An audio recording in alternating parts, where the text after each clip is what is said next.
Chapter 1. A Strong Leader, the Real Hokage. The Council Room. The council room felt tense as everyone was facing a hard time ahead.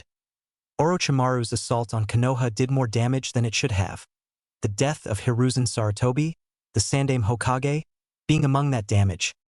We plan on continuing with other countries to counter the threat posed by Orochimaru. He will not get away with this injustice, Hamura mentioned, making clear his intentions on the matter at hand. The one from the financing department in the Land of Fire stood as he addressed the matter. After what's happened to the village, the Land of Fire will do anything it can into getting Konoha rebuilt, but first we need to set up a considerable amount of budget and then take into account the strain on the other countries as well. Danzo in particular raised his head and showed his uncovered eye, gleaming in the sunlight. The other ninja of the room didn't sit well with that, especially the two remaining from the old days, Hamura and Koharu. They knew what he would do, and that made them nervous. There are other important issues to be discussed, such as who will be the next Hokage? Hiruzen was killed by Orochimaru, and thus we need another Hokage, Danzo said in a somewhat faked sad tone, but the two elders could hear the sincerity of it underneath. The man had lost his greatest rival and oldest friend, and they were sure he had grieved before coming there as they did. All of the people in the room remained silent. The fire daimyo merely sat back in thought and crossed his arms. My lord, we can't decide on a plan for the village when we have no leader. Besides, the destruction of Konoha was partially due to sand, Koharu said as she spoke to the fire daimyo. The fire daimyo sighed as he pretended to fan himself. I'd normally choose Jeriah. I like him, but he'd never do it, the fire daimyo said in thought as he looked at the battle records once more. It was then a name caught his eye and he began reading the records with closer and more critical eyes. Seeing Danzo was about to speak, Shikaku intervened, clearly seeing the schemes of the old war hawk. I nominate Kakashi Hatake, Shikaku said quickly as Danzo gave him a stone-like look that was his equivalent to a glare. The others seemed impressed with the nomination as murmurs and whispers went around the council chambers talking about the situation. He's well known, strong, and respected. Minato was even younger. A councilman then turned to Shikaku. Who was his teacher? The Yondaime Hokage, Minato Namikaze. Shikaku replied in a calm voice as he laid his head on the table. Hook, line, and sinker. They all seemed impressed again. Kakashi, who was taught by the Yondaime, who was taught by Jeriah, and he was taught by the Sandaime. It would be a fine selection for the seat of Hokage, one of the councilmen exclaimed. The Sandaime's teachings have as good as destroyed the village. Orochimaru was once Sarutobi's pupil, Danzo said heatedly as they all turned to him. Everyone turned to Danzo, who seemed to have opposed the idea, but before he could make headway, it was then that he was cut off. The Sandaime was never wrong in his teachings. Hamura bit back at Danzo as they glared at one another. The Umbu commander looked at Danzo, still fully dressed from mask to shoes. You were responsible for this, Danzo, and I would be damned if you were to become Hokage. You were the one that let Orochimaru roam free in Konoha. You and your root were the ones that didn't stop him. You are in part to blame on Orochimaru's action, the Umbu commander said as he settled back in his chair. Unlike the previous commandeer who had been killed in the invasion, he wasn't afraid of the old war hawk. Everyone seemed quiet at that bit of information and Danzo shifted slightly as all eyes were on him. Shikaku seemed to grin as he held his head down. Haji had a point. That's true, your root Umbu should have stopped them. You should have intervened in Orochimaru's actions, which concerned internal affairs of the Land of Fire. Do you have any explanation on this, Danzo? Shikaku asked with a hidden smirk as Danzo sat stone still. No, I had believed in the strength of our Umbu forces and Jonin to deal with Orochimaru, as I didn't want him to know of my root still being around, Danzo said convincingly, but all the clan heads, senior ninja, and elders knew that was a lie. The fire daimyo merely raised an eyebrow at this, but he never took his eyes from the records and reports he was reading. Well now, those are pretty strong allegations. And it seems we can't turn Danzo into Hokage, for it will cause such a public outrage if word of your involvement, or uninvolvement as it were, gets out. the daimyo said as Danzo fumed and glared heatedly at Shikaku. Danzo then sat back and started scheming. To this Shikaku smiled, as he leaned back and let the progress of a new Hokage take place. Hamura and Koharu looked at each other and smiled with inward sighs of relief. The daimyo then set aside the records and reports he had been reading as he was done with them. He leaned forward, placed his elbows on the table and laced his hands together as a smirk appeared on his face. I think I may have an idea of who is to become the next Hokage. It'll be Dash. The daimyo started and everyone's eyes grew wide at the person he had chosen. In the middle of the Leaf Village. Achoo! Naruto sneezed as he was walking down the road. He looked around and shrugged his shoulders as he made his way to the training field for more training. Someone must be talking about me, Naruto said as he began to run down the street in his excitement for training. In that very moment, the wheels of fate began turning again, its gears shifting to start an event that will be remembered for all of the people of Konoha. Chapter 2. I'm the Hokage? Oh baby, I'm telling ya, you gotta love the Leaf Village. The girls here are off the charts. Jeriah said happily as he was using his telescope to peek at women. It was then he sensed two people behind him. Still playing the buffoon, I see, Hamura said as he and Koharu had finally found Jeriah. Jeriah chuckled nervously as he began to put his telescope away and turned to them. Just doing a little research. So, old man Hamura and Koharu-sensei, what could you two scholarly advisors want with me? Jeriah asked in all seriousness. Don't waste our time. You should know perfectly well what this is all about, Hamura stated. Come on, why the long faces, guys? From what I heard, talks with the Sand Village went off without a hitch, Jeriah said with a shrug. The Sand Village stated publicly that Orochimaru was the cause for all of this, and has offered their complete surrender to us. But that is not what this is about, Hamura said. They then told him of the things they were doing to control the situation, but then came the part Jeriah didn't want to hear. But first, we need a strong and trustworthy leader, Koharu said as Jeriah sighed. Look guys, I don't know why you're going through the trouble of explaining all this to me. Now if you don't mind, I've got dashed up, Jeriah said as he pulled his telescope back out, but was cut off by Hamura. I think you'll be interested in what we're about to say, especially since it concerns you, Hamura said quickly and in a stern tone. This village needs the Godame Hokage immediately, Hamura started as Koharu finished for him. And yesterday, at an emergency meeting, with the Lord of the Land of Fire and Shinobi Council present, it was decided, we chose Koharu was saying, but Jeriah cut her off. Oh, I don't know. It's not up my alley to become Hokage, you know. Got spy networks and agents to run, so can't do it, Jeriah said as quickly as he could. He never wanted to become Hokage, it was just not his thing, you know. Don't worry, we don't want you, Hamura said as Jeriah fell over. Okay. Then who and why come to me? Jeriah said as he tried to think of the poor sap they wanted to be Hokage.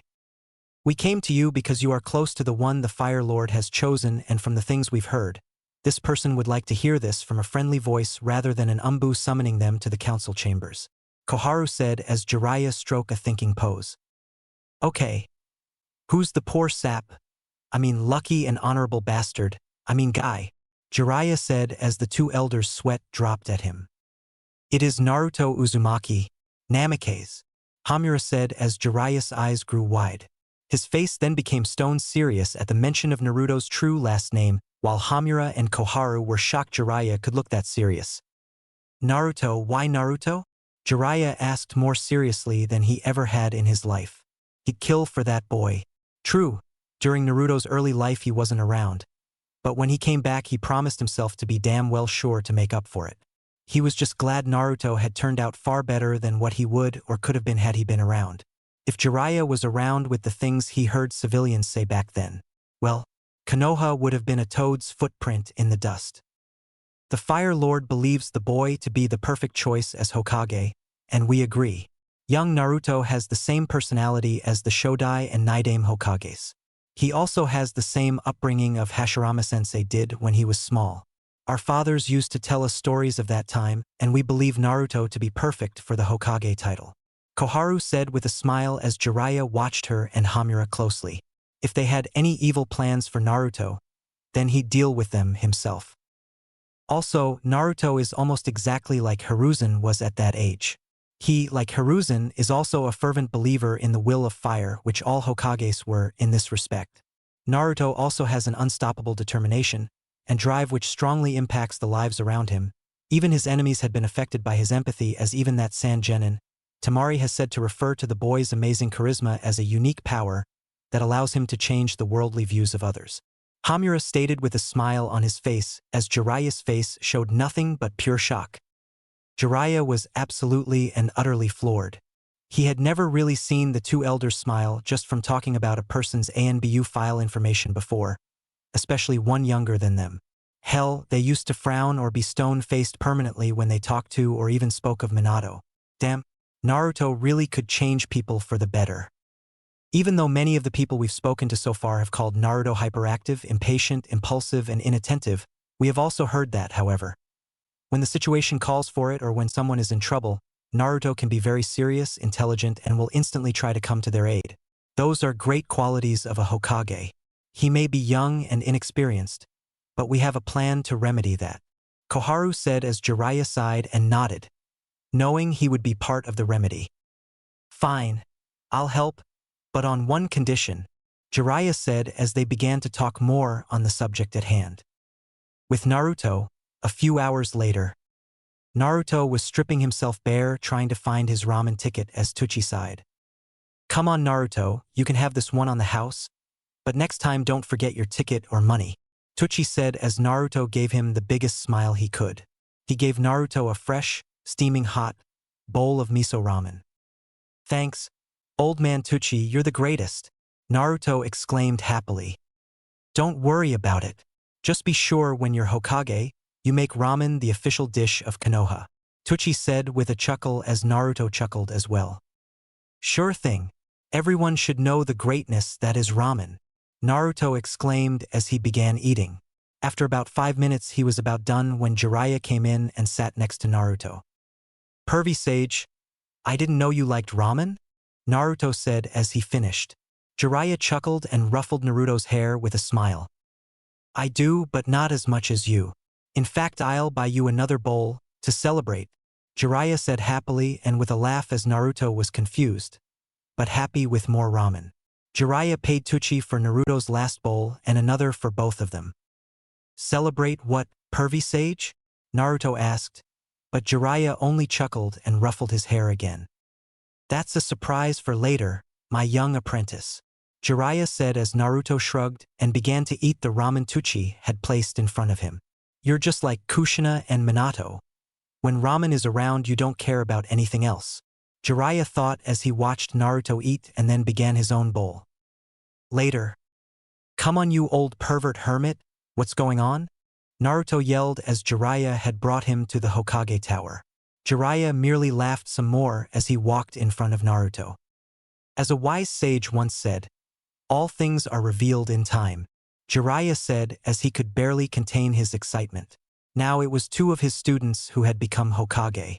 Take that Tsunade, and she said he'd never be a great teacher when he was training Minato, but her mouth was shut tight as his Hokage ceremony. All right Naruto, we're here. The place where your destiny is changed for the better, Jeriah said as he gestured to the council chamber's door. The Anbu guards bowed to them as he and Naruto walked past them. Naruto was still as confused as ever, but he could tell this was going to be something. Naruto and Jeriah walked into the council room, only to see all the sensei, the clan heads, and all other important figures of the village, including the fire daimyo. Naruto looked around, trying to remember everyone he had pissed off and half the people he didn't even piss off from this month. He saw Guy, Asuma, and Kurenai sensei. He knew Kakashi sensei was out on a mission today. He saw Hayashi, Choza, Tsum, Inoichi, and Shikaku, clan heads. He saw Hamura, Koharu, and Danzo, Konoha elders. He saw the Anbu commander along with Ibiki and Anko. He continued to look around and saw that no one of his age group was there, which made him quickly assume that it was something very important for all these people, each of who was important to the village, to be here. What's going on here? Naruto asked with a serious face. He knew he couldn't be anything but serious around these kinds of people. You were right. He can get serious in a heartbeat. Choza commented to Hamura as the older man nodded with a small smile on his face. Naruto Uzumaki, student of both Jeriah of the Sanin and Kakashi Hatake, the one responsible for truly defeating the one-tailed Shikaku and foiling Orochimaru's plot. I, Lord of the Land of Fire, appoint you as the Godame Hokage. The daimyo said as Naruto's eyes grew wide with each word. Why me? Was the only thing Naruto could seem to ask as the daimyo chuckled. You have proven that you are strong and dependable. You've shown that will of fire Sarutobi used to talk about. The people in this room have not one bad thing to say about you. You have the charisma and strength needed to lead. I think you're perfect for the job. The fire daimyo said as everyone around, except for Danzo, clapped afterward. I still don't see why me. Why not Kakashi-sensei, or Jiraiya-sensei, or even Shikamaru? Naruto said as the daimyo walked up to him and ruffled his hair. He didn't understand why he was arguing, but he knew that being Hokage was something that needed the right leader, so that couldn't be him yet. Each of the people you've named was considered, but in the end you were the best choice. Also, you're young, so there are many things you can learn still. You want to learn, unlike what I've read on that Shikamaru. The daimyo said with a broad smile and much confidence. But I'm still a genin. There's no way Naruto started but was cut off by Hayashi. The appointment of a Kage needs not to be ranked, Naruto-san. Chunin, like Sarutobi-sama, have become Hokage, so why not a genin for that matter? It is all about discernment, Naruto-san. Hayashi said as he gazed at Naruto with a small smile. Naruto had helped him regain his nephew and make his family closer than it had ever been. So if Naruto needed anything of his clan, they'd do it without hesitation. The others of the room looked at Hayashi in shock, mainly because the man never gave anyone words of encouragement, even if his words were very discreet and hidden. With that being said, the fire daimyo smiled and looked toward Naruto, who remained silent with his head to the floor in thought. Will you accept the position, Naruto Uzumaki? Or should we call you Hokage-sama? The fire daimyo asked with a brighter smile. Naruto stood still contemplating the offer. He thought he couldn't be Hokage now. He knew for a fact there were plenty of ninja who were stronger than him right now, but he was to become Hokage, the strongest of Konoha, the ideal figure of a shinobi. But if this is what needed to protect the people, then so be it. He would protect those precious to him, just as Haku wanted him. I accept, Naruto said, with his head raised and fire burning in his eyes. Some of them were taken back by the overwhelming conviction in his eyes that promised his 110% on the job. They all smiled, even Danzo almost cracked a smile, as they saw him and his determination. They saw the will of fire in his eyes. All right then, but there are a few things you should know if you are to be Hokage, the fire daimyo said as he motioned for Jeriah to step forward. Naruto was confused as Jeriah got on a knee to be eye level with him. He had a saddened expression on his face, and Naruto had a bad feeling about it. Naruto, there have been many times in your life where people have deceived you, lied to you. I was one of those people, we all were, but on this day and all days forth, there will be no more lies and deceit. We'll give you the truth, no matter how hard it is for you to handle, that I promise you. And we'll start right now. Naruto, I'm your godfather, Jeriah said as Naruto was confused and shocked at first, but more shocked than confused. I know this is all to handle, but it isn't over yet, so stay strong until the end, and you'll be a greater man and person than any of us in this room. Okay? Jeriah said calmly to Naruto as he nodded his head. I know you've asked Sarutobi-sensei who your parents were, and he told you he didn't know, but he did. The reason he didn't tell you was because of the very thing you hold, the QB. He feared that you'd grow to hate others because of it and end up like that kid Gaara. He also feared you'd hate him. And he just couldn't bear that, so he decided we'd be able to tell you when you were a jonin or 18 years old. Well, we break that poor decision today, Jeriah said as Hayashi stepped up. Jiraiya-sama, if it is not too much to ask, I'd like to be the one to tell Naruto about his mother and father, Hayashi said as Jeriah nodded and moved over for Hayashi to kneel down to be leveled with Naruto. Naruto promised himself to remain quiet until everything was said. He owed that much to his grandfather figure. Even though the old man had lied to him each day, he was still the closest thing to family Naruto had back then. Naruto, I know we may not know each other well, but I knew your father and mother very well. I won't kneel here and tell you of what great people they were, because that could take all night and day, so I get straight to the point. Your father and mother were Kushina Uzumaki and Minato Namikaze, the Yondaime Hokage. Your true name is Naruto Uzumaki Namikaze. Hayashi said as Naruto cried silent tears. He now knew his family didn't abandon him. But that led a question in his mind, to which Jeriah predicted. Naruto, the reason your father sealed the Kyuubi inside of you is because he could never ask another to give their child if he could not give his. He sealed the Kyuubi into believing you were the only one to be able to carry such a burden, and not hate those around you. And I know he was right. Jeriah said as Naruto sobbed silently at hearing his father's conviction and confidence in him. Your mother was a great woman herself. In fact, I believe your personality is almost exactly like your mother's, aside from the confidence, potential, and determination you get from your father. She was a beautiful woman as well. Although, she had a quick temper, loved ramen more than her husband's life, and was a loud motor-mouthed, Hayashi said with a chuckle as he remembered the old days. I was on a genin team with your father and Tucci the ramen chef. We were trained by Jiraiya-sama as genin, and then your father continued training under Jiraiya-sama. Your mother was trained by Tsunade-sama, another of the 3 legendary Sanin, along with my wife, Haim Hyuga, and Sasuke Uchiha's mother, Makoto Uchiha. Hayashi said as Naruto looked a bit shocked that old man Tucci had been trained alongside his dad. Was Tucci as powerful as Hayashi or his dad then? Naruto, you should also know that you're from 2 clans, the Namikaze and Uzumaki, both of which you are the last of. So, you'll need to have a harem to revive them. We know it may be difficult. Hayashi started nervously, faked nervousness, but was cut off by Jeriah, who snorted in disbelief. Jeriah then wrapped an arm around Naruto's shoulder, as if he was some kind of car salesman. The women of the room growled at him as, Naruto, my dear boy, you have a golden opportunity. You get to have multiple women who'll all marry you. Multiple women, Naruto. You need at least 4, but the sky's the limit on how many you can have. I'd kill to be in your shoes. But remember, Naruto only chose for love and nothing else. Oh, and not that girl Sakura, she's just all wrong for you. A great sister or friend, but wrong for a wife. Jeriah said as Naruto nodded his head. He loved Sakura, but not like that anymore. Maybe he could give Hinata a try. She was always nice to him. Also, the Namikaze and Uzumaki clans had bloodlines, but you'll need your clan scrolls for that.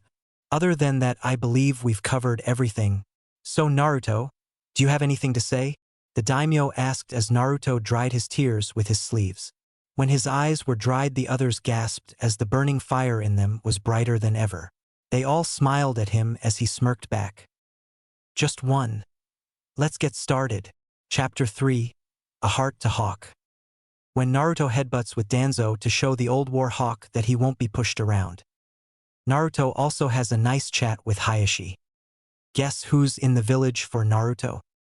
The next day, Naruto was in the Hokage office, his office with shadow clones running about doing all the work that had piled up while Hamura and Koharu were instructing them on what to do. The real Naruto was reading through B rank and higher mission reports and placing them in 2 piles, success and failure.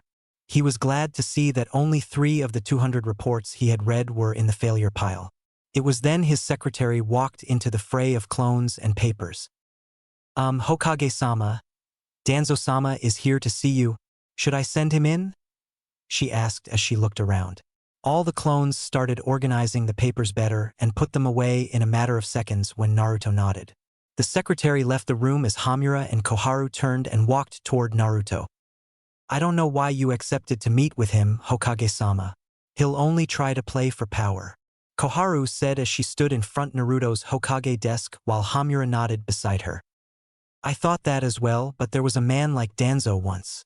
His name was Zabuza, and he believed everyone was a tool to achieve his goals, but in the end he learned they weren't. I think Danzo and him are a lot alike, so I think I know how to deal with him. Naruto said as Danzo came walking in like he owned the place. The clones worked in silence as he entered the room. Having shadow clones do the work while the real you has meetings. Impressive young Naruto. Given the shadow clone's ability to send information back to the original, Danzo commented as he watched Naruto like a hawk. Naruto was shocked by the bit of info, but hid it under a yawn. He'd have to remember that for later. Yeah, we've been doing a lot of work since early morning, but we've just about finished. Anyways, what did you wish to see me about, Danzo? Naruto said as he leaned forward in his chair. How do you plan to rebuild the village as it now falls to you, Naruto? Danzo said with a smirk on his face as he watched Naruto. He refused to call this boy Hokage-sama. The other two elders caught the lack of respect, but Naruto waved it off. I've sent out a message to Wave, and they have said they're not only sending aid and people to help us rebuild, but also an alliance treaty at seeing my signature as the new Hokage. Naruto said coolly as Danzo almost blinked at that. We have not even announced your ascension to the village, or the civilian council yet.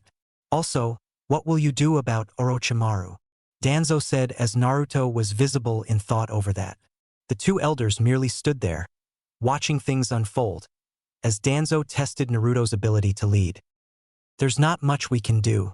I mean, Orochimaru is one of the Sanin, so nothing short of a Sanin can stop just him. And as the only Sanin we have is Jiraiya-sensei, then we can't do anything but wait until the perfect time to strike. Naruto said as they all thought of that. It was true that Orochimaru could only be stopped by people of his equal, and they weren't about to send Jeriah alone, so there really was nothing they could do. Also, we'll need to send more of our ninja out to show the other lands that Konoha is still stronger than them, so I'll be taking control of your root ninja. Naruto said calmly as the others looked shocked, especially Danzo. How did you know about my root, Umbu? Danzo asked as Hamura and Koharu wanted to know as well. Naruto rubbed the back of his head in embarrassment as all eyes were on him, like a kid caught doing things they weren't supposed to. Well, you see, I noticed that on the registry we have 500 ninja who were counted alive in the village as of this morning, but we have a total populace count of 1,100 as of today. So, I looked over the civilian registry count and we only had 300 people classified as civilians. I then read through the hidden registry and found that you have a root program of ninja who make a total count of 300, which makes up for the imbalance in the numbers. Also, your program is listed under the Hokage's signature, so I can take command of your operatives at any moment I chose. Naruto said, slightly embarrassed that he was put on the spot, but the others were wide-eyed. Naruto, the 13-year-old Hokage, had caught and cornered Danzo, the 68-year-old war hawk, where not even Sarutobi or anyone else had. Danzo did the only thing he could after hearing that. I'll have them ready for your command as soon as this meeting is over, Danzo said as he was still stunned. His respect for Naruto had grown in just that small reveal of simple intelligence that everyone else had overlooked. Thank you, Danzo. Now is there anything else you need? Naruto said as he leaned back in his chair. Danzo shook his head to get out of his daze as he gazed at Naruto with a far more watchful eye. Yes, I am still concerned about your ideology with regards to our village and the ninja world in particular, Danzo said as he and the other elders watched Naruto. To them it was like watching a heated battle, cat and mouse, and for once in their long ninja lives, they couldn't tell which was the cat and which was the mouse. I see, you want to see if I can make the tough decisions when it comes to the village and others as well. Well, have no fear because even I know when some threats need to be put down. I'll do what is needed of me, because I accepted this title to protect this village, and I'll do that even if it causes my heart 100 pains, Naruto said with conviction as Danzo nodded, his respect growing just a bit more. Hamura looked to Koharu as they grew worried that Naruto would be as they feared Danzo would have been. Danzo turned and walked to the door, and was about to leave when Naruto spoke. Oh, and Danzo, that's Hokage-sama to you, because you should know that I lead this village now, and those who can't show the proper respect or who stand in the way of peace and justice can be dealt with as well, right? Naruto said as a chill went through Danzo's spine at the ice in Naruto voice as he said the last part. Danzo didn't turn back, but nodded all the same. Of course, Hokage-sama, Danzo said as he walked out and closed the door gently. He now knew that Naruto really was the perfect choice as Hokage. That meant since Naruto was only 13, that he still had plenty of room to grow. Danzo shrugged as he was alone in the hallway. Since I can't become Hokage now, maybe I'll stand for assisting the new Hokage. But how? Danzo mused as he walked from the building. Maybe he'd be more than what people thought of him. Maybe he'd be greater. With Naruto. Naruto sighed loudly as the door to his office closed and he sunk into his chair. His once calm and stone-like face gave a huge grin as he looked at his two advisors. So, what did you think of tough guy Naruto? He said as they looked shocked. That was all just an act? Koharu asked as Hamura chuckled a bit along with Naruto. Yeah, I saw Gramps do it to some ninja who were arguing over a mission report. He said that sometimes you gotta be tough and show people you're not too kind. Then he said to never let it take away from the kind spirits we all have. Naruto explained as Koharu gaped like a fish. I thought I recognized Hiruzen's kind king, evil ruler mask act. Hokage-sama, you're a natural. Hamura said with a smile as he regained his composure. He was old, and Naruto was just what the old needed reminders of. The good times they had in their youth. Koharu had to chuckle a bit as she finally remembered having been with Hiruzen when he came up with that. It was nice to be reminded of the good times they had with Hiruzen, with his death still fresh in everyone's mind. Naruto was so much like he was back then. Yeah, well, he was a great Hokage. I'll miss him. But I'll keep his memory alive by wearing that hat and those robes over there when I'm announced. Naruto said as he pointed to his Hokage hat and robes on the coat hanger by the door. Some of the clones started dispelling and Naruto's mind ran a mile a minute. Whoa! Naruto said in childlike wonder at the flood of memories from his clones. Why don't we get out of the office for a bit? I'm starting to see why Hiruzen tried to find every reason he could out of here. Hamura said as he looked around the office when they had nodded. They had been working since 5 a.m. and now it was almost noon. If it wasn't for the clones, that paperwork could have taken weeks, if not months. All right, I still need to be back here to talk to Pervy Sage at 1 p.m. though. Send an Umbu to get me if I'm not back by then. Naruto said as the last of the clones dispelled. He rubbed his head and ran out of the office as the two scholarly advisors chuckled softly at seeing him do so. He's full of life, isn't he? Hamura said with a small smile as Koharu nodded with a small smile of her own. That he is, Hamura-kun. That he is. She replied as they took their leave of the office as well. At Team 7's meeting spot. Where's Naruto Baka? He's late?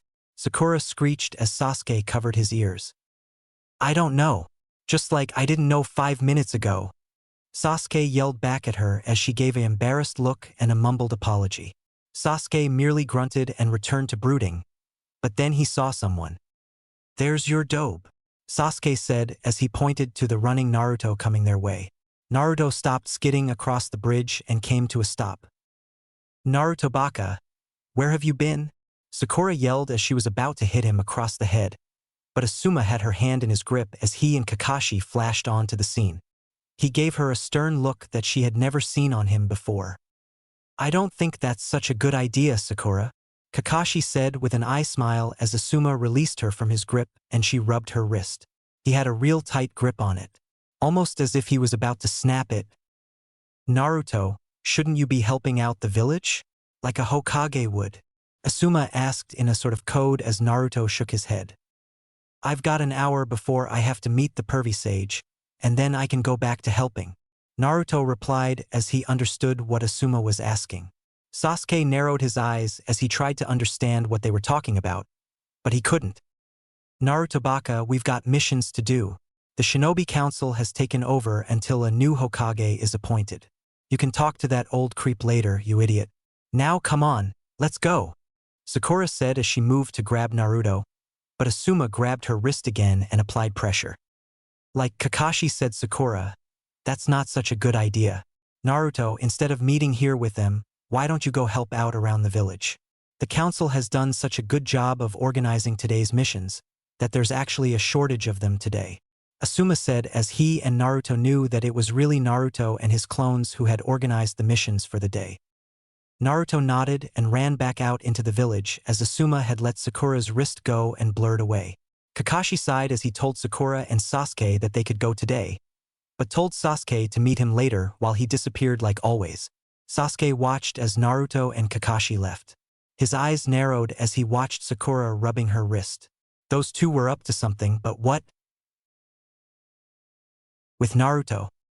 He had been around the village and spoken to all the jonin around, with each of them giving nothing but good reports. He was then walking down the street when he saw the person he had wanted to talk to all day. "Hey, Hinata," Naruto said as he ran to her. She saw him and her mind ran at high speed as to comprehend what Naruto could possibly want with her. "Hello, Naruto-kun," Hinata said as she blushed when he was standing in front of her. "Hinata, I know we don't know each other well, but I'd like it if you'd go out with me on a D-date. I mean, you've always been nice to me, and you're always concerned about me, so I think we should get to know each other," Naruto said nervously as Hinata turned bright red and nodded before fainting on the spot. Naruto sighed as he looked around to be sure no one was watching him. He caught Sasuke watching from behind a corner, so he picked Hinata up and carried her bridal style to her clan compound.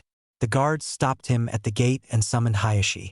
When Hayashi saw who was at the gate, he grew wide-eyed as he rushed to it.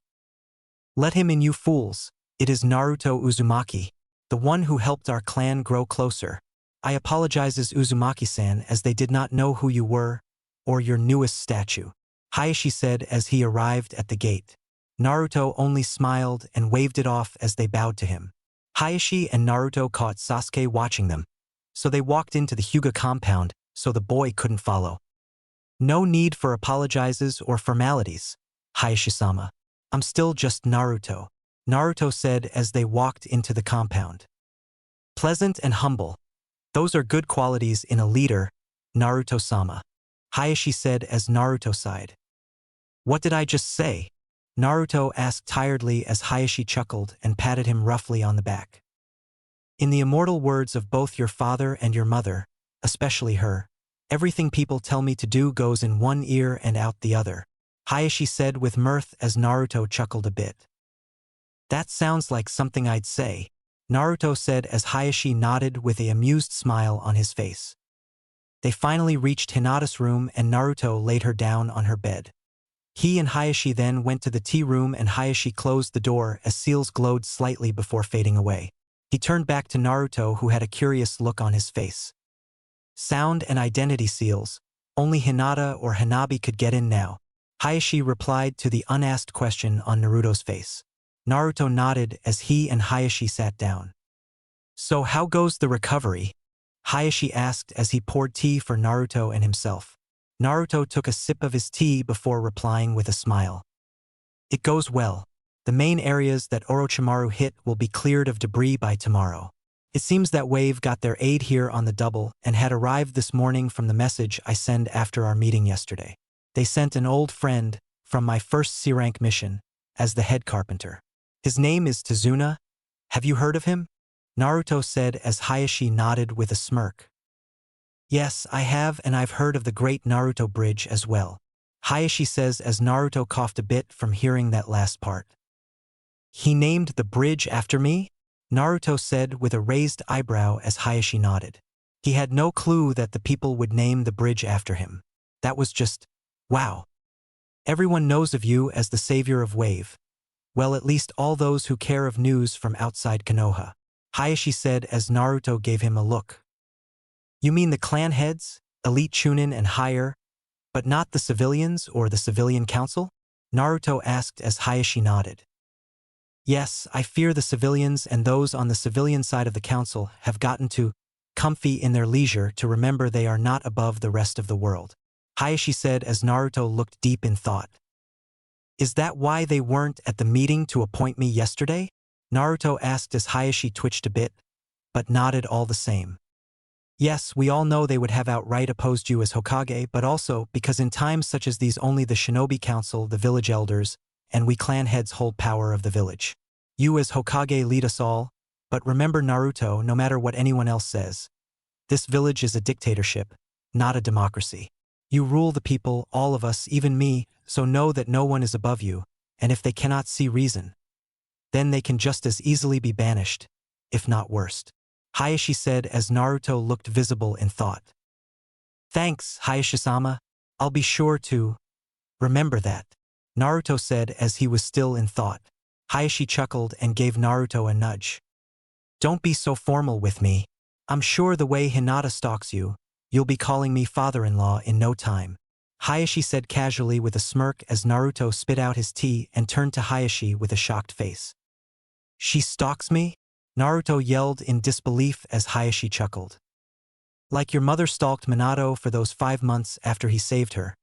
But that's another story for another day. If you ever want to hear any, I'm always free, Hayashi said a bit too happily and nicely. Naruto blinked as he looked at the bright smile Hayashi had on his face. Paperwork? Naruto asked as Hayashi's face deflated and he nodded quickly with a slight chuckle. I see you faced Akage and clan head's worst enemy today, but you look far better than Minato did on his first day, Hayashi noted as Naruto sat in a more relaxed manner. Yup, and I've defeated it. It was pretty tough, but I managed to get through about all of this month and next month's forms and request, Naruto said with pride as Hayashi grabbed him by his collar and shook him like a rag doll. How did you do it? How damn it, how? Hayashi asked, in hysterically serious anger that was completely unbecoming of a clan head, as he continued to shake the poor boy. Shadow C-clones, Naruto said as Hayashi cursed under his breath and made a clone to handle his paperwork. Well, now I really am free all day. Thank you, Hokage-sama. You've now helped me with 4 problems in my life, Hayashi said with a smile as Naruto looked at him in confusion. 4, but that was 2? The bringing your family closer and the paperwork. What else did I help you with? Naruto asked as Hayashi sat up straighter. You've also helped me with my problem of what to do with Hinata. I was worried that I'd have to place the caged bird seal on one of my children, but since Hinata loves you, that won't be a problem. Also, you've helped me realize that I need to spend more time with my family, instead of with the past. I spend so much time reflecting on the past mistakes that it hurt my family, and in the end it brought nothing but more problems, Hayashi said as Naruto's mind was still stuck on the fact Hinata loved him.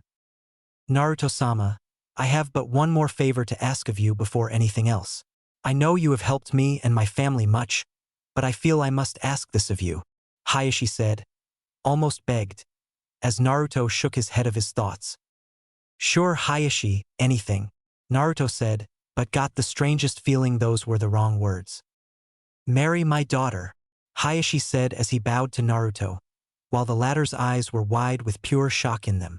But neither noticed the door to the room had been opened and 2 figures were standing there in the doorway with shock on their faces as well. Naruto knew he couldn't go back on his word now. He never goes back on his word, so now that he was Hokage that would mean everything. Besides, Hinata was a kind, caring, and if not a bit quiet and weird, sweet girl. So, he steeled himself as he prepared to do something no one his age should have to. Yes, Hayashi-sama, I'll take Hinata-chan as my first wife, Naruto said with slight confidence as Hayashi sat up straight from his cushion and gave Naruto a smile, and then his face turned to horror as he looked behind Naruto. Naruto was confused and looked behind himself as well, only to see Hinata and Hanabi, just as Hinata fainted with the biggest smile on her face. In the village, Kakashi was standing outside of a normal tea shop reading his book as Asuma and Kurenai came up. Hey guys. You two seem to be getting along well, Kakashi said with a slightly amused tone in his lazy voice. Kurenai blushed and looked away, but Asuma didn't react at all. Idiot. Anko just asked me to pick up some dango for her, Kurenai said as she was still blushing. And what are you doing here besides catching up on your reading? Asuma asked Kakashi as he knew the man wasn't just here by coincidence.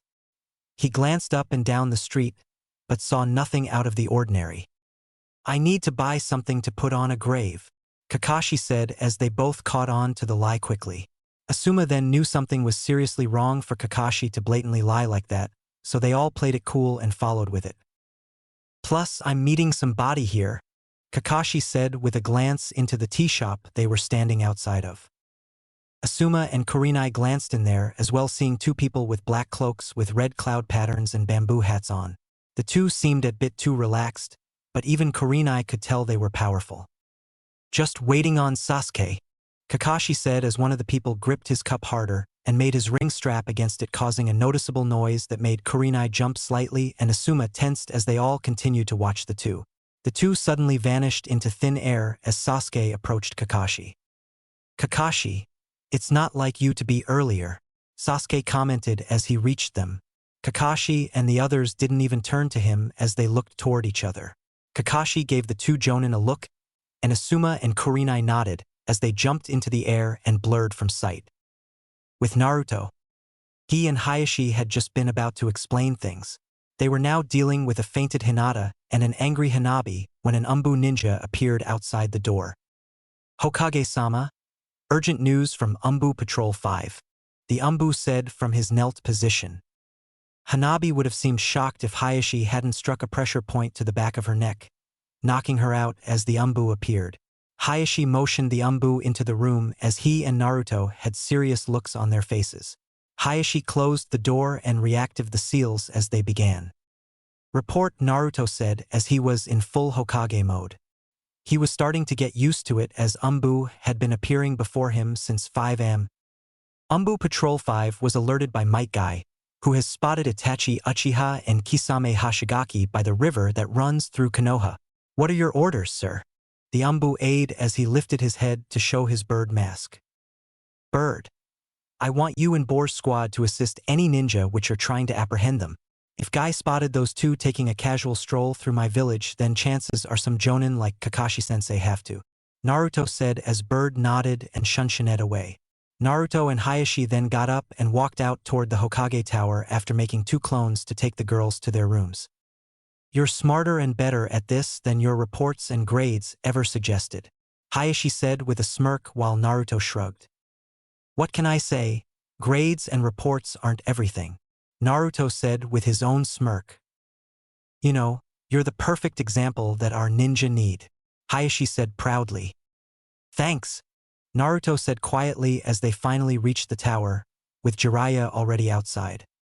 I know, now we go greet our guest and give them a proper Konoha welcome, Jeriah said with a grin as Naruto and Hayashi grinned back. Well, I did miss my morning training, Naruto said as Jeriah placed a hand on his shoulder. And I forgot my morning exercise. Oh well, this make up for it, Hayashi said as he and Jeriah used the Shunshin to teleport to the fight. At the river, Itachi needed to get away and Kakashi knew too much. Itachi didn't want to use the Tsukuyomi on Kakashi, but it was unavoidable. Damn his now blurring eyesight and lack of chakra. Kisame will take Kakashi with us. We don't need the others. Get rid of them. Itachi spoke in monotone as Kisame charged forward with his sword. Sharkskin. Sever Leaf Hurricane, Guy exclaimed as he knocked Kisame away with a spinning back kick which held much speed and power. It was then Naruto, Jeriah, and Hayashi arrived. As soon as they had Naruto made a 100 clones and Hayashi blurred forward to strike Itachi with the gentle fist. Itachi evaded most of the strikes, but he couldn't dodge them all due to his blurring eyesight and lack of chakra. Itachi's legs stopped working as Hayashi caught him with 2 palm strikes to each, and Hayashi disabled his whole body from there. Kisame got up and saw what happened, but not before Hayashi and Jeriah were fast upon him as well. He tried to swing Sharkskin down on them, but each time he did a clone took the hit and Hayashi disabled a part of Kisame's body each time until the blue shark-like man was unconscious. After about 10 minutes the fighting was over and the Umbu came out and took the two away. Someone get Kakashi-sensei to a hospital. He looks like crap, Naruto exclaimed as an Umbu nodded and took Kakashi away. Hayashi, call the Shinobi Council and clan heads for an emergency meeting and Jeriah, you get the elders. I want to know why Itachi Uchiha has done what he's done, without involving Ibiki or Anko. Kisame, however, they'll be needed against him, Naruto said in a stern voice as they both nodded to him before an Umbu took him to his office. You know, he kinda scared me just then, Jeriah said as Hayashi simply nodded. Yes. Just imagine once you start training him, Hayashi said as he went to collect the clan heads and shinobi council while Jeriah hunted down the 3 ever-elusive elders. Things would certainly be interesting from now on. Chapter 4, Truth and Training. In the council chambers. So, that's it, huh? Naruto said quietly as Itachi nodded his head. Naruto sat back in his chair at the head of the council table and rubbed his temples. Couldn't have been drugs. Couldn't have been money. Couldn't have been him just plain going insane like they were told. No, it had to be that his clan wanted to revolt against the village. Naruto sighed as he lifted his cold gaze at his 3 advising elders, who flinched back from never seeing eyes filled with such cold fire in them. Explain, Naruto commanded as Hamura stood up. Hokage-sama, they would have demolished any other ninja we had sent. We also needed someone in the clan to be a spy, and that was completely loyal to the village. Itachi was the only and perfect choice.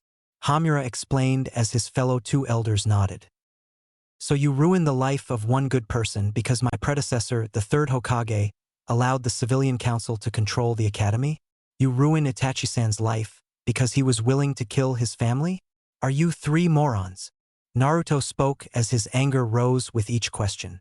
Everyone flinched back at the sheer rage in his tone. They all looked to him as his eyes glowed red and his features became more feral. He then started taking deep breaths and calmed himself down as he returned to normal. I'll need someone to teach me to control the Kyuubi's power. Anyways, Itachi, you are to be our spy into this Akatsuki. Once you have all the necessary information, you are to report back to me. Understood? Naruto said as Itachi nodded. Yes, Hokage-sama, Itachi replied in his monotone voice as Naruto turned back to his council. Nara-san, what do you believe would be best in this situation? I do plan to return Itachi to the village, and I'm sure the people will not take well to that, due to the mistakes of my predecessor. Naruto said as he knew the people, shinobi and civilian alike, would hate Itachi almost as much as the civilians hated him. I think the truth would be best, Hokage-sama, since anything else would just blow up in our face later on. Like right now, Shikaku said as he laid his head on the table. Naruto nodded his own head in agreement. He would not lie to his people, not like he was lied to. Itachi, what do you know of this Akatsuki as of now? Inoichi asked as Itachi closed his eyes in thought. Akatsuki is a criminal organization of S-class missing nin, and is the most wanted group in the entire shinobi world. Their main goal is to collect all of the tailed beasts for their plan of world domination. Itachi said as the others of the room grew wide-eyed and gasped. Naruto unconsciously let a hand rub his stomach as Jeriah patted his shoulder. Akatsuki, at any given time, is composed of no more than 10 primary members, all of whom are S-rank criminals. Members always work in teams of 2, with the exception of Zetsu, who functions as the organization's spy, and they make use of their unique skills to the team's advantage. Team members must function very well together, or at least stand each other to accomplish their task even though they have mutual problems with each other. The organization is rarely fully assembled though, Itachi said and then paused briefly to let the information sink in. The members of Akatsuki as of now are myself, Kisame, Deidara of IWA, Sasori of the Red Sand, Haiden the Immortal, Kakuzu of the 5 Hearts, Konan the Paper Angel, Nagato the Fake Leader, Zetsu the Human Flytrap, and Madara Uchiha the Real Leader. Itachi said with the others gaping and gasping at the names, especially the last. But how? He should be dead of old age by now, Koharu said with her mouth agape. She remembered that the man was about 38 when she was born, so that would make him 105 years old right now. I think we should all know that in the ninja world, we are to expect the unexpected, Naruto said sagely as he sat back and rubbed his temples. He really didn't need those kind of worries. If what he read from their bingo book pages was right, then not even Kakashi-sensei could take any of them on now. Maybe with some training. Also, you should know, Hokage-sama, that Madara was the reason for the Kyuubi's attack on the day of your birth, Itachi said with his eyes on Naruto as Naruto's face showed complete shock. Naruto shook his head, leaving those thoughts for another day. Since we're being brutally honest here, and I did promise I wouldn't lie or hide anything from you anymore, Naruto, you should probably know that 2 of the people he mentioned I trained, Jeriah said while he scratched his head in embarrassment and gave a cheesy grin as Naruto merely raised an eyebrow. For some reason, I'm not surprised. Just tell us which ones and how long ago. Naruto said as he began massaging his temples again. Damn, this was his first real day on the job and he already had crap to deal with. It was Nagato and Konan, but it was back in the Second Great Shinobi World War. They looked after themselves until I found them. I gave them food and taught them how to use ninjutsu so that they could defend themselves. After 3 years of training, I was happy enough with their progress that I returned to Konoha, leaving them to forge their own future as shinobi. Last I had heard they were dead, Jeriah said with a completely serious face as Naruto sighed. Alright, here's what we're going to do so far. Itachi, you and Kisame will do whatever it is that you do, but be back here on my call. Also, due to the mental stress Kakashi-sensei is in, no one at our hospital can heal him, so first we need to find a healer, since we can't do much about the other stuff that's been brought to our attention, but I still want information on each and everyone in Akatsuki. Naruto said as they nodded and Jeriah grew a smirk on his face. If it's a healer you need, look no further, 'cause I know the perfect one, Jeriah exclaimed as Naruto gazed at him weirdly. And that would be? Naruto said as Jeriah grinned at him. Tsunade Senju, the Slug Princess, and Slug Sanin of Konoha, Jeriah exclaimed as he did a goofy dance. But she hasn't been back here in ages.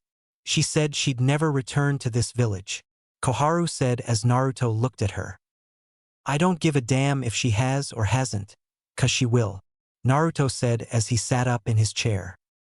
Alright then, it's settled. Me and Naruto will head out and find Tsunade, Jeriah said as the council grew wide-eyed. You can't. He's the Hokage now and he needs to stay in the village, Koharu said as Hamura and Danzo nodded. I know that, but he's not going to be announced until everything is calm and done with. Besides, I still need to start his training and it'll be a good time to do so, Jeriah said with a small smirk as the elders looked to one another. There's something you're not telling us, Jeriah. Out with it, Hamura said sternly as Jeriah gave him a grin. Nothing gets past you old fossils. There is a way for Naruto to run the village and travel with me. A blood clone would be able to do so, Jeriah said as Hamura and Koharu looked to one another in uncertainty. A blood clone would be able to. The blood clone could also use the shadow clone jutsu and the information from them would even be shared with the real original. He could also keep up with more training that way, being able to learn and master things, which would normally take years, in a matter of days. He'd even be able to act as a normal ninja with the blood clone doing the normal work of the Hokage. I say we do it, Danzo mused over as he finally decided to go with Jeriah's plan. The others nodded after hearing him. Alright then, pack your things Naruto, 'cause after I teach you this jutsu we're out of here tomorrow, Jeriah said as he disappeared in a plume of smoke. Naruto called a break to the meeting and went to pack his things. He now lived in the Hokage mansion, so he didn't have to far to go to his new mansion from the council chambers. He packed his things and then went back to the meeting once the break was done. Alright everyone, since I'm about to leave the village there are some things we must get straight. While the real me is absent, only elite chunin and higher will receive missions directly from my clone. Those lower than that rank will receive them from the council, since everyone believes you're giving the missions anyway. Also, I'll be gone for at least 2 weeks, so I appoint Shikaka Nara as head of the council until my return. Danzo, you and Dragon will maintain the route and regular ANBU. Hamura and Koharu, you two shall head the civilian council, since they'll try anything to gain power in my absence, mostly because they are unaware that I was made Hokage. The rest of my orders are to act as you always have, with Konoha's best interest at heart, and right now that is a strong face and kind heart, Naruto said in a commanding voice, yet it was still kind and smooth as he smiled at them. Even Danzo and Hayashi cracked small smiles at him. Then Hayashi remembered something. Hokage-sama, what of the Chunin exams? I'm sure Sarutobi-sama had chosen his picks already from the preliminaries, Hayashi said as he stood to address his young leader. Naruto nodded sagely as that was something he forgot. Yes, and I must agree with those he picked, but I will not announce them now. I will do it when I return, as well as my introduction to the village. Is there anything more? Naruto said as he looked around and no one spoke. He called the end of the meeting as Jeriah came up to him and they walked out. Danzo and Hayashi watched as the two walked out. He just might be the best Hokage this village has ever seen, Hayashi said with a smile as Danzo nodded. I must admit that at first I was opposed to him, but he seems to have what the others lacked, the very reason I wanted to be Hokage in the first place. He has a kind heart, but a stronger mind and sense of judgment. He doesn't let his heart stop him from taking the actions which need to. I realize now what a fool I've been for still lusting for the title of Hokage. If I had been, I would have waged war with everyone, thinking that would be the only solution. It's thanks to a talk I had with him that allowed me to think, Danzo said as Hayashi looked at him. Danzo was smiling, and that was scary. Oh, and what was it he made you think about? Hayashi asked as Danzo looked toward him. He told me he'd do what needed to be done, even if it cost his heart 100 pains. You see, unlike what people believe, I've always done things for the sake of the village, not simply me. My beliefs differed from those of the former Hokages, as I feel that the village should be placed above all else, even one's heart. I didn't hate the previous Hokage's beliefs, but I did think poorly of them. I just preferred to directly eliminate threats through assassination and execution rather than diplomacy and negotiation the others would try. But now, I believe that Naruto has combined the best of both ideals, putting the village first but doing it with care. He seems to use his kind heart to help people see his way, but if they don't, he'll deal with them, unlike Hiruzen would have. Hiruzen and the others felt that if things were left alone, they'd work themselves out, but Naruto knows otherwise. He knows that people can be changed for the better, but if they can't, then he knows they don't belong in this world, a world that needs people like him. Danzo explained as Hayashi nodded. He may not have liked Danzo before, but now, maybe he might. That boy really can change people for the better. I just hope it works on Tsunade-sama, Hayashi said as he and Danzo walked out with Danzo nodding to the thought. With Naruto and Jeriah. Alright Naruto, I'll show you the jutsu now, Jeriah said as they stopped near the front gate. Naruto nodded as he was eager to learn a new jutsu. Now, before I do, I need to let you know about it first. The blood clone is very much like the shadow clone, except it won't dispel until you dismiss it. It will do everything you would do, even your thought process, and it can use jutsu as well. Now I want you to draw blood from your thumb and make the ram hand sign. Focus your chakra as you would for a shadow clone, and then go into all the hand signs of a summoning and finish with the shadow clone hand seal. Jeriah explained as Naruto nodded and did as he was instructed. Ninja art. Blood clone jutsu, Naruto said as a clone popped up next to him in a haze of crimson smoke. Jeriah looked it over, then punched it into a wall with it, forming a crater the shape of its body. Hey, what the hell was that for? The blood clone yelled as he walked out of the crater like it was nothing. Jeriah looked to Naruto for the answer as Naruto shrugged. I have a high pain tolerance, Naruto said with his shrug. Again. Sorry for not being there, kid, Jeriah said as he knew he added chakra to that punch. He wasn't Tsunade, but that could have laid a Jonin ninja out for a week. Like I said on the way here, it wasn't your fault. You needed to watch Orochimaru and the Akatsuki, Naruto said as he waved off the apology. Jeriah sighed as Naruto turned to the clone. You know what to do, right? He asked his clone as the clone nodded and jumped to the roofs to get back to the Hokage tower. You ready to head out? Jeriah asked when the clone was out of sight. Yup, Naruto exclaimed with a smile. He was always excited to get out of the village. Plus, he would finally be able to get some real training done. The duo of master and apprentice disembarked from the village. Their goal: find Tsunade Senju and bring her back to the village. With the genin at Training Ground 7 later. Hey, guys. Did you know that Naruto left with that old guy Jeriah a little while ago to go find some Tsunade person? Kiba asked as he reached the spot the others were. The only one who didn't look surprised was Shino. Then again, you could never really tell the expression on Shino's face, or tell how he was feeling, as he always sounded the same. Hinata fidgeted nervously as her face went red, but they all ignored it. Sasuke gave a snort as he didn't care, and Sakura followed his every action. Really? Ino asked nervously as she had long since stopped being a Sasuke fangirl.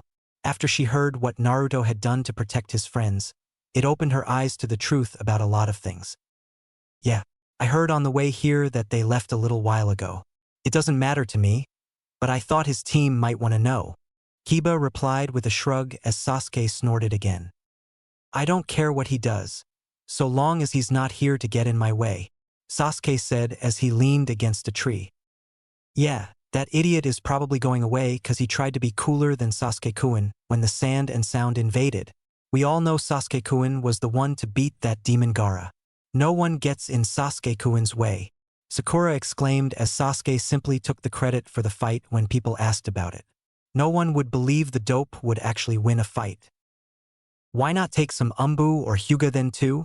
Shikamaru asked as he, along with Hinata and Shino, knew who Tsunade was. Because Jeriah was only allowing one person along with him, so he chose Naruto. Don't know why, but he must wanted to teach the dope how to eat something other than ramen. Right, Hinata, Kiba said as he nudged her. She gave him a scary look and he backed away slowly. He turned to Shino, who took a sip of the drink he had brought. Shino didn't say anything, but he and Shikamaru knew something was going on with Naruto. Makes sense. The dope probably can't even spell ramen. Sasuke replied with a smirk as Sakura had hearts in her eyes, but no one else but Kiba paid attention. Do you think there's anything going on between those two? Choji asked Shikamaru as they both noticed Hinata's spike in Churka as she tried to suppress her anger. Who? Naruto and Hinata? Sakura asked as she had overheard them. Hinata eeped and went red-faced as she pressed her fingers together as she tried hard not to faint from what she had heard earlier that day. What would make you think Hinata would love a baka like that? Hinata's a Hyuga clan heir and Naruto's a baka street urchin. She would never like him. He's trash, Sakura exclaimed as everyone, but Hinata and Ino sighed at her, even Sasuke. They all knew Hinata had loved Naruto for a long time and Sakura was more oblivious than Naruto to that fact. Hinata and, surprisingly Ino, growled lowly at her for talking about their man. Wait, Ino backtracked. Our man? Since when did that happen? I mean, Naruto's cute, kind, sweet, goofy, exciting. Okay, it's official, I just started falling in love with Naruto. I mean, he is a great guy after all, but I couldn't do that to Hinata. I couldn't just steal her man. Even if I did want him now, I'll just tell Hinata how I feel and see what happens. I'm sure Hinata could help me and I could help her, but I'll tell her later. Ino thought as she looked at Hinata and then sighed as she resolved herself to do what needed to be done. Shikamaru and Shino, of course, were silent on the matter. The two knew Naruto and Hinata had, at the least, some kind of relationship by the way Hinata was acted, but they weren't going to tell anyone. Shikamaru was just too lazy to do it, as it would cause him a good amount of grief. And Shino, well, he just didn't talk a lot. Although when they saw how Ino was acting they had raised eyebrows as they knew Naruto was going to be one unlucky bastard if those two had a catfight while he was gone. Itachi just stood on top of the tree across the clearing as he had been watching his brother. He wondered how often his brother smiled or laughed these days, but he could plainly see he didn't. Itachi frowned and narrowed his eyes at Sasuke as he knew his brother took the road he didn't want him to. Damn it, Sasuke. Why aren't you what I expected you to be? You were supposed to hate me and try not to be like me. You were supposed to want nothing to do with power and only want to live to find love, to kill me and be done with it. Why can't you see that? Foolish little brother, Itachi said as Kisame blurred next to him. Time to go catch up with Hokage-sama and Jiraiya-sama. They need the info I have on Madara, Kisame said as he stole a glance at the group of genin. He wondered how long it had been since he and Zabuza had been like that, except those kids were normal. I thought you said you weren't helping them? You said you'd never betray your Mizukage, Itachi said in his normal monotone voice as he continued to stare at his little brother. I did. But then I learned of what Madara did to Naruto-sama. It's kind of like my childhood, and I'd be damned if I don't follow the kid. He took that kind of pain way better than I ever did, and he came out still kind and happy. I think I want to see how he does it. After my interrogation, Ibiki told me that Naruto has a way of bringing the good out of people. I want to see him do it to Tsunade-sama, Kisame said with a small smile that Itachi thought he was imagining. Kisame didn't smile. He smirked and grinned, but never smiled. Itachi nodded as he turned from the genin with closed eyes that snapped open to reveal his active Sharingan. Fine. I think I want to see this power as well. Itachi said as he and Kisame blurred from the treetop. Sasuke looked over at the treetop and could have sworn he saw his brother, but he saw nothing now that he was really looking at it. Maybe it was just his mind playing tricks on him. He then remembered what he had read from the secret Uchiha tablet and he rushed away from the others as he remembered he needed to talk to Kakashi. With Jeriah and Naruto, they had gotten a good distance from the village and were now in Shakuba town. Jeriah said he needed to find an informant, so he gave Naruto his belongings, along with the young Kage's inheritance, and told him to get a room for the day. Now Naruto was inside the hotel room he had gotten and was reading the letters left for him by his parents. Naruto, if you are reading this message, then I and your father are dead. We asked the Sandaime Hokage if he would watch over you in case we were never able to. It seems that it has come to that. You may not have had the chance to know me, but I am your mother, Kushina Uzumaki. My baby boy, I want you to know that you are a hero, Naruto, no matter what anyone tells you. It is because of you that Konoha still stands today. I'm quite sure that in our last days your father and I have done what I really did not wish to do. You see, Naruto, you hold the Kyuubi inside of you.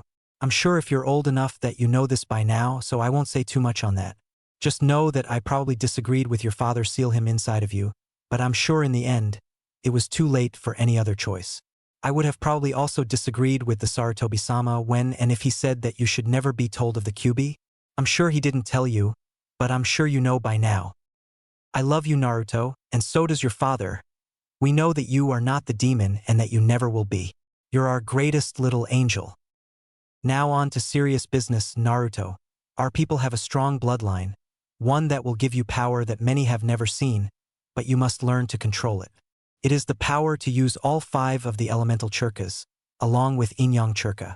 Once you master it, you'll be able to mix them and create sub-elements like wood style. Only truly gifted Uzumaki awaken our bloodline, and rarely would it have been able to be taught. It is a power which can shake the very countries themselves, as you will also have the Kyuubi increasing that power with his own energies. But you must control it, Naruto, as I'm sure you've noticed your crappy chakra control. There is only one way to gain perfect control over this power, but I can't tell you. You must find the answer on your own. You will know, Naruto, I believe in you. Naruto, I'm gonna finish this letter now. I hope you read all of it. I had to write fast. The doctors tell me it won't be long now until you're born, but I had to finish this one last message to you. No matter what happens, Naruto, I know that you will make us proud, whether it's in Konoha or elsewhere. I left a few parting gifts, as did your father. You should find them in the boxes. Good luck, Naruto-kun.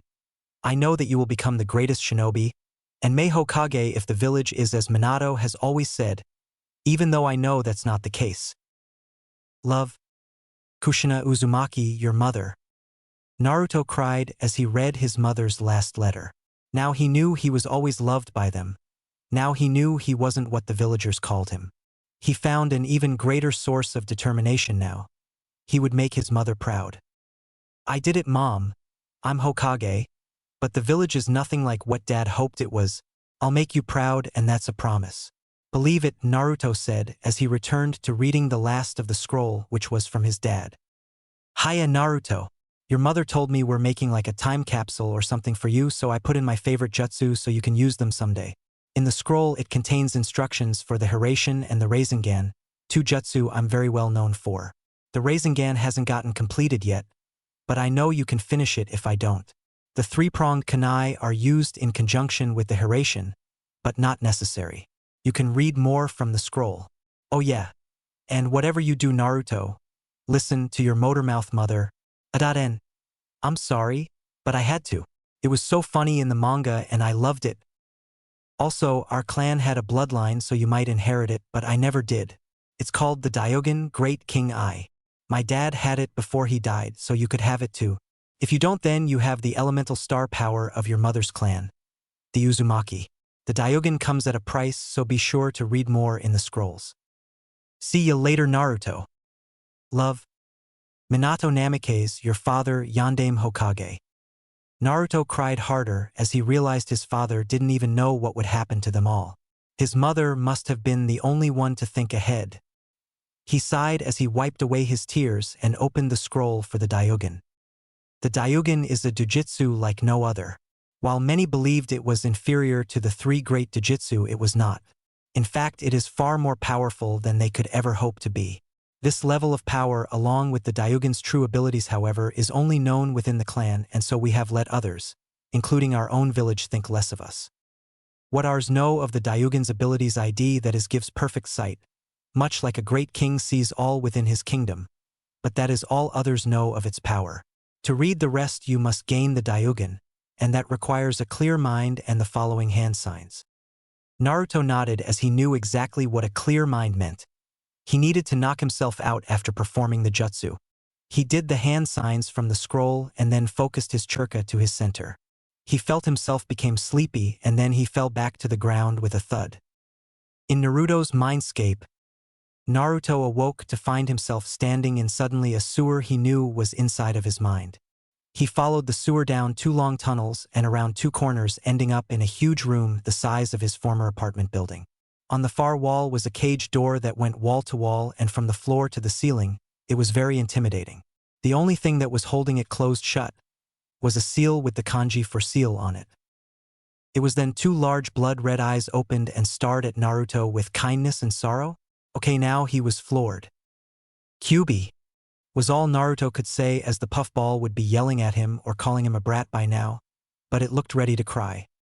"So my jailer has finally discovered his powers and used the king's rest jutsu to help awaken it and the other. Well, I suppose the mirage is over, and I can show you what lies beyond the mask," Kyuubi said with a sigh as he was engulfed in a tornado of flames. When the flames died away, in Kyuubi's place was a young woman. She had short spiky orange hair and crimson red eyes. She wore a short black shirt robe with green trimmings, dark pants, with black and white belt that she tied in front with mesh armor underneath. "You can turn human? And you're a girl?" Naruto asked in complete shock, since Kyuubi never did that before. Kyuubi just scoffed at him as she stepped between the bars of the cage and laid a hand on Naruto's shoulder, to which shocked Naruto even more. "Naruto, if I wanted to I could turn human on the drop of a Ryo coin, but I needed to keep up my mask of aggression and hatred.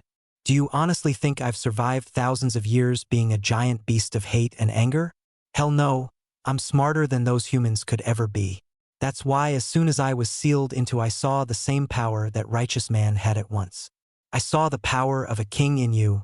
Oh yeah, and if I was really bloodthirsty I could have come out at any time and killed you," Kyuubi said with a smile as she patted Naruto's head like a child. Naruto was completely floored by this as he gaped like a fish. He shook himself to regain his composure as he turned serious eyes to Kyuubi. "I felt smarter and calmer than I've ever felt in my life. I feel so serene, and I don't remember ever learning that word. You did that, didn't you?" Naruto asked with narrowed eyes as Kyuubi gave him a fox-like grin and a mock bow. "But of course, I couldn't have my host be a moronic Hokage, could I? Besides, I was gonna do it in a couple of months anyway, so I just started earlier. But back to the reason you're here. You're here to acquire the power of the Daiugen. I must warn you that it wouldn't be easy. Thinks are given up to obtain that Dojutsu, and they know of its true power. If you truly wish to gain this blessed yet cursed power, then follow me," Kyuubi said as she walked out of the room with Naruto close behind. They quickly made it to what seemed like a stone tablet. Naruto was confused as Kyuubi grabbed his hand and placed in on the stone tablet. His body started to glow as he began to slowly fade away. "Naruto, don't question things from here on out. Just go with the flow and think before you speak. Also, when you get there and see that man, you'll have to give something up. Be sure to think before you speak, Naruto-kun," Kyuubi said as she kissed his cheek before he completely faded away. In the thought tower, Naruto didn't know why, but he knew this place like the back of his hand. Confused him, but like Kyuubi said, he just needed to go with the flow. He reached the top of the tower only to see a floating platform to which he walked to. "Ah, I see, so you're the next of the Namikes to come here. What is your name, young one?" a voice said smoothly and calmly. Naruto looked up and saw a young man sipping tea and reading a book as he sat lazily in his throne-like chair in the center of the platform. He had short wavy black hair. He wore a black uniform that seemed to be for a school. His purple eyes gazed over Naruto with disinterest and then excitement as recognition flashed through them. "Ah, so it's finally your turn, Naruto?" the man said as Naruto simply nodded, not wanting to seem out of the loop on the subject. Good. Then you must know why you're here and the requirements of it, the young man said as he sat up straight and gave the presence of a true king. Naruto couldn't help but nod as he felt that anything this man told him would lead to peace and posterity. Good. Then allow me to explain who I am. I am Lelouch Namikaze, and I was the first of the Namikaze clan. You see, when I first died, the world was created anew and I was revived in this era. I still had the powers of my old life, so I simply used it. I didn't want anyone trying to steal our power or knowing of it, so I made it to where only select members of the clan had it and only they could use it. After being in this world for about 10 years, I joined my clan with a man named Hashirama and his Senju clan. And well, you know the rest of that story, Lelouch said as he stood and walked over to Naruto with a kind smile playing on his face. Now on to what must be done for you to receive my power. You must give up something that you possess, and once you give it up, you can never have it back, Lelouch said with a stone-serious face. Naruto placed his chin in his hand as he thought it over. Kyuubi said not to question things, so he wouldn't. Kyuubi said to go with the flow, so he would. Kyuubi also said to think before he spoke, and so he was. Now what could he give up that wouldn't seem stupid but wouldn't impair him? Lelouch stared at him with his smile back in place. If what he thought and knew about his descendant was true, then Naruto would make a better choice than he when he was alive. I'll give you my hatred, Naruto said as Lelouch's smile broadened. He ruffled Naruto's hair as he let out a chuckle of amusement. You've passed my test, Naruto, Lelouch said as Naruto grew a bit confused. You see, the only ones who could hope to have my true power were the ones who would give up a dark trait of theirs. There were others who gave up other things, but only those who would give up their negativity could gain my true blessing, and you just so happened to be the first, Lelouch said, trailing off as he thought about the stupidity of his clan. If only it hadn't skipped Minato, and Naruto was Minato's grandson. So here is my truest blessing, the full potential and power of the Dyogen, the Kami Dyogen, Lelouch said as he jabbed 2 glowing fingers into Naruto's eyes. It didn't hurt his eyes, but his mind was on fire from the sensation. When Lelouch pulled his fingers back, Naruto fainted and fell off the floating platform. Lelouch smiled, watching him go down into the inky black darkness of the space. He then went back to his throne and started reading his book again, waiting another who knows how long for a visitor. Well, at least I have Ika, Lelouch said to himself as he giggled perversely. Naruto's mindscape. Naruto awoke with a bad headache. Kyuubi was over him with a worried expression on her face that turned happy when she saw he was waking up. His eyes fluttered open and she gasped at seeing them. They were a royal blue color as he fluttered them. They glowed slightly as he sat up, keeping them open. You received the blessed eyes of Kami, Kyuubi said more to herself than him. He looked at her as she tried to avert her gaze. Naruto, you must stop those eyes before you use them on me. Just close your eyes and think of your normal ones, she said as he did so with his eyes returning to their cerulean color. All right, what now? Naruto asked as Kyuubi snapped her fingers and turned into a young man with the same clothes and short red hair. Now it's time for Hell Kit, Kyuubi said as he dragged Naruto to the room they would be training in for the next 3 years, but since it was his mind, it would pass in a matter of hours. 3 hours later, outside Naruto's mindscape, Naruto awoke in a cold sweat as he just survived Kyuubi's boot camp of hell and torment. He was far more knowledgeable now, but his mind would never be the same. Kyuubi had trained him in chakra control, some jutsu, and mastering 3 of his 5 chakra affinities, since when being still physical he could still manipulate his chakra the way he wanted to if he wanted to perform a jutsu. After a year of that, Kyuubi had him studying seals and everything else shinobi. It was a whole another mind year before he could move on to manipulating Kyuubi's chakra. He had finally mastered it when Kyuubi had told him the last thing he wanted to hear. Kyuubi was being drained away. Naruto had converted a large amount of chakra in his training, and now Kyuubi would disappear in a year if he couldn't find a body for Kyuubi to transfer into. It was a good thing that in the first and second years he had discovered some interesting things about his bloodline, the Dyogen. Now he was face to face with a worried Jeriah, to who he told everything to. Jeriah wanted to faint after hearing that tale, but he needed confirmation. So let me get this straight. The Kyuubi who can be a girl who's in love with you, or a boy who's a drill sergeant. trained you for 3 years in your mind? But before that, you gained the Namake's bloodline Jujutsu, and the one Minato's father had wasn't even the true full power of it? Also, you're the first to receive its true power because you were willing to give up your hatred for others. Jeriah said incredulously as Naruto nodded truthfully each time. Jeriah nodded slowly as he fell back, finally allowing himself to faint.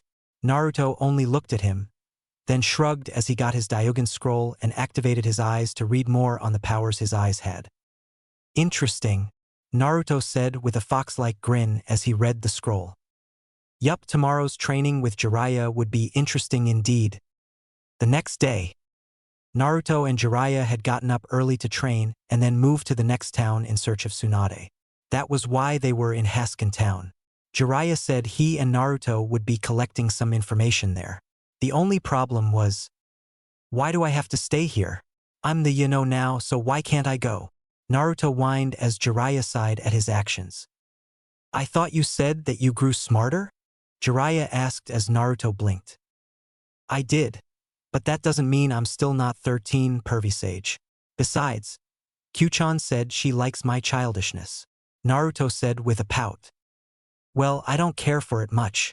Here, study this jutsu, and when I come back I'll see how far you've truly gotten with Kyuubi. If it's good enough, then I'll start teaching you a truly amazing jutsu, the Rasengan, Jeriah said as he gave Naruto a scroll. Naruto blinked a few times as raised his hand slightly like he was holding a fruit. You mean this? Naruto said as chakra swirled in his hand until it formed a perfect Rasengan. Jeriah narrowed his eyes as he studied the jutsu. How did you learn this? Jeriah asked in a serious voice with narrowed eyes. He knew he hadn't even mentioned it to Naruto and the boy knew it already. Jeriah knew he was supposed to be the only one to know that jutsu besides the boy's father, Minato. I saw it and studied it when you fainted last night. It was in a blood seal scroll from Dad. He had some great tips, hints, and tricks on it too, Naruto said energetically as he formed another in the opposite hand. Jeriah almost fainted again, but stopped because this time Naruto might learn the Fly Thunder God Jutsu if he did. That year of chakra exercises paid off, don't ya think? Naruto said as he dispelled both Rasengan from his hands. Yeah, well, just study that jutsu, okay? It'll be helpful in future battles, Jeriah said quickly before he vanished in a plume of smoke. Naruto sighed as he sat down and opened the scroll. Fire style, small fire stream jutsu. This technique is used as the parent jutsu of almost any fire jutsu used. It was created by Akira Sarutobi and requires no hand seals. Naruto started reading as he sat there in the hotel room with Itachi and Kisame. We're getting close. I can feel Naruto's chakra from here, and it's much stronger and more controlled than the last time we saw him, Itachi said in monotone with Kisame nodded as they strolled into the outskirts of town. Yeah, you're right. It's focused to the point of great chakra control, but it still isn't at mastery yet, although it's definitely more power. I'd say he was at low chunin in both before, but it seems that he just jumped to Sanin level in 2 days. It's almost as if he's been training for years. Oh well, that'll just make it more fun to have a battle against him, Kisame said with a wide shark-like grin showing his shark-like teeth. Itachi nodded as he too wished to test the limits of Naruto's newfound power. Then let's not make haste, Itachi said as he and Kisame took to the roofs and ran toward Naruto was located. With Kakashi. So Naruto went with Jiraiya-sama to find Tsunade-sama to help me? Kakashi said in an extremely weak voice as he lay unmoving in his bed. The only part of him he could move was his eyes and his head a bit, but that wasn't much. In the room with him were some people, mainly Asuma, Guy, and Kurenai, but also Yugao Yuzuki and Shikaku Nara. That's Naruto-sama or Hokage-sama, Kakashi-senpai. You of all people should know how to show the proper respect for the Hokage, Yugao said as Kakashi seemed to simply ignore her. She wasn't sure if he hadn't heard or what, but it made her uneasy about him and his loyalties.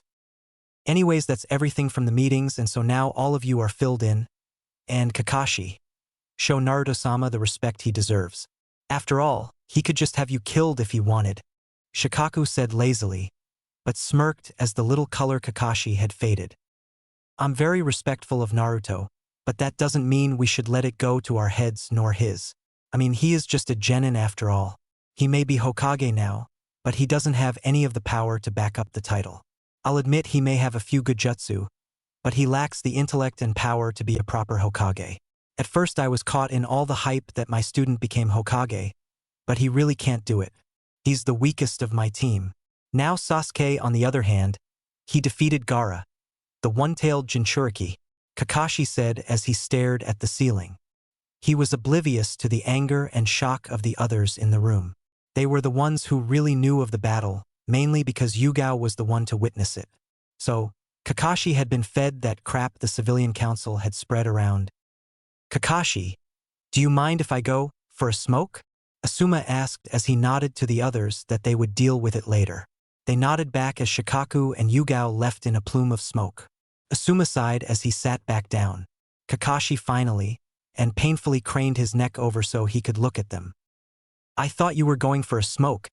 And where are Shikaku and Yugao? Kakashi asked as Asuma shrugged nonchalantly.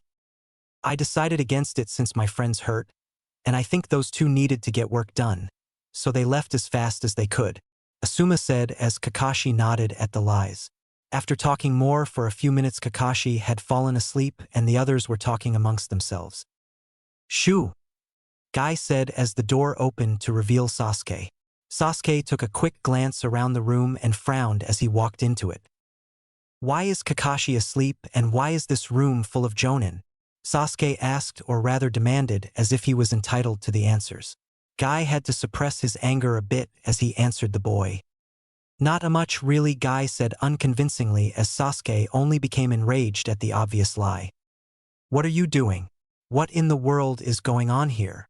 Sasuke asked heatedly as they only avoided his gaze so they wouldn't be tempted to kill him.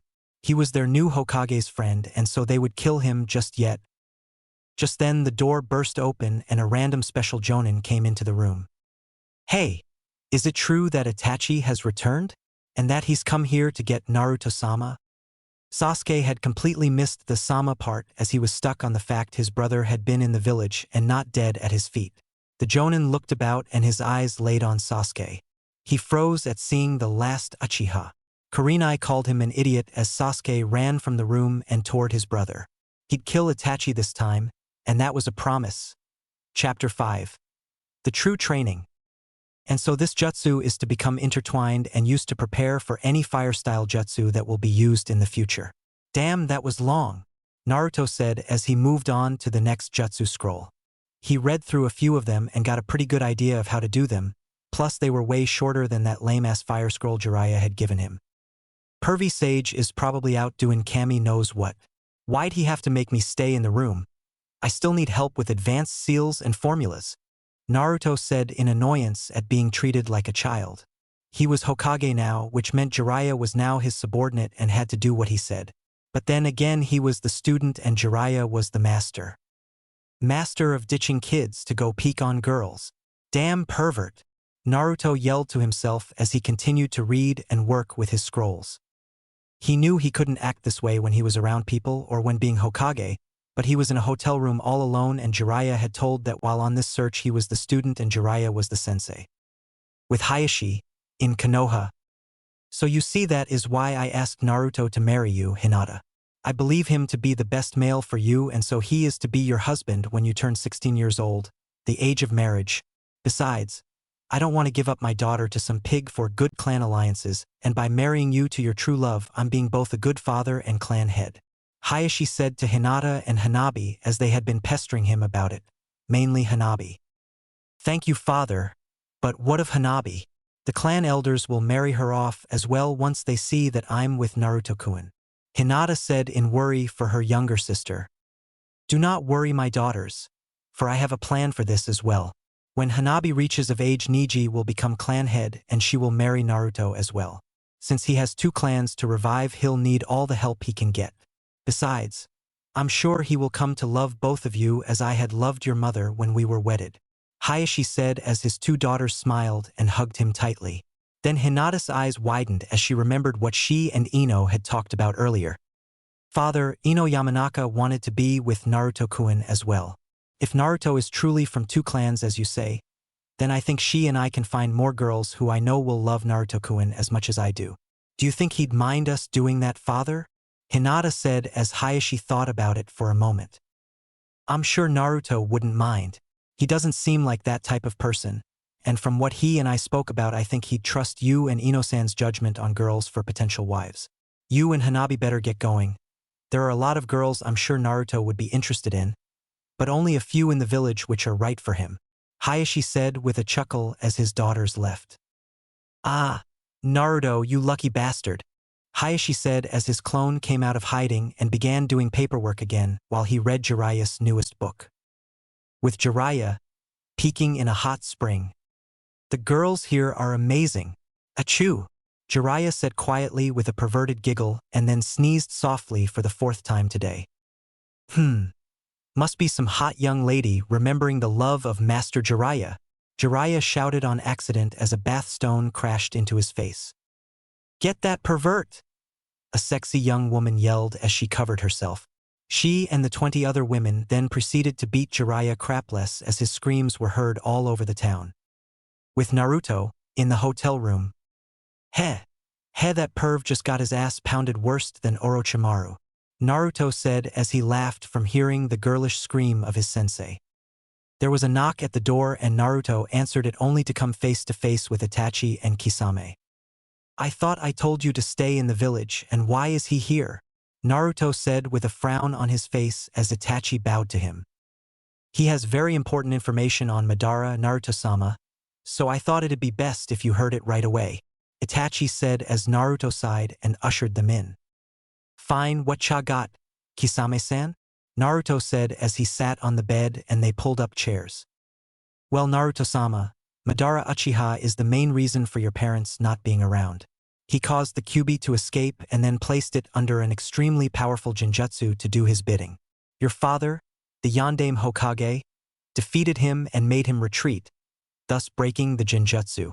The Kyuubi continued to attack and ended with it being sealed into you, and both your parents dying to keep you safe, Kisame said as Naruto closed his eyes to hide his emotion. Does he have any other crimes to atone for? Naruto asked in monotone to further hide his emotion. Yes, Hokage-sama. In the past he took control of the 4th Mizukage with his Sharingan. I was one of the very few who knew. I was to help him to bring an end to the world of lies. But all it did was make it a much large world indeed, Kisame finished sadly as Itachi picked up. He also helped train me to effectively kill the entire Uchiha clan, started the Mist Civil War, and is the true leader of Akatsuki. He's collecting the bijou so that he can have total control of the world by reflecting his Tsukuyomi off the moon, Itachi said as Naruto grew shocked at the information. He's a monster, Naruto growled out as Itachi and Kisame nodded. Itachi's head snapped toward the door as a frown appeared on his once emotionless face. Sasuke, Itachi, and Naruto said as they then turned to one another. We'll talk about that later, but for now, excuse me, Naruto-sama. I need to drill something into my foolish little brother's head, Itachi said as he stood and bowed to Naruto before calmly walking out of the room and shutting the door behind him. Kisame and Naruto looked at the door as they heard the sounds of birds chirping, explosions, grunts, shouts of pain, Itachi talking, more shouts of pain, and then a duck. Yeah, that last one they had no clue what it was. Itachi came back into the room looking a little drained with a beaten and battered Sasuke over his shoulder. Sorry about that, Naruto-sama. Where were we? Itachi said as a knock came to the door. It was my guy and he looked a bit embarrassed as he looked up in shock to see Itachi there. He saw Sasuke over Itachi's shoulder and was about to attack until he heard Naruto. Guy, don't. They're my agents, and Sasuke kinda deserved the ass kicking from coming all the way here for something he couldn't achieve. Now take him back to the Konoha hospital.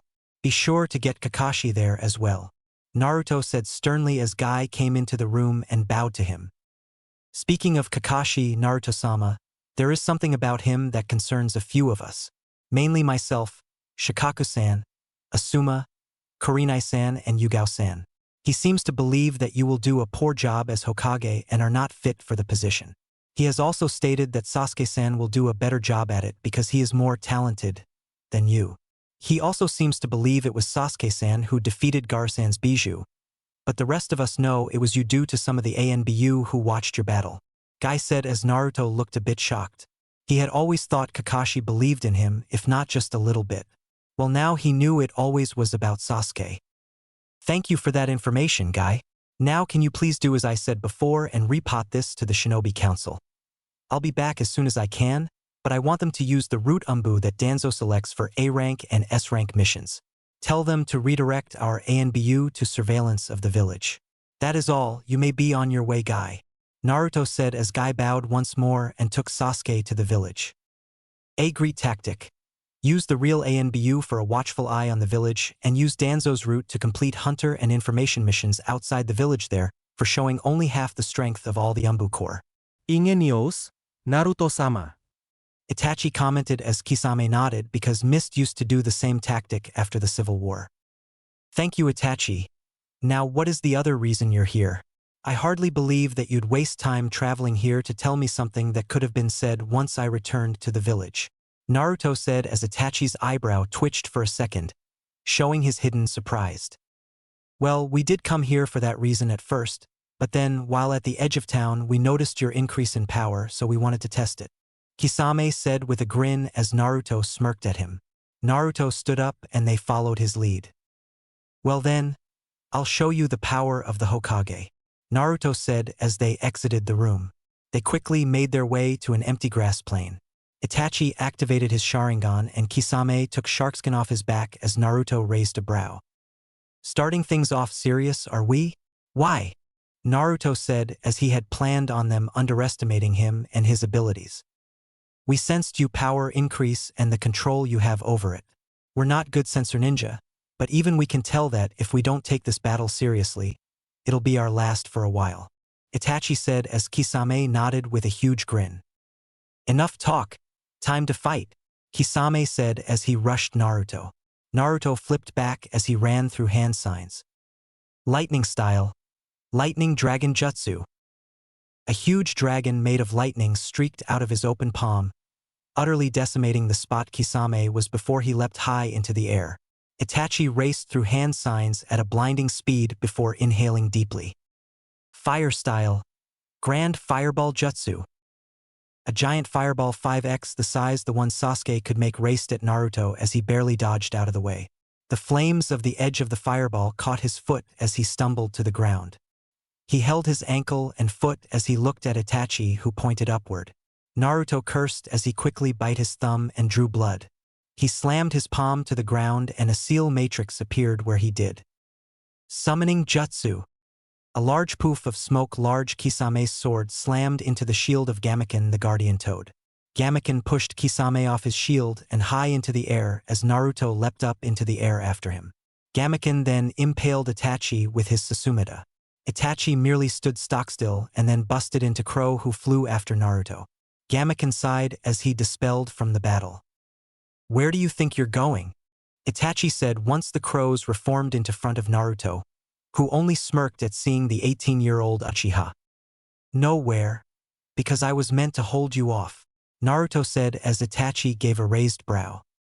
His eyes widened as he drew a kunai at Naruto, who was hit by it and dispelled into smoke, revealing him to be nothing but a clone. Itachi turned around to Kisame to see Naruto behind the shark-like man with his fist cocked back. Itachi, with the use of his Sharingan, noticed that Naruto had used Dancing Shadow Leaf to get behind Kisame and that there was wind chakra infused within the punch that was about to be delivered. Kisame, watch out! Behind you! Itachi said as he flashed through hand signs. Kisame turned around, but it was too late as Naruto fist impacted with Kisame's gut. Wind style, Tornado Fist, Naruto said as he twisted his fist into Kisame's gut and sent the man swirling toward the ground. Kisame flipped over when he was close to the ground and landed softly in a low crouch as he had went through 10 hand signs. Naruto's eyes widened as he could tell what was about to happen. Water style, Great Water Bullet Jutsu. Kisame then fired a large blast of water at Naruto, who was still high in the air as he looked down at the two with wide eyes. Seeing the large water jutsu heading towards him, Naruto did a single one-handed hand seal and brought his index and middle fingers to his lips while taking a deep breath. Fire style, fire stream jutsu. Naruto called out as he channeled more and more chakra into the jutsu, so it would overpower Kisame's water one. He saw that it wasn't working, so he used a bit of Kyuubi's chakra and the flames of the jutsu turned white and red as he increased its power. Fire style, Dragon's Rage Jutsu. Naruto's new jutsu completely bested Kisame's own as it dissolved the chakra-infused water and sped to the two Akatsuki members. Although as soon it did this, Itachi disappeared and reappeared above Naruto and brought a harsh kick down on top of his head, slamming him down into the ground. But when Itachi hit him, he quickly realized that the Naruto he hit wasn't the real Naruto. As when he hit him, Naruto turned into a wooden person, revealing that Naruto had replaced himself with a wood clone. But how? Itachi questioned as he started to look around for the real Naruto, although before he could find him, he suddenly found thousands of water needles surrounding him, where he heard Naruto's voice cry out the name of the technique. Secret Ice-style Jutsu, 1,000 Needles of Death.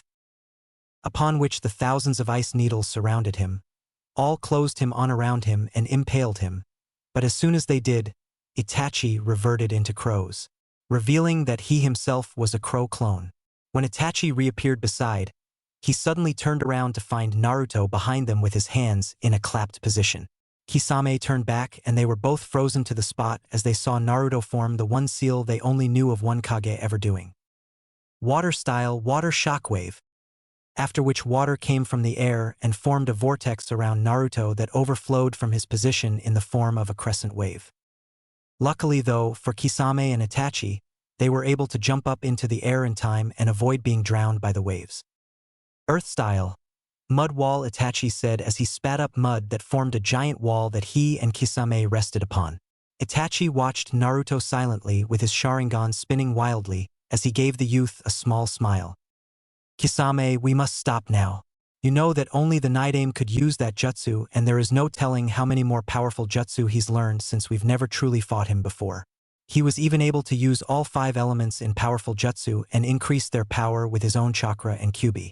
He has also shown jutsu which only the Shodai and Nidaime Hokage have ever been able to use, but they're not exactly to those levels yet.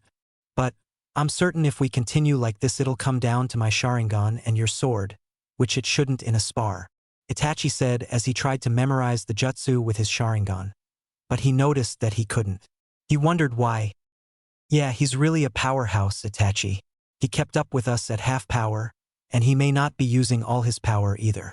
It's like fighting one of the Sanin, 'cause you never know how he'll change the tide of this fight. Kisame said as he ran through hand signs and made the water back into vapor. Itachi dispelled his mud wall as they walked up to a panting and sweating Naruto. You guys win. I'm beat. Those were all the jutsu I knew and I don't want to use my bloodline on you too. I want to test that on someone else. But don't worry, once Jiraiya-sensei really starts my training and I get the other jutsu I have in the scrolls, I'll be able to keep up with you too.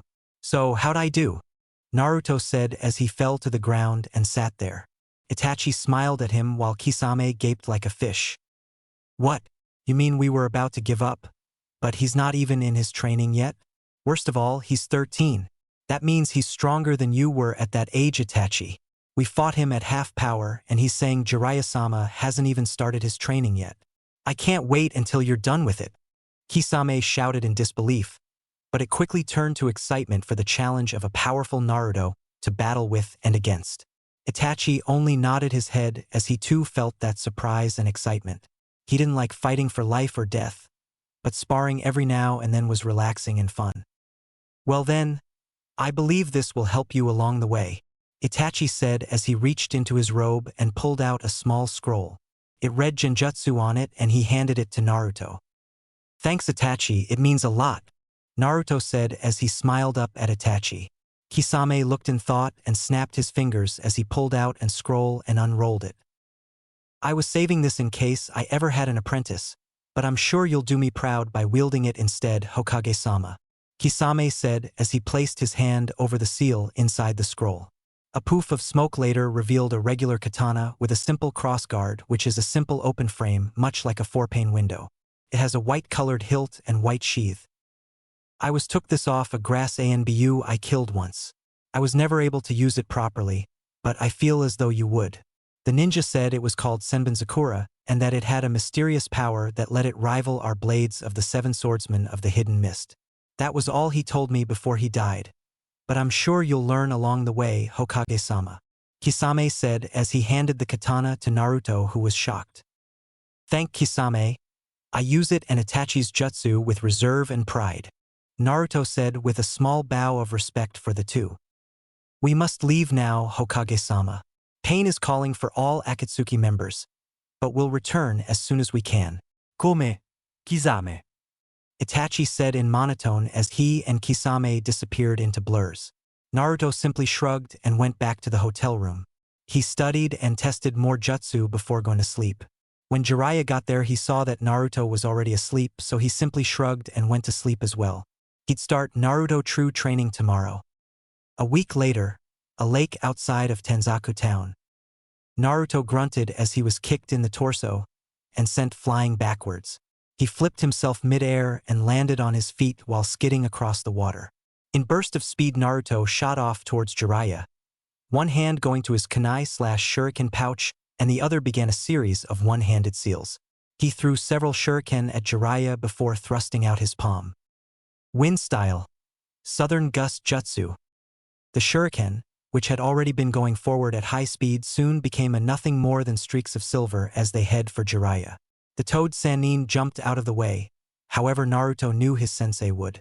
Naruto put in a small intense burst of highly concentrated chakra into his legs as he disappeared and reappeared right in front of Jeriah. Shinobi Rule 7. Never let your guard down, pervy sage? Naruto said cheekily with a smirk as Jiraiya's eyes widened a bit. Naruto aimed a punch at his sensei's stomach, which Jeriah swatted away in the hopes of knocking Naruto off balance. Naruto went down and pushed himself into a handstand, launching a kick that managed to hit Jeriah in the face and made the man stumble back. Pushing himself into a flip, Naruto went for an axe kick to Jiraiya's shoulder. Jeriah put up both arms to guard and immediately regretted it as he was forced to a knee by the power behind the kick. Damn brat, and his stupid chakra enhanced strength. He's almost like a mini Tsunade, but he's still a long ways to go in terms of chakra control and precision. Jeriah thought as he grabbed Naruto's leg with both hands and was about to flip the boy over, but Naruto had other plans. Naruto used his other leg to jump up and over Jeriah, using the man's grip to keep himself balanced, and launched a kick to the pervy sage's face. Jeriah was forced to let go of Naruto's leg as he moved his head to the side and dodged the kick. He turned around and managed to kick Naruto in the chest on his way down. Naruto choked out salvia from the force of the kick, but grinned as he moved with the blow and began going into a series of backflips to gain some distance from the toad sage. Jeriah took out a kunai and threw it at Naruto, going through a few hand seals. Ninja art. Kunai shadow clone jutsu. One kunai multiplied into 30 as they all headed straight for Naruto. Naruto just looked at them with the same grin as he began going through a few of his own hand signs before calling out his newest jutsu. Water style water wall.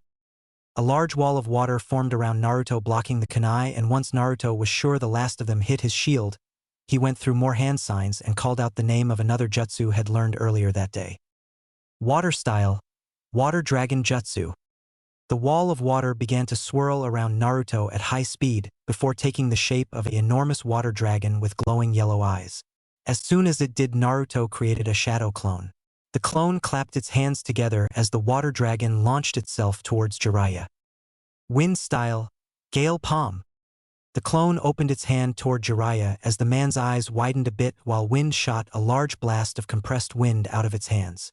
Instead of Jeriah, it went straight for the water dragon. That was when Jiraiya's eyes went really wide. The water dragon's power and speed were soon increased as the wind jutsu merged with it. It headed towards Jeriah, with the Sanin cursing up a storm as he jumped out of the way and into the air, having to use chakra and his full leg strength. The water dragon's head slammed into the water with a loud crash. Water erupted everywhere, looking as if there was a large explosion. Using the distraction caused by his jutsu, Naruto threw a few shuriken and went through the hand signs Jeriah had used earlier. Ninja art. Shuriken shadow clone jutsu. The few shuriken became 30 as they headed for the still airborne Jeriah. Noticing them, the toad sage went through his own hand seals to counter them. Ninja art. Needle Jizo. Jiraiya's hair wrapped around his body and became hard as steel as it deflected the shuriken. Once the shuriken were all gone, Jeriah whipped his still long hair around and called out another jutsu. Ninja Art, Hell Needles. Several hardened needles of hair launched at Naruto from Jiraiya's mane. Naruto took out 2 3-prong kunai, spinning them by the rings. He went into his taijutsu stance, the toad style, with both kunai held in a cross guard. Naruto and his clone's hands became blurs of motion as they deflected the senbon-like hairs away from the real Naruto. When the senbon hailstorm died down, Naruto looked around, not seeing Jeriah anywhere. He frowned before closing his eyes, trying to sense out the man's chakra. Naruto could pick it up fairly easily, since it was the most powerful one there besides his own. He finally found the town madman. However, his eyes widened when he realized the man was right under him. His realization came too late as Jeriah came out of the water and smashed a fist right into Naruto's chin. But before Naruto could fly too far, Jiraiya's hair wrapped around his body and hardened, immobilizing him. It was then Jeriah felt cold metal on his neck and found the clone he'd forgotten about with a kunai to it. Jeriah and the real Naruto had a silence and long stare down before they bursted into laughter as the eldest Sanin placed the youngest Kage down on the ground upright. Naruto went through several hand signs as he slowed his breathing to get his jutsu just right this time. Unlike the other days, he had used it. Water style, water drainage jutsu. All the water from the supposed lake was turned into air once again as Jeriah slammed his hand to the ground. Earth style, leveling the plain field jutsu. The ground under their feet rose to the level of the surrounding area and Naruto did a single hand sign. Secret wood style jutsu, great forest creation. The barren land they were standing on began to blossom and sprout new life until it matched the very forest that surrounded it. Naruto slumped onto the ground as he rubbed the back of his neck. Geez, pervy sage, I know doing these are supposed to help, but don't Cha think I could rest today? I mean, we'll find her here, right? Naruto said as he started to feel the drain of the high-rank jutsu he had been using. Jeriah shook his head with a grin as he looked down on his apprentice. No can do, Naruto. You may be Sanin class in all areas, but you need battle experience with your jutsu and taijutsu. Next spar will mix in genjutsu, kenjutsu, and the techniques of the Shodai Hokage, alright? Now dispel the clones from the hotel room and see what they've accomplished in the last 5 hours. Jeriah said as Naruto groaned but did as his sensei instructed. His head reeled a bit at the sudden mass of information and he shook his head to clear it. They've finally completed all the seals training from the seal scroll and they've started on your personal seal scrolls. They mastered the element training for earth and wood style that we started 3 days ago. So all that's left for me to complete is fire and lightning since I did wind and water 5 days ago. The other clones have finished reading through the scrolls of the Nidaime and Shodai, so I'll be ready by tomorrow to see how those techniques work. Naruto said as Jeriah nodded while looking deep in thought. Alright, then we'll start your training in medical ninjutsu today and we'll have you start on your writings as well. Tomorrow we'll start on combining the elements you've learned now and go from there. Naruto, I realize that we've pushed your training to the max, but it's for your own good. The other Hokage specialized in only a few fields, and Minato had only learned a bit of each field, never truly diving into them, but learning the bare basics of each. You have a golden opportunity. You can dive head first into them all at once due to your large amount of chakra, picture-perfect memorization, and your shadow clone jutsu. You've learned more in 2 weeks than other Kages have learned into in years. Jeriah said as Naruto smiled up at him. I know, sensei. So what do we start now? Naruto asked as he and Jeriah sat down. Well, for starters, we'll begin with 20 clones reading the medical ninjutsu scrolls Tsunade left in the Hokage's vault. Once they've mastered the basics, we'll create 20 more and so on and so forth until they're done. I'll train 50 clones in advanced seals and you'll do your writings personal. But for now, why don't you take a break and go into town? You've earned it. Jeriah said as Naruto got up and hugged him. Thanks, pervy sage. I promise I'll master 100 jutsu tomorrow, Naruto said as Jeriah chuckled while he got up himself. Sure, whatever, brat. Just be sure to create those clones, Jeriah said as Naruto nodded and created 70 clones. Now remember, Naruto, you may not know anyone here, but word might have spread that you and I are traveling together. that can give you unwanted attention so in your true form, instead of that transformation, alright? Jeriah said as Naruto sighed deeply and formed a hand sign. Yes, sensei. 可以. Naruto said as he was shrouded by smoke. When the smoke cleared, the old Naruto was gone. In his place was a young man as tall as Rock Lee or Niji. He had long spiky blonde and 2 bangs framing either side of his face. The reason for this is because he doesn't wear his headband anymore, and QB accelerated his growth spurt when training in his mind for 3 mental years. Also, the kid never heard of a haircut until after his 3-year trip with Jeriah, so there you have it, folks. He possessed cerulean blue eyes that shined like a precious stone, but beneath that warmth and shine was cold and dark, to which proved he was a shinobi. He wore a long black robe shirt, black robe pants, and a white sash to hold them together, to which he tied in a loose knot in the front. Senbonzakura was in its sheath, held in place on his right hip by the sash. He liked to call his little wardrobe a shahakusho because, well, he just thought it sounded cool. Okay. He wore a long white haori with long sleeves over that.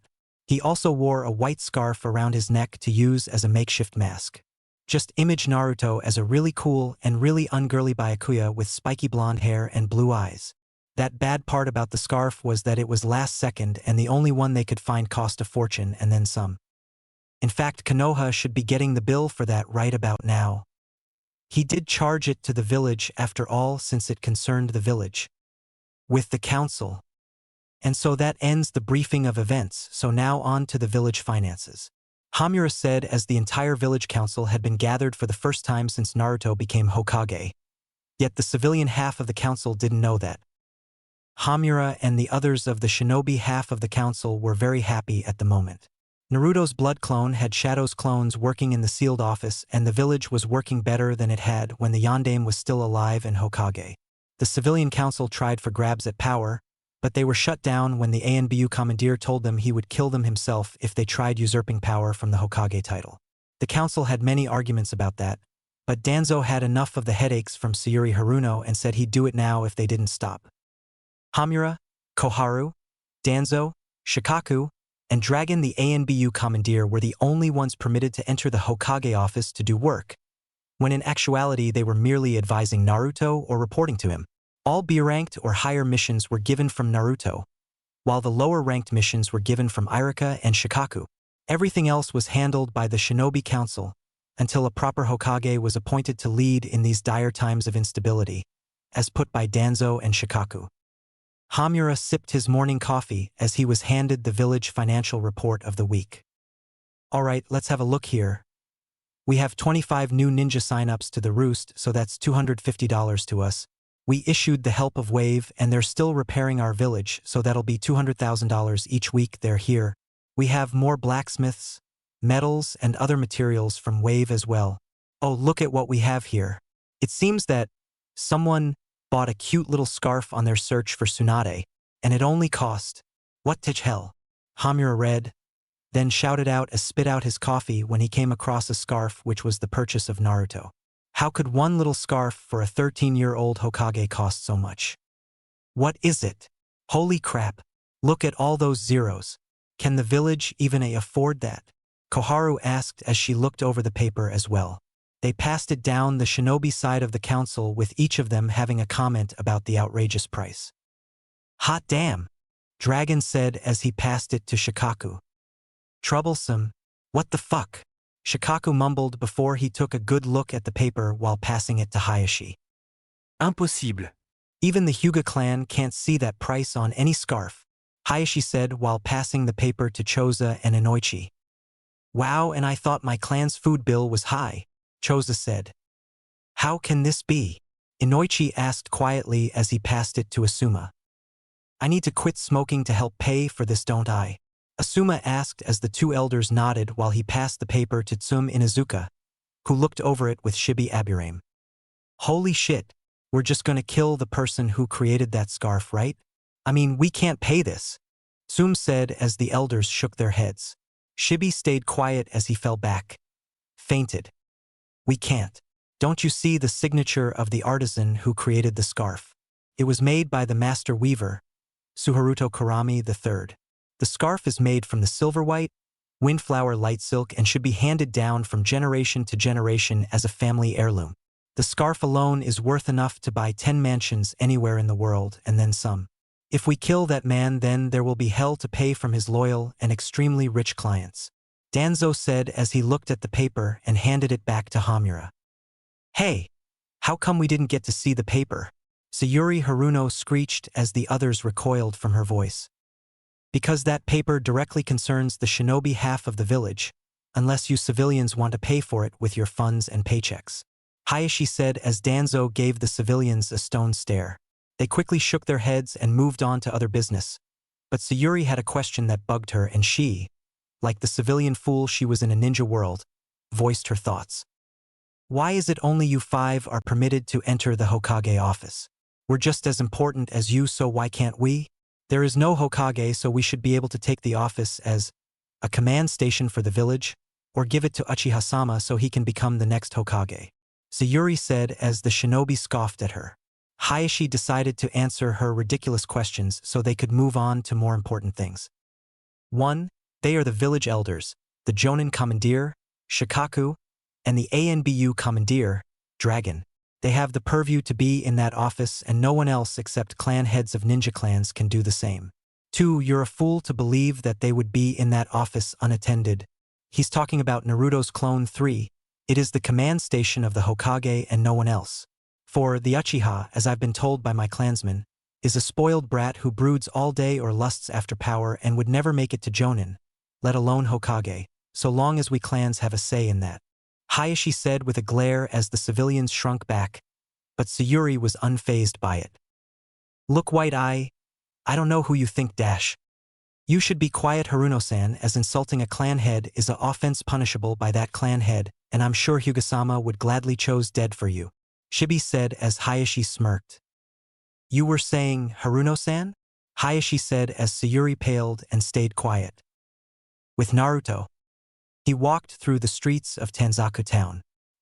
He was sure that his council was far too shocked right now to be pissed at him, so he'd think of a good story to tell them before he returned. He had received many memories from the clones in his office, but they seemed to have everything under control, so he just let them go with the flow. Naruto looked up and realized 3 things. 1. He was at the outside wall of Tanzaku town's castle, which was in the center of the city. 2. The castle wasn't there anymore. And 3, now that he had sensing abilities from his mental training with Kyuubi, he could easily identify Orochimaru's chakra. It was like a thick smoke the way his evil and dark chakra was permeable in the air. He sensed 3 others, but he couldn't identify them, although one felt familiar as if he had been around it before. He decided to check it out. The last time Orochimaru was around Sasuke ended up with his snake emo mark that only made him far more of an emo avenger. He quickly took to the shadows of the castle as he suppressed his chakra to the lowest he could. He peeked out from shadows over the mysterious chakras that he sensed earlier and found for people standing on the street just below. They were Orochimaru, Tsunade, and 2 others. The first surprised him because it was Kabuto, but then he remembered Kabuto's fishy attitude at the Chunin exam. I guess that explains it. It also explains why he showed so much interest in Sasuke and me, Naruto thought as he set his gaze on the other unknown. The only reason he knew Tsunade was the blonde one was because her chakra levels were equal if not stronger than that of Orochimaru. It seemed she was flexing her chakra, probably to show Orochimaru she was still as powerful as she in her youth. He knew that form she took was a genjutsu because Jeriah told him on the way to town.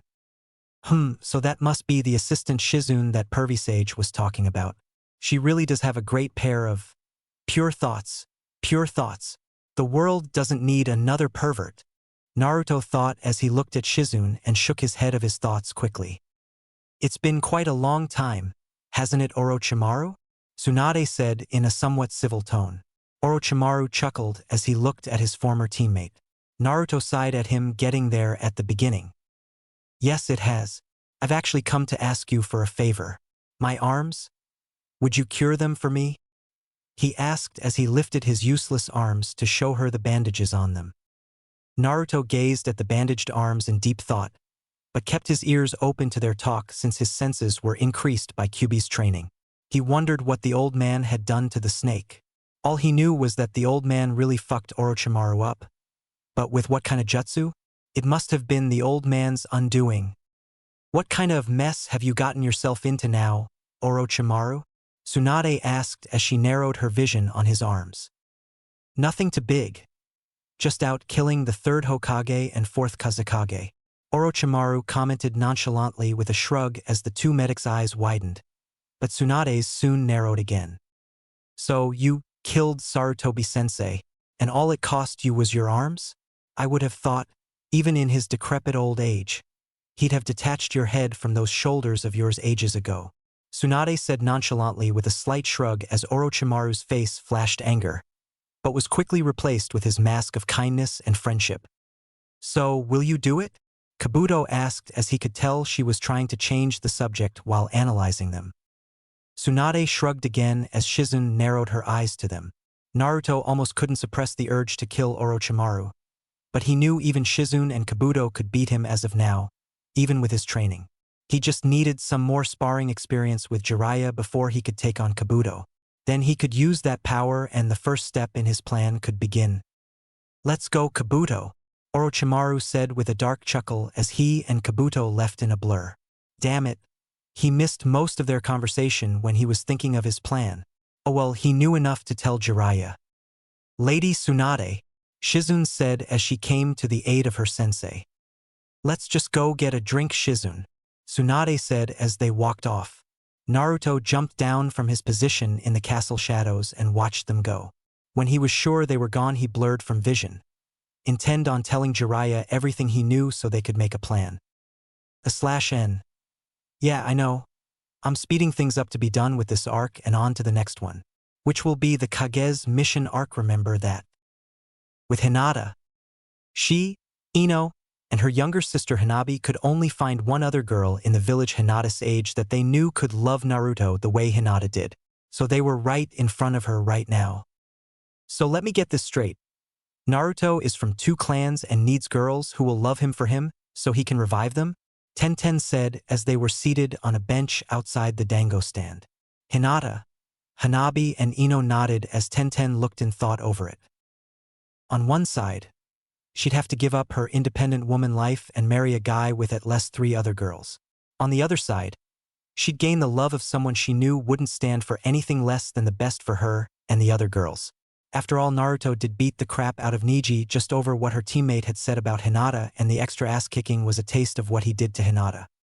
Okay, wait, what about Neji and what about that Uchiha kid reviving his clan? Tenten asked as Hinata looked in thought and Ino scoffed. Please, let me tell you, Sasuke Uchiha is not going to revive his clan. He's got both a superiority and inferiority complex. He'd never acknowledge when someone is stronger than him, but the guy obsesses when he thinks someone is stronger than him. Also, for his entire life, despite being popular with girls, Sasuke has shown absolutely no interest in any of us, all due to his all-consuming desire for revenge and power. I know what he wants to do.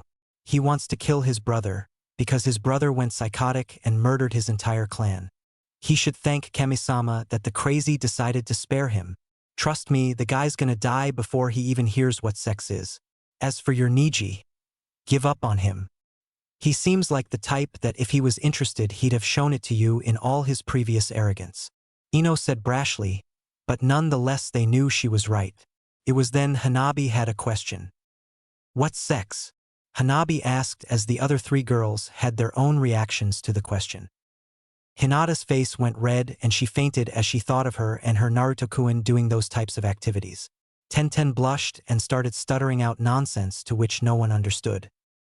Ino though grinned as she wrapped an arm around Hanabi's shoulder and guided the younger girl down the street as they walked. She always loved giving these kinds of talks to the younger female population. Do I have a talk for you? I'm gonna tell you all about the wonders of being a woman and kunoichi, but first let's go find that other girl your age. Her name was Moegi, I think, Ino said as they walked down the street. Hanabi didn't understand, but she felt nervous about what she and Moegi were about to hear. Maybe it was just excitement. Maybe, with Naruto and Jeriah, later on in their hotel room. Naruto was back in his sealed form, as he liked to call it. He had just finished telling Jeriah everything he knew about earlier and Jeriah looked very serious. Alright Naruto, thanks for telling me that. Now I know to stay on guard around Tsunade. Jeriah said with a frown as Naruto looked up at him curiously. What do you mean, pervy sage? Naruto asked as he couldn't think of a reason to be on guard around her. Orochimaru most likely came with an offer she'd be hard-pressed to refuse. If so, and if we encounter her like we must, she'll try any trick to keep me out of the game.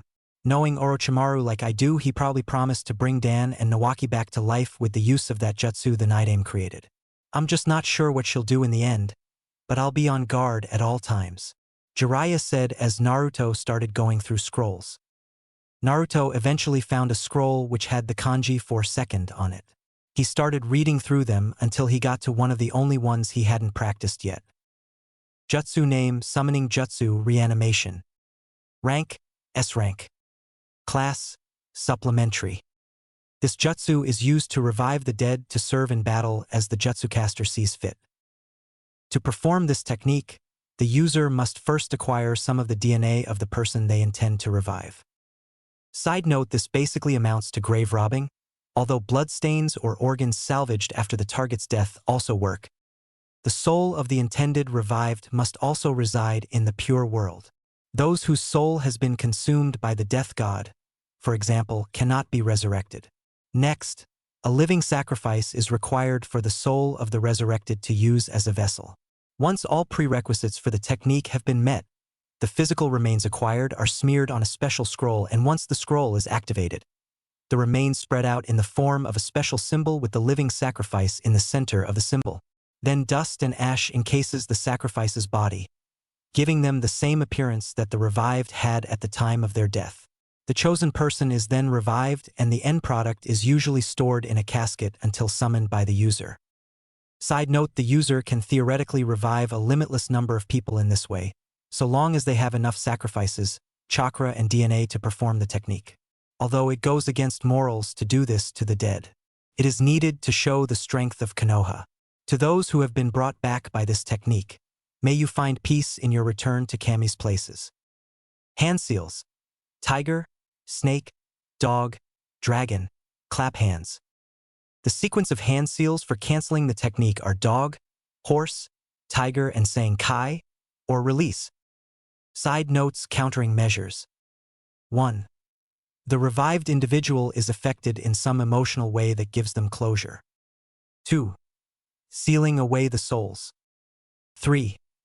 Lightning chakra to disrupt the earth chakra used to summon, although this only works in immobilizing the revived and not a full countermeasure. It was this Naruto and Jeriah read as more insight to the technique. Jeriah knew Naruto had gotten this scroll and many of the other scrolls from the Hokage's vault in Naruto's office. The personal ones of Minato and Kushina were in the blood vault behind Minato's picture in the Hokage office. They had gotten the few others from the shinobi library before going to the main gate back when they were in the village. So that's the thing he used to bring back the Shodai and Night Aim, Naruto said as he frowned deeply at the technique. It left so much to be desired. Yeah, and Sarutobi-sensei used Minato's Reaper Death Seal jutsu to seal Orochimaru's arms from what I read in the report the ANBU gave you. It seems that all 4 of the previous Hokage are unreachable now, Jeriah said as he gazed at Naruto through the corner of his eye. Naruto had a feral grin on his face as he continued to look through the technique. Maybe not. Just maybe, Naruto said quietly with a smirk in his voice as Jeriah face-palmed himself. Great, he gave the brat an idea, and knowing the kid he'd run with it until it was complete or he died trying. So anyway, Orochimaru would claim to have that power, but as you've read, it forces the revived to obey the user. Knowing him, he'd have Tsunade heal his arms and then kill her with them and then be at full power to destroy Konoha, except this time around the only ones to stop him would be me and Kakashi together, and even then he'll have reinforcements at his beck and call, Jeriah said as he rubbed his temples from all the problems and situations that were running through his mind just thinking about it. And this is exactly why I didn't want to go hunting him down. The only person that would have a true chance of taking him down at the moment are the other 2 Sanin, you and Tsunade. Plus, from what I read on the battle reports, he has his own hidden village at his command, so waging war against him now would be stupid, Naruto said as he sat on the floor of their hotel room. Don't forget Orochimaru isn't stupid. He knows that if he attacked us now, he'd be put down hard. He learned that the village is still as strong as it was when he left, and he knows that almost all of his forces were killed along with the Sans ninja, though they had far less dead. The point is that he won't attack us for a while. Hell, from what I know of that sealing jutsu sensei it can't be healed by anything.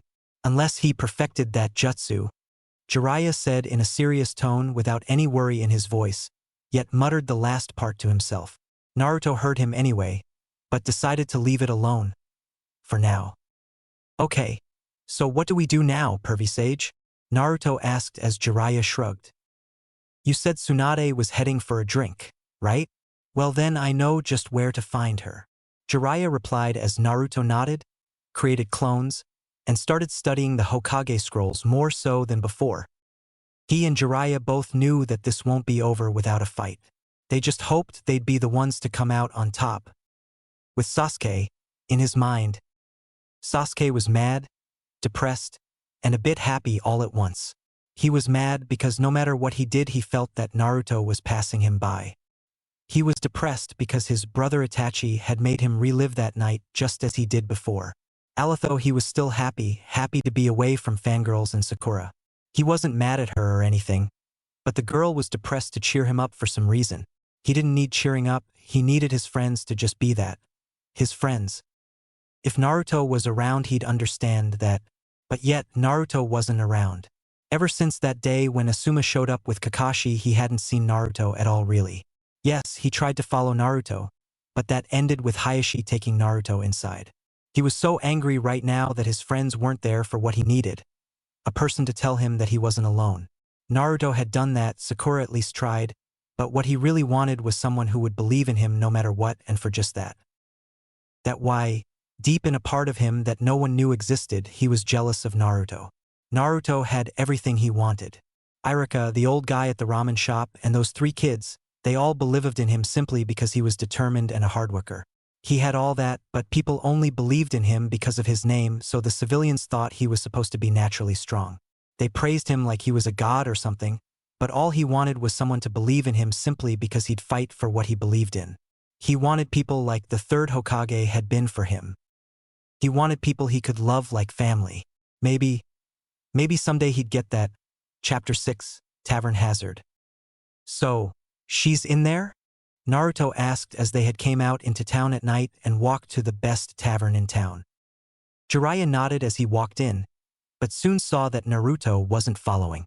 He came back out and found Naruto just standing there squinting his eyes at the bright flashing sign as if having a staring contest with it. Kid, are you coming in or what? Jeriah asked as Naruto turned to look to him while still in sealed form. More like runt form to me. Jeriah mused in his mind as Naruto was giving him the look. I'm underaged. I can't go in there. Naruto exclaimed as Jeriah sighed at the loudness of the boy's voice. Look, you're a ninja, so old enough to kill means you're old enough to drink, have sex, and gamble, right? Jeriah said with charisma as he wrapped an arm around Naruto's shoulders so Naruto wouldn't try to turn back as he pulled the boy into the bar. Naruto grumbled under his breath, like a child, but allowed himself to be brought in all the same. He was curious to why people would even go to taverns, but he'd never voice his curiosity. He and Jeriah looked around for Tsunade and found her immediately. There she is, but we're not going to go over there just yet. We'll do so after about 10 minutes. That way she can get even drunker and we have a better chance. Jeriah said as Naruto looked at him with a raised brow. Okay. Naruto said slowly as they got a table near Tsunade and Shizune so they could listen in on them. Lady Tsunade, Shizune said quietly after about 10 more minutes of watching her master drink herself under. It was then Jeriah sent Naruto a look as he turned around to face Tsunade and Shizune. Tsunade! Jeriah exclaimed as Shizune jumped a bit and Tsunade looked over at him. Jeriah! Tsunade said with a drunken hiccup as she squinted to see him properly from her blurring vision. Finally, we've been looking for you all over the place. Jeriah said in an exasperated voice that Naruto knew wasn't faked much. They had been looking through every tavern until that one where he and Jeriah had sensed her. They grabbed their plates and moved into the empty side of the booth while Tsunade was too drunk to argue. Naruto could feel her subtly using her chakra to burn away the liquor in her body. He was sure Jeriah could sense it too because the Toadman's eyes narrowed when she had started to. That meant the plan was out the window then. So what are you here for, Jeriah? I'm sure Orochimaru would be delighted to have a reunion since he's here too, Tsunade said as she stopped her prohibition jutsu. She knew if she used any more chakra then she was sure even Jeriah would sense it. So, she wasn't able to burn away any more than half the alcohol in her body. But even still that was more than enough to keep her happily drunk. I figured as much. Listen Tsunade, we need you to come back to the Konoha in order to heal a few people from mental trauma placed on them by a genjutsu. So, what do you say? Jeriah asked with a cheesy smile as he and Tsunade began playing cards like they usually did when they came across each other. Humph, I decline, Tsunade said curtly as Jeriah sighed. Well, at least they weren't trying to make her into Hokage. Now that would have been an ordeal. Look Tsunade, it's Jeriah started. But Tsunade interrupted when she cut her eyes to Naruto who was staring at her intently. Shizune narrowed her eyes at him. He was hiding his power well, but she and her lady could sense it. Who's the brat you got with you? Tsunade asked as Naruto grew annoyed with the woman already. Hey, who do you think you're talking about? You ancient old prune. Naruto snapped back to her, standing up just as Jeriah grew a smirk and sat him back down. This is Naruto Uzumaki, Jeriah said as he deliberately spaced the name out for dramatic effect. It worked as Tsunade and Shizune's eyes widened as they gazed at Naruto who wore an annoyed expression. Shizune was shocked because of the Kyuubi, but Tsunade was shocked on a full other level as she knew just about all the boys' family, mainly because it was intertwined with her own on both sides of her family. So this is the famous brat I've heard so much about in the last week. So you took down a prodigy of the Hyuga, huh? Well, it seems those tales were exaggerated. This apprentice isn't at all like your last one, Jeriah. Just look at him. He's a fool with a big mouth and he's funny looking too, Tsunade said as she smirked when she saw him get annoyed even more by her. Oh yeah. Naruto snapped back at her as he finished his food. Getting angry wouldn't help their situation. They needed her to come back to the village. Well, I'll have to disagree with you there, Tsunade. He's already got the makings of Hokage. He only needs more training and that can be done before we get back to the village, Jeriah said as Tsunade eyed Naruto even more after that clearly cryptic statement. What, were they there to make her Hokage before this brat because he wasn't strong enough? So you want him to be a fool like the others, huh? Risking his life to protect the village? That's so foolish. Just like Sarutobi-sensei. He should have known better. What did he expect, trying to be a hero at his age? Tsunade said as Jeriah frowned at her with a stone face and Naruto clenched his fists under the table. He needed to keep his cool. Think calming thoughts. A fool. So foolish. Those sound like great lines to use in battle or life, Naruto thought as he calmed down a bit. Playing at Hokage. Count me out, it's a fool's game, Tsunade said nonchalantly as the other two adults watched her closely. That was when all his calm and cool got its ass kicked out the window when he flew up to stand at the top of the table. Calm and cool my ass. She just insult my idols, my family, and me, all at once, Naruto thought as he rushed her. But Jeriah calmly reached out and grabbed Naruto before he got to her. Though she'd never admit it, Tsunade was actually a bit afraid of what he might have done had Jeriah not. The boy was leaking only a bit of killer intent, but it was concentrated, pure, and full of anger. What would happen had he mixed hate and made it stronger? She was a bit unnerved to find out. Let go of me, Naruto said as he tried to wiggle free of Jeriah's grip. Stop. Calm down. People are looking. You're making a scene, Jeriah said as if rehearsed while he rolled his eyes. He was more worried about his cards than the fact Naruto was causing a scene. Naruto could probably fight Tsunade, but that was going to be a short fight once she decked the brat once. Let me go. I'm not going to just sit here while she makes a joke out of the old man and the others. No way. I don't care if she is a lady. I'll wipe that cynical sneer off her fake face, Naruto said as Tsunade narrowed her eyes at him.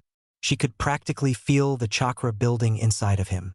Tsunade hopped out of her seat and got eye level with Naruto as they glared at each other.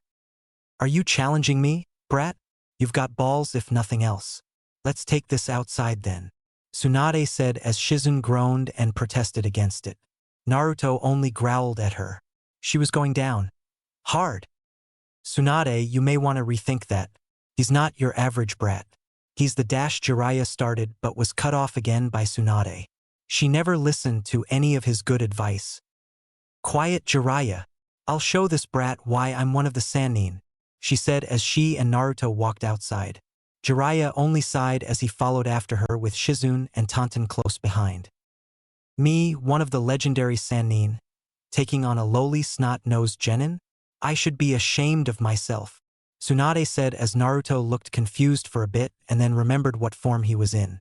He smirked at her and Jeriah knew there'd be trouble from that smirk. Who you calling lowly? Naruto said as he flexed his hands while Tsunade raised her right index finger. See this? It's all I'll need to deal with you, Tsunade said smugly as Jeriah sighed again. Oh, stop trying to show off. Look, Tsunade, maybe you'd want to take this seriously. He's the Jeriah was saying, only to be cut off with an irate look from Tsunade. Be quiet, you perverted toad. It's all I'll need to take this brat down for a nap. Don't make me punch you again like last time, Tsunade yelled out as Jeriah flinched and did a mock surrender. Jeriah's eyes flinched to Naruto as he saw the boy about to go through hand signs in a flash. Jeriah had spent quite some time with Naruto now, so he knew Naruto's tell for when the boy was going to go through ninjutsu. Naruto would flex his hands so they were loose and then he'd drop his arms to his sides so he could think about just what jutsu he wanted to use. Fine, fine. But don't say I didn't try to warn you. Naruto, go wild, but only with the basics. I don't have the cash on me to pay for a ruined street or town. So try out something we haven't practiced as of late. Jeriah said lazily as Naruto grinned widely after hearing that. Hiruzen was worried by that grin, and Jiraiya's apparent confidence in the kid. What kind of basics could make them so confident? Hiruzen questioned in her mind as she gazed at Naruto and Jeriah. It was almost as if Jeriah was confident in the boy, but Naruto was his name was going against Tsunade, Jiraiya's own old teammate, so why was Jeriah so laid back about it? So what's the bet, Granny? Naruto said with mirth as he knew she was a betting lady. Tsunade quickly grew more annoyed with the brat. First of all, don't call me Granny. Secondly, the bet is that I can take you down with just this finger. If by some miracle you win, I'll give you my necklace, Tsunade said with a smirk on her face as she knew she couldn't lose to some wet behind-the-ear genin. Hiruzen's eyes widened upon hearing that, but she was forced to shut up as Tsunade gave her a hard glare. Jeriah sighed as he wasn't in a position to tell Tsunade's life story, mainly because he hadn't seen his old teammate in years. He'd just stand to the side and see what happens and then he'd decide. Fine by me. Shall we begin? Naruto said with a smirk as he stood straight up while Tsunade settled into a stance. Naruto raised his left hand to the sky as a single cherry blossom petal fell to it. The petal glowed as it transformed into a katana that was Senbon Sakura. He unsheathed it and threw the sheath to the side where it turned to cherry blossom petal that blew away in the wind. He held the blade at a diagonal to his face as Tsunade shifted in her stance. A sword. This brat doesn't look like the type, but he seems to hold it with a bit of grace and power. Not to a Kenjutsu master's extent, but still with some practiced ease. Probably only a month or two of training with it, so Jeriah's got other skills to pass on. Tsunade thought as she took a stance. Maybe that one finger thing wasn't such a good idea now. Nah. She could still whip this brat into submission. Naruto sped toward Tsunade, with the slug princess's eyes widening at the incredible speed. The boy was obviously using chakra, but still that speed for a genin was impressive. He already had his sword in mid-swing too. Hiruzen was screaming for Tsunade to move. Jeriah was telling Naruto not to strike her down, and the pig was squealing out in horror at seeing her owner about to die. She ducked and dodged many of his swings, but then started striking out herself, trying to flick him or tap him. She finally ducked under a swing and flicked him on his forehead, sending him sailing through the air with his headband dissipating. Naruto back-flipped to ready himself as his feet hit the ground. He continued to back-flip until he was back at his original starting point. He clutched his forehead and realized that she had used chakra in her strength, but not only that. She had used medical ninjutsu to try and disturb his brainwave flow, so he couldn't do his techniques or movements properly. So, she is some kind of legendary medic. To have done all that in one tiny flick. I haven't even got to disrupting movement function yet. But thank Kami-sama I did skip to dispelling it. Naruto thought as he smirked while placing a hand over his forehead, using medical ninjutsu basics to get his brain back to normal. He couldn't do it all the way, but he could at least move easier. An idea hit him as he saw the moonlight reflect off his katana. Tsunade watched him closely with narrowed eyes. What the hell is that brat still doing conscious? A genin like him should have been out for the count after I disrupted his brain functions with lightning chakra. I wonder, is it the fox's doing? Tsunade thought as she watched Naruto ready himself for round 2. That was fun, but let's try this. I've been wanting to test out my sword's abilities for a little while now. You see, it has a mind of its own, and it wants to take you down. Naruto said with a grin as he held the katana in front of his face in a vertical parallel to himself. Scatter Senbenzakura, Naruto said in perfect monotone as his sword began to separate into 1,000 slender, tiny petals, which then flew away from the hilt, leaving only the sword's handle in Naruto's hand.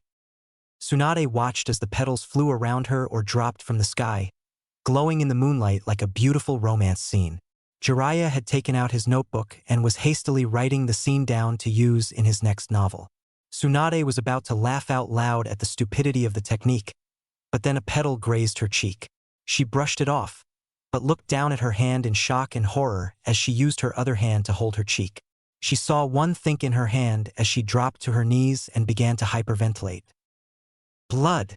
Tsunade whispered out as she shook violently while Shizun rushed to her side. Tsunade-sama. Shizun said as the petals flew toward Naruto and transformed back into his sword before bursting into petals and disappearing altogether. It seems this battle was a waste, and I really wanted to get some true experience in with this fight. I guess the good I've heard about you was nothing more than simple words. Naruto said disapprovingly as he walked away, toward the inn he and Jeriah were staying in. He really wanted to test himself against one of the Sanin too. Jeriah sighed as he glanced at Tsunade's shaking form being cared to by Shizun, before sighing and following after Naruto. Just great. Knowing Tsunade, she'll probably take this out of control and challenge the kid without having to fight him again. And that's exactly how we'll get her. Heh! Jeriah, you madman, you! Jeriah thought to himself, but grinned as a plan formulated in his devious mind. Hey Naruto, I'm gonna stay out late tonight, so be sure to read those scrolls before going to bed and practice. Jeriah yelled out as Naruto waved back his hand to show he heard. Jeriah grinned even more as he headed to the bar. He just knew Tsunade would be at later. What better way to get over your loss to a brat like Naruto than to drink yourself under the table? Later, with Naruto.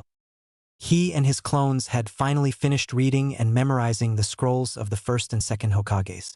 Now all that was left was to read the advanced sealing scrolls Jeriah had personal written. There was a knock at his door, and when he opened the door there stood Shizun with textbooks and scrolls in her hands as she gazed at him, nervous as always. Hey, Shizun, what are you doing here? Naruto asked as he already had a pretty good idea. He allowed her in and she settled in at the desk he wasn't using. Well, Jiraiya-sama went out drinking with Tsunade-sama, so I thought I'd keep you company, Shizun said as she opened her medical textbook. Naruto raised an eyebrow but said nothing. You're studying too?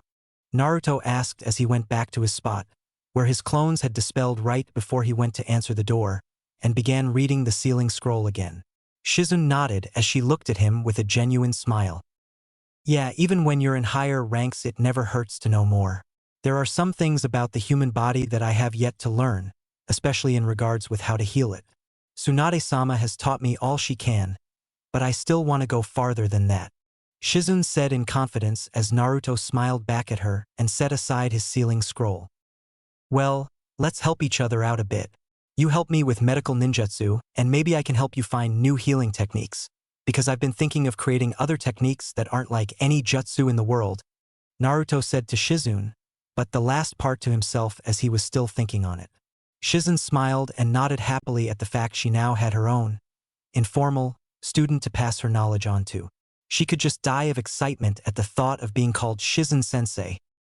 All right, but that could take years, and I'm not sure you're ready for that kind of commitment, Shizen said, but her jaw dropped as 20 more Naruto filled the room with smirks on their faces, as the original had his hands in a cross seal. I think I'm more than ready, don't you? Naruto, the real one, said with the biggest smirk of them all. Shizen blushed a bit, but then got an evil gleam in her eye as she looked at all the Naruto. Well, that just means no going easy then. If you can do what I think you can, then you'll master the bare basics before midnight. I can't wait. We'll be at Tsunade-sama's level before no time. Just how many can you create at a time anyway? Shizen said in excitement, but then asked with a grin on her face that made their spines chill. About 200 at one time. Why? Naruto said a bit nervously as Shizen's grin grew. Because that's just perfect, Shizen said in a sweet, yet cold voice. She cackled evilly as she began his tort. She meant training. Naruto was starting to feel like he may not have made the best decision, and with Kyubi-sensei snickering in his mind, he knew he'd be in a world of pain. Chapter 7. Off the Beaten Path. A week later, morning with Naruto and Shizen. Morning came very quickly for the blonde Hokage since he hadn't gone to bed at all last night. Shizen was sound asleep on his bed. Again, as he was still up with his clones reading through her books and scrolls. He found it a little odd that the pervy sage hadn't returned last night, from his 5th night out drinking with Tsunade, but then again, that was nothing new. The only reason he was more concerned than normal was because of the possible events that may unfold later that day. He knew Orochimaru had probably given her a week to decide, so he'd be ready today. Determined to be ready for anything, he closed his book and gathered his supplies and set them out to make sure everything was accounted for. Kunai, shuriken, senbonzakura, healing ointments made last night with Shizen. Everything he needed was checked off his list as he went through his assortment of tools. He sealed everything back up and put the scroll with his extra things in his kunai pouch, stopping to debate once as he touched the seal on the left hip of his pants. On one hand, it was a very powerful weapon that could help tip the scale in a fight. On the other hand, though, if it was taken from him, it could make someone else a lot more powerful than they needed to be at the moment. He resigned to have Kyubi tie his soul to the blade, after all. Only he was supposed to use it, right? Hey Kyubi, Naruto thought as he was sure Kyubi could hear his thoughts. What the hell do you want, brat? I'm trying to get my morning nap in. Kyubi's gruff and plainly male voice came to his thoughts as he frowned. Just great. Instead of the sexy, ready to do anything for him Q-chan he had hoped to get, he got the hard-nosed, hardest military commander he didn't want at all. Hey you maggot-ass brat. I can hear every damn thing you think. Now think your business before I really do turn into a mindless beast like those villagers of yours think I am and turn your little blonde ass into a chew toy for my future kits. Kyubi said. And that's Kyubi-sensei to you while I'm in this form. Or did you forget what the punishment was? Kyubi-sensei. Kyubi-sensei said gruffly as he growled in Naruto's thoughts. I just want to know if you can make Senbonzakura and me tied, so no one can steal him, Naruto exclaimed in complete and utter fear of that punishment again. Kyubi-sensei smirked a foxy smirk as he mentally cracked his knuckles. No problem, my small and still regrettably virgin jailer. It's done, Kyubi-sensei said in a slick and sly voice as he snapped his fingers. What? That's it? Naruto asked as he could mentally feel Kyubi-sensei frown a bit. Yes, or did you expect some age-old ritual and a sealing circle which you might not survive? Bitch, please. Tying the human soul to an object is easier to me than killing small woodland critters. If you wanted to do it with another human, that would only be a clap of the hands, Kyubi-sensei said with a yawn at the end. Hey, why haven't I been training with you anymore? I mean, I just sort of forgot about that method until now. I mean, not that shadow clones aren't cool, but why not just read these scrolls and train with you for 3 years in a few hours? Naruto asked as Kyubi-sensei mentally rolled his eyes. Because brat, that was a one-time deal. I slowed your mind longer than it can ever hold again. If I did it again, you'd be a vegetable because of the deep-seated slowed functions that I'd have to stop, like motor skills and such. Kyubi-sensei said lazily as Naruto still had one more question. If you can tie a soul to an object that quick, then what about Immortality? Naruto asked as Kyubi-sensei narrowed his eyes. That is not difficult either, but I've only done that with one human. And that was to gain my freedom from the little fool. Kyubi-sensei said with more disdain and venom than Naruto thought possible. Was it Madara Uchiha? Naruto asked as Kyubi-sensei nodded slowly. Yes, that accursed Uchiha has plagued me since the days of Hashirama. Kyubi-sensei said, as Naruto's eyes widened a fraction. You didn't use an honorific, his last name, your Hokage, or anything like that. Did you know the Shodai Hokage, personally? Naruto asked as Kyubi-sensei smirked. Why yes I did. You don't get to be a man's practical guard fox for nearly 30 years without getting to talk and know more about him, his family, and his students. Are you jealous? Kyubi-sensei said with mirth as he could feel Naruto's jealous, but quickly frowned as it turned to pride and curiosity. Not at all. After all, that just means that I can talk to you about everything I want to know about the creator of the Leaf Village. This'll be so awesome. You're not getting too many naps anymore. I've got so many questions. Naruto cried out in joy as Kyubi-sensei screamed out in horror. Naruto snickered as he cut the mental link and went back to what he had been doing. Having all of his gear packed up and ready, Naruto decided on a quick shower. It wasn't that he cared about going into a possible fight dirty, since he really was a little bit grimy due to his training schedule and less than hygienic habits as of this search trip. He'd normally, while on this trip, just train, exercise, and then read until he fell asleep, leaving no time for such things as bathing. The reason he decided to get a shower now of all times was more practical. Using warm water was a quick and thorough way of loosening muscles before strenuous activity, and if there was a more strenuous activity than the possibility of fighting a Sanin in Kabuto, whose skills he knew next to nothing about, then he hadn't found it yet. Thank Kami for Shizune and her medical books for letting him know all of that. In Konoha with Hinata. So you want me to teach you about what? Kurenai almost yelled out as a blushing Hinata jumped slightly before poking her fingertips together and looking at her sensei with both nervousness and hope. Please, Kurenai-sensei. I need to know more about it if I want this to work out. Hinata said quietly with a sudden burst of conviction. She would not let anything mess this up. She'd kill them before they ruined this. She didn't stutter. Maybe she really is serious about this, but let's just see how serious she is. Kurenai thought as she looked at Hinata with pride. This was turning out to be better for Hinata than she had at first thought when Hinata first came and told her about it. She smiled at the girl she looked to like a daughter. Fine, but I can't teach any more than I did before. Although, there is one person who can tell you just about anything about it. Kurenai said as Hinata looked at her with sparking pupilless eyes. Kurenai got a flashlight from out of nowhere and made the entire training field they were in as dark as night with a genjutsu. She clicked the flashlight on and held it beneath her face as she gave the already frightened a creepy look that scared the girl even more. You must go and see Anko, Kurenai said spookily as Hinata fainted. Kurenai began to laugh wickedly as lightning flashed in the back of her genjutsu. She'd have to thank Naruto Hokage-sama for those pranking tips someday soon. She chuckled to herself as she picked up her student and began walking back into the village to bring her to the Hyuga compound. Konoha was definitely going to be changing with Naruto as Hokage. Later, with Naruto. He was just coming out of the bathroom from his shower, which was longer than he first thought and wanted, when there was a knock at the door. Figures pervy sage would get wasted enough to lose the room key. Again. Probably too hung over to sneak in here too. Naruto grumbled in thought as he walked over to open the door as another, more frantic knock came. He stumbled a bit as he sneezed, and wondered who was thinking about him.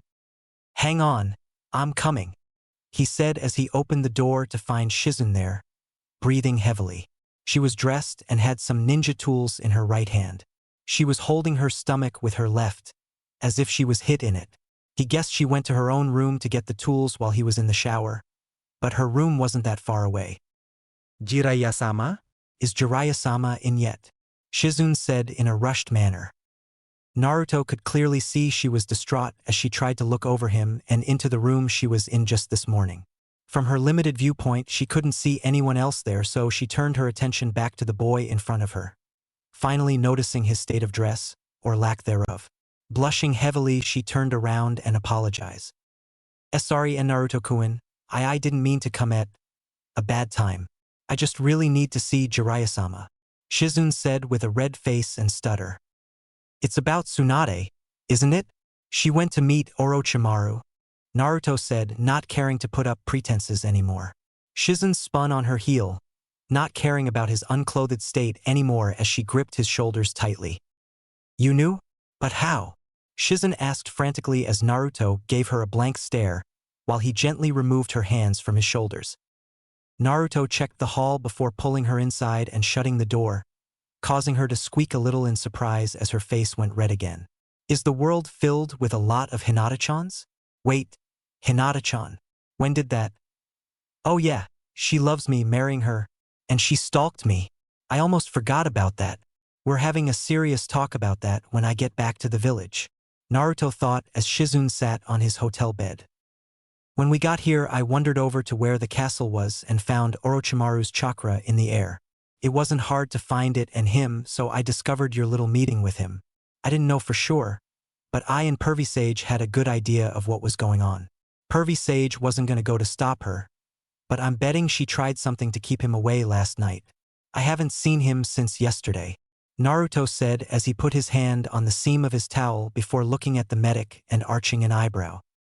Taking the hint, the blushing woman quickly turned around as she heard the towel drop to the floor behind her. So if you knew, then why didn't you bring it up earlier? Shizune asked, trying to hide her nervousness from her voice. Because, first we had to get Tsunade to trust us enough to come back to Konoha. A fight over that meeting would be bad for relations. Second, if there is a fight today, then 2 Sanin against 1 gives us good odds of taking Orochimaru out for good. Though, that'll be a little tougher if Granny gave Pervy Sage any trouble last night.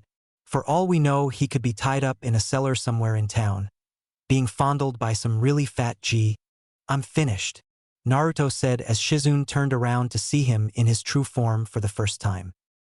It reminded her of some of the samurai she'd seen during the last war as she looked at the long white haori and the sword on his right hip. Then there was the look in his eyes, a look that told her that he had already seen battle, pain, and the death of good people. A look that seemed so out of place on his innocent face, yet at the same time she couldn't think of a face it would fit better with his determination. It was then her factual mind started processing again, and the blush returned to her face as she realized she'd been staring at him. Why you actually plan to help in a battle between Sanin? Shizune asked in shock as Naruto simply nodded as he wrapped his scarf around his neck. Well, I don't plan on sitting on my ass and doing nothing. Jiraiya-sensei may be a pervert, but he's the only teacher I've got that actually taught me anything more than one thing besides Irika-sensei. Tsunade is kind of a bitch, but she's the only one that might be able to save Kakashi and Sasuke. Of course, that doesn't mean I'm going to rush in and attack right off the bat either. That's what the old me would have done, if it weren't for Sensei's teachings. 1. Now enough talking. If you're here, that means Tsunade is already meeting with that damn snake charmer, Naruto said as he about to jump out the window, but had to duck his head back inside as 2 shuriken lodged into the wooden window frame near him. Unsheathing Senbonzakura in order to guard against any more attacks, he eased his head out the window again. He sheathed the blade back as it was unneeded when he realized the attacker was the Pervy Sage himself. What the hell, Pervy Sage? You could have killed me, Naruto said as Jeriah breathed a sigh of relief upon seeing his apprentice. Shut up, brat. Tsunade, she used some kind of drug on me. Took me most of the morning just to get over here. It didn't do much to me since I lined the inside of my stomach with toad oil before even drinking with her. So it's clearing up, but it'll be an hour before I'm ready to fight, or win a dance battle, Jeriah said as he already removed the oil from his stomach and vomited it up. Whatever Tsunade thought she slipped him secretly was powerful, but not completely stronger than toad oil. It still took out almost all of his muscle strength, but he wasn't one of the legendary Sanin for nothing. Alright, but listen. Tsunade is already on her way to meet Orochimaru. Shizune, help him get back on his feet. I'm going on ahead to see what I can do, Naruto said as he jumped to the roof of the building with Jeriah nodding and Shizune looking as worried as ever. Wait, what? I'm the Jonin here, so you should stay and heal him and I'll go. Besides, I know Tsunade-sama the best, so she and I will have better teamwork to hold them off, Shizune said, trying to reason, but Naruto shook his head, not even bothering to tell her he was actually Hokage and Jonin level in battle, since Jeriah told him so. This would be his test. Yeah, his true combat test. A Sanin showdown would be just perfect. True, but you're also the better and more experienced medic of the two of us here. You can help him recover a lot faster than I can. Plus, I'm more of a battle person than you, so Tsunade and I can watch each other's back just fine. Naruto said as he sensed out Orochimaru's chakra and found the figurative smoke cloud of it near the very first spot he had sensed it before. Hiruzen wanted to argue the points further, but Jeriah cut in. The kid's right, Hiruzen. You'll just have to be quick about getting me up and running again. Naruto, be careful, it's Orochimaru you're dealing with, so no slip-ups. Use whatever you can to slow him down, but don't use any of those jutsu. Jeriah said sternly as Naruto nodded with a serious face. Naruto could probably use his newest technique that he created. His father, Minato, would be so proud if he could see that move in action. Also, it wouldn't matter if Orochimaru saw that move, because from what Naruto said, only people he taught it to could use it properly. Her precious people, Hiruzen said quietly, with only Jeriah having heard her, as Naruto had sensed a spike in Tsunade's chakra and the appearance of Kabuto's own chakra. Damn! Naruto jumped off the roof and blurred toward where the castle once stood. Naruto, damn it, Hiruzen, listen to me. There is no way to bring people back to life. What Orochimaru was talking about is an abomination of a forbidden jutsu. Kenjutsu. I need you to heal me as fast as possible. If that kid gets involved, things could take a turn real quick if he's going to battle. Jeriah said as Hiruzen nodded confidently, while thinking of everything she had learned from last week of nights alone with her shadow clones. True, she could only make 5 at the most, but they were a huge help in her studies and her abilities, even if she would have a headache that needed her own medical attention. She had come so far. Now I just have to put that to the test. Hiruzen said quietly as her palms glowed green over Jeriah's stomach and chest. With Sasuke, in his mind, he felt the pain as it came back and left. It'd be back in 5 minutes, but that wasn't what his mind was focused on. It was focused on his life and the people in it.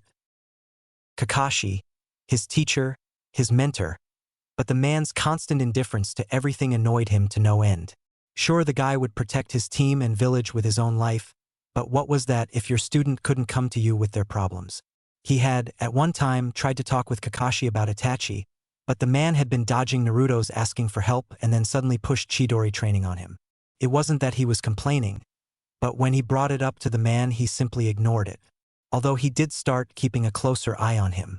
It bugged him that the man didn't want to talk about it, but had the nerve to watch him like a hawk because of it. Yes, he saw Kakashi outside his house the other day, being sure Sasuke was at home and not out raving over revenge against Itachi. Like he'd just become that consumed in his vengeance. This wasn't some stupid manga where he'd just up and drop his good life for power. Orochimaru. Nope. Not thinking that now. Leave that for later. Next was Sakura, his female teammate and annoyance, although the girl had stopped being a true annoyance after the wave mission. It was just she seemed to want to make him happy at the expense of others, and that wasn't what he wanted or needed. He needed someone that would argue with him over ideas. He wanted someone he could just sit around with without them shitting themselves because he was the last Uchiha. Sakura had been getting there, but now she was falling back. And speaking of the person he needed and wanted, Naruto, his male teammate, his rival, and his best friend that he loved like a brother, though the last of which he wouldn't admit out loud or want after he had read what was on the Uchiha tablet. The damn thing said he had to kill Naruto, his best friend, and he wouldn't do that. No matter what, Naruto was the only person who truly understood him. Naruto knew when to argue when he needed a good sparring match, and Naruto wasn't some fawning girl. That last one was such a plus. Naruto was his brother, but lately Naruto had grown distant from both him and Sakura. The time Naruto was in the village, he hadn't seen him. It was like he was hiding something, and that pissed Sasuke off. Naruto knew he could tell him anything. They were practically brothers in all but blood. If Naruto was an Uchiha, that'd be the best. Or if he had been an Uzumaki. Sasuke Uzumaki. Naruto Uchiha. He didn't know which one sounded cooler. Wait, getting off track. Anyways, Naruto was hiding something and he didn't like it. He had followed Naruto around. It seemed Naruto had made friends with his natural enemy, the Hyuga, but he wouldn't hold it against Naruto. He had even gone by Naruto's apartment in his search for Itachi. Everything was gone, although when he was over there before with Naruto there wasn't much anyways. He just wished that Naruto would tell him about whatever he was trying to hide. Hell, he had told Naruto about Itachi, and Naruto told him about the fox. Although they both thought they were going to die at the hands of Orochimaru in the Forest of Death, which would have been pretty ironic, but nonetheless they shared those kinds of deep dark secrets with each other. He'd be sure he questioned Naruto straight out when he woke up, and not a damn thing was going to stop him. With Tsunade slowly walked toward Orochimaru, her hands glowing green from her healing jutsu. The only thoughts going through her head were about her brother and her lover who would soon be reunited with her. As she came within inches of her ex-teammate, they were both forced to jump apart when 3 kunai shot between them. All 3 people, as Kabuto had jumped out to protect his Orochimaru-sama, turned toward the source, only for Tsunade to narrow her eyes at who would dare interrupt them. Tsunade sneered, furious at who had showed up to ruin her one opportunity at happiness. Good day to you too, Tsunadeheim. I hope you didn't get too much of a hangover from your drinking with Sensei last night, for it seemed he couldn't walk right at all. Naruto said in sealed/runt form with a grin as he bowed and stood on the wall off to one side and behind Tsunade. Orochimaru smiled snake-like at seeing the youth who had defeated Neji during the Chunin exams. He only wished it had been Sasuke, the one who had bested Gaara during the invasion from what he heard around the Leaf Village from his spy there. Ah, Naruto-kun. I haven't seen you since the exams. Tell me, how's my old sensei doing? Orochimaru asked with a wide smirk as Naruto's eyes flashed crimson for a moment. He's just fine with Shinigami-sama, all thanks to you. Maybe next time you'll do us all a favor and fall on that damned cursed sword. Or better yet, shove it up your ass, Naruto said with a calm fury as he knew Orochimaru was trying to goad him. And after all of the entertainment I gave you, this is how you thank me? Oh well, Kabuto-kun. Kill him, Orochimaru said, and without so much as a moment's hesitation Kabuto threw a couple senbon at the blonde, impaling his neck and heart with pinpoint accuracy. Now that animal control is taken care of, we can get back to Dash. Telling her exactly how you intend to bring back her loved ones? Naruto's voice spilled over the scene again, this time from behind Orochimaru, as he was discovered to be walking towards them on the side of the wall opposite the one he'd been standing on before. Looking back at the body Kabuto had attacked, they were just in time to witness the last of the smoke dissipate. Kabuto, I thought I told you to kill him, Orochimaru said with a hint of anger in his voice as he didn't even turn to look at Naruto. So the brat used a shadow clone. How surprising. My apologies, Orochimaru-sama. I will remedy that mistake immediately, Kabuto said as once again Naruto was hit with the same lethal accuracy, and once again he dispelled from existence. These clones aren't free, you know? Naruto said as he was leaning against the hole in the wall that Tsunade had created when she first met Orochimaru in town. He then got a foxy grin on his face as he shrugged nonchalantly to Orochimaru. Fine, if you won't tell her, I will. You see, Granny Dash, Orochimaru was seething while Kabuto attacked in response.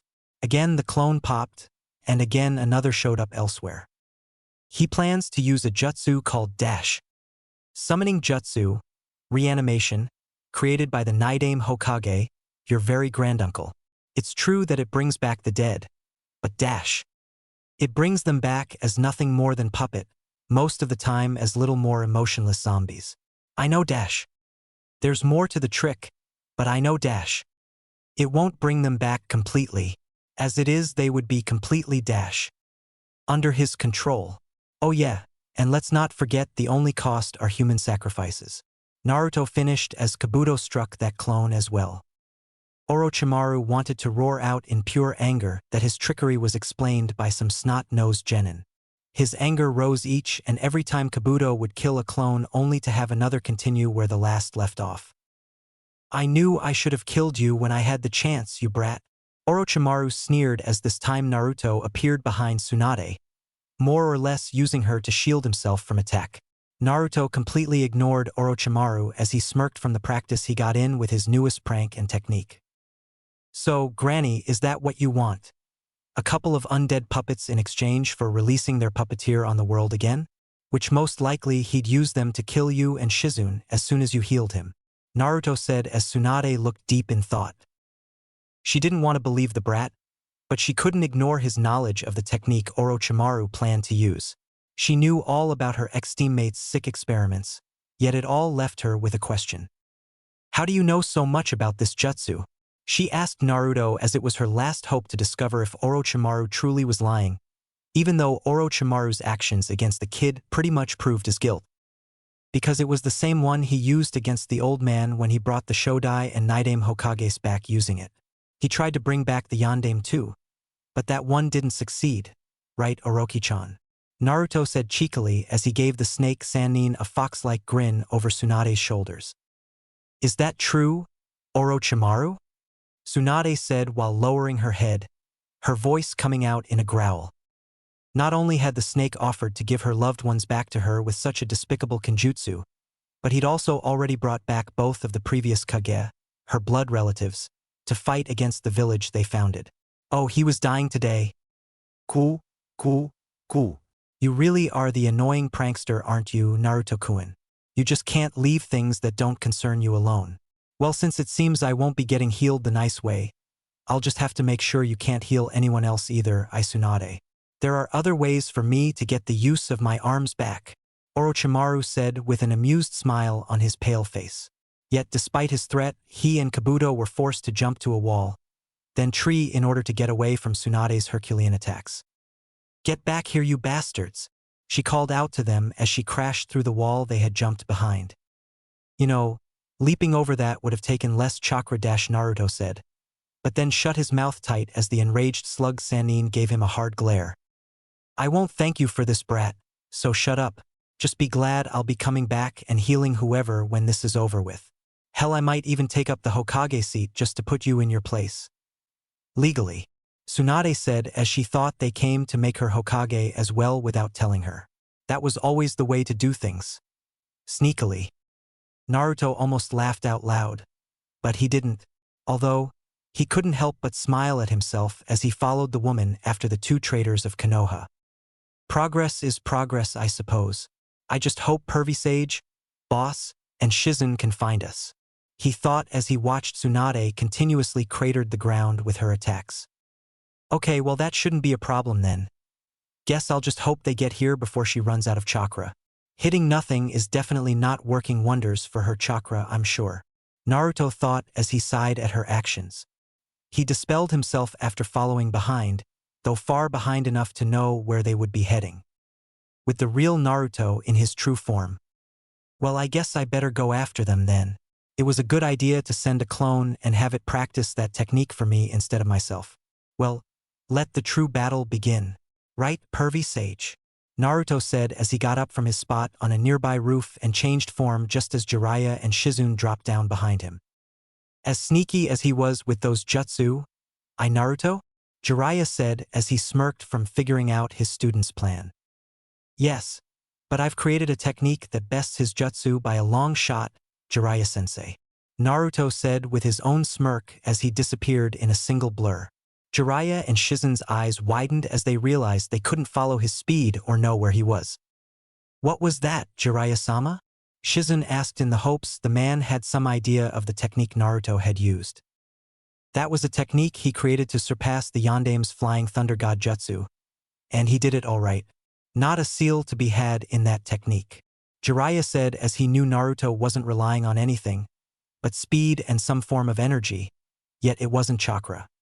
Let's go, Shizune, Jeriah said as he and Shizune blurred toward Tsunade and Orochimaru's chakra sources. Chapter 8. A true test of combat. The Sanin showdown begins. With Naruto back into runt form.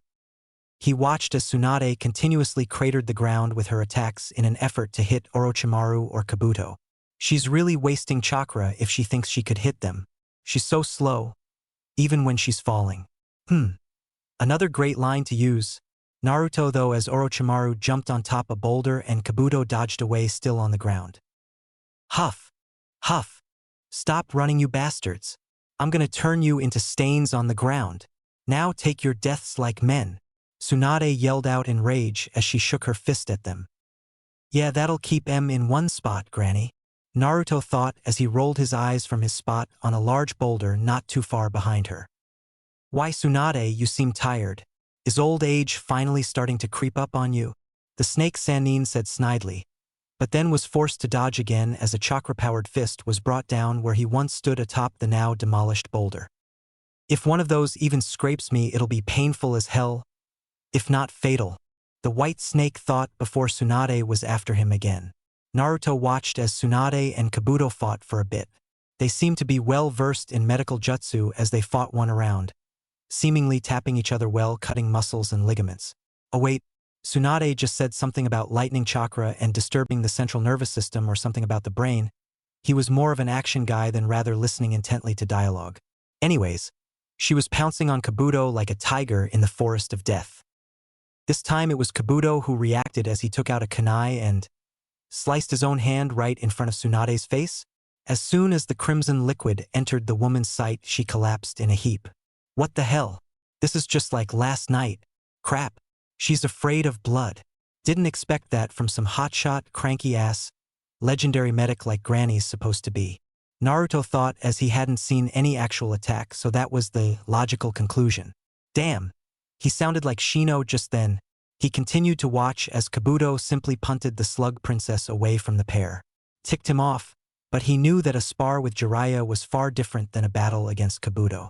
He knew he couldn't just leap into battle, especially with Orochimaru watching him and Tsunade like a snake watching its next meal. Tisk, TSK Tsunade. Still afraid of a little blood? What kind of medic are you? Now I don't even have to lift a finger. Not that I could. Kabuto, take care of her please, Orochimaru said as he decided to take a front row seat in order to watch the show as Kabuto proceeded to hit and kick Tsunade around the plains. He watched Naruto out the corner of his eye and was sure the young lad would have joined Tsunade in battle with his impulsiveness. But it seems that the brat had learned something in the few weeks since the invasion. Orochimaru's ninja senses went off as he jumped high into the air. Not even a second later, an explosion occurred where he had been sitting. He looked around wildly and so did Kabuto, but all they saw was Naruto and he hadn't moved. Just then Kabuto was forced to move away from Tsunade as a rain of kunai had come down on him. He searched the area another enemy, but the only one was Naruto and he hadn't moved from that spot. Not even an inch. Orochimaru watched Naruto closely and for a second, just a spilt second, he could have sworn he saw Naruto flicker as if not there. Orochimaru threw a kunai at the boy from his mouth and Naruto dodged to the side with a look of disgust on his face. Hey, I don't know where that's been. It just came from your mouth.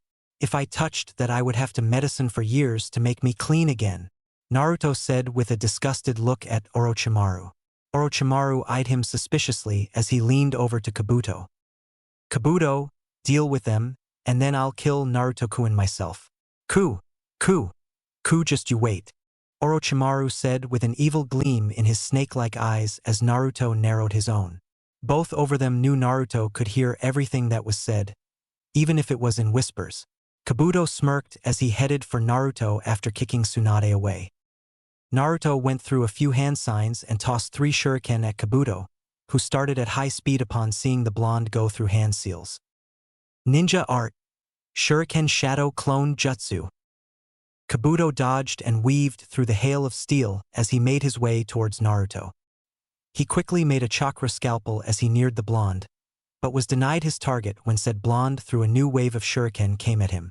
As if that weren't bad enough, he had to deal with the extra effect of fighting against someone who could use such techniques. Since when did Naruto get access to the Leaf's more formidable jutsu? Kabuto thought as he jumped above Naruto and came down with a swift knife-like motion that was to take the blonde's head off. Kabuto's eyes widened when the blonde he had just killed flickered from vision and disappeared altogether. He looked around and found the brat with Tsunade slung over his shoulder, not even bothering to watch Kabuto. He and Orochimaru were baffled. Neither had seen the boy move, and yet both knew all Jinchuriki had far too much chakra to perform the standard clone jutsu at all right, so how had Naruto got over there? Orochimaru and Kabuto analyzed Naruto as Kabuto appeared on side his master, while Naruto was healing Tsunade's minor wounds. It seems that much has changed about young Naruto-kun since our little festival in the Leaf Village. It wasn't a clone, but an afterimage you cut through Kabuto. Orochimaru said with a snake-like smile on his lips as Kabuto was still confused. Orochimaru-sama, I don't understand. Only a few people are fast enough to leave afterimages. Surely Naruto hasn't grown that much in that short a time. Kabuto said as Orochimaru merely chuckled and waved him off. I'm sure of it, Kabuto-kun, it was in grade A afterimage. He didn't use pure speed like you're thinking, but instead combined his speed with chakra, I believe, though the part one don't understand is that. Orochimaru explained as he pointed to a mark on the boulder Naruto had been on. It was a gentle footprint. Kabuto looked at it and then looked toward Naruto and Tsunade, being sure to trail his eyes on the ground connecting the 2 points. Kabuto's eyes widened as realization struck him with Orochimaru nodding upon seeing the expression. You see it too then. Not a single footprint until he was by Tsunade. That means that he either flew faster than the blink of the eye or he moved so fast from one spot to the next that it only required one step like a flash of light or flashing step. Orochimaru said as Kabuto began to sweat a bit. He and his lord both knew that his speed, grace and accuracy were his greatest weapons. It was why he compared himself to Kakashi Hatake, because he'd be able to fight the man on equal ground in those areas. Sure, he had only 7 real combat jutsu and his taijutsu was lacking, but he was a medic and could heal quickly, so that allowed him to keep ground with others like Kakashi. So when he fully understood that Naruto was faster than him, it made him fear a bit. He knew that if he was outstripped in speed, then a battle would be useless. Without the greater speed, none of his jutsu, which were all short-ranged at the moment, could hit because Naruto would dodge and counter. Now Kabuto, don't fear. Just look at Naruto-kun's face. He's sweating and panting a bit. That says that he's either not used to the technique, which means that it was created and used recently, which is likely, or that it expands too much chakra to be used, which is basically impossible since he is the Kyuubi's Jinchuriki. Orochimaru said with interest in his voice as he watched Naruto use healing jutsu on Tsunade. Naruto wiped the sweat from his brow as he sat beside Tsunade, not taking his eyes off of his 2 enemies. He knew using that technique was more than he could handle at the moment, especially having used it 2 times before to attack Orochimaru and Kabuto with those exploding tags and kunai at speeds that were faster than the blink of the eye. Using it fast enough for them not to see was more than his body could truly handle, since he wasn't used to the technique at all yet. Now he knew why people waited until mastery of a move to use it at its full potential in battle. Damn, I've nearly reached my limit with that move, Naruto said to himself as he stood up and narrowed his eyes at the 2 sound ninja. He wanted to be able to take the both of them down on his own. And maybe he could, with his sheer power and abilities, but sadly the world and reality favored the skilled and experienced. He knew that had this been at least a month later on the track he was on, he could fight both of them toe-to-toe. In his current state, he'd be able to hold them off, at least until Orochimaru sealed off his chakra and Kabuto killed him with those chakra scalpels. Oh well. I love a challenge, Naruto exclaimed while getting up as Orochimaru smirked at him. Orochimaru's smirk turned from such to a grin to a full-blown wide snake grin until he finally burst into laughter, and Kabuto was but on edge the way the 2 of them were laughing, because Naruto had done the same a few seconds after Orochimaru. They were both insane. Kabuto fixed his glasses so they wouldn't see his utter fear of them. He then calmed himself and fixed a smirk on his face as he approached Naruto and Tsunade with his left hand already covered in chakra, making his chakra scalpel. Naruto stopped his maniacal laughter as he narrowed his eyes while standing up fully to meet Kabuto. You really shouldn't interfere, Naruto.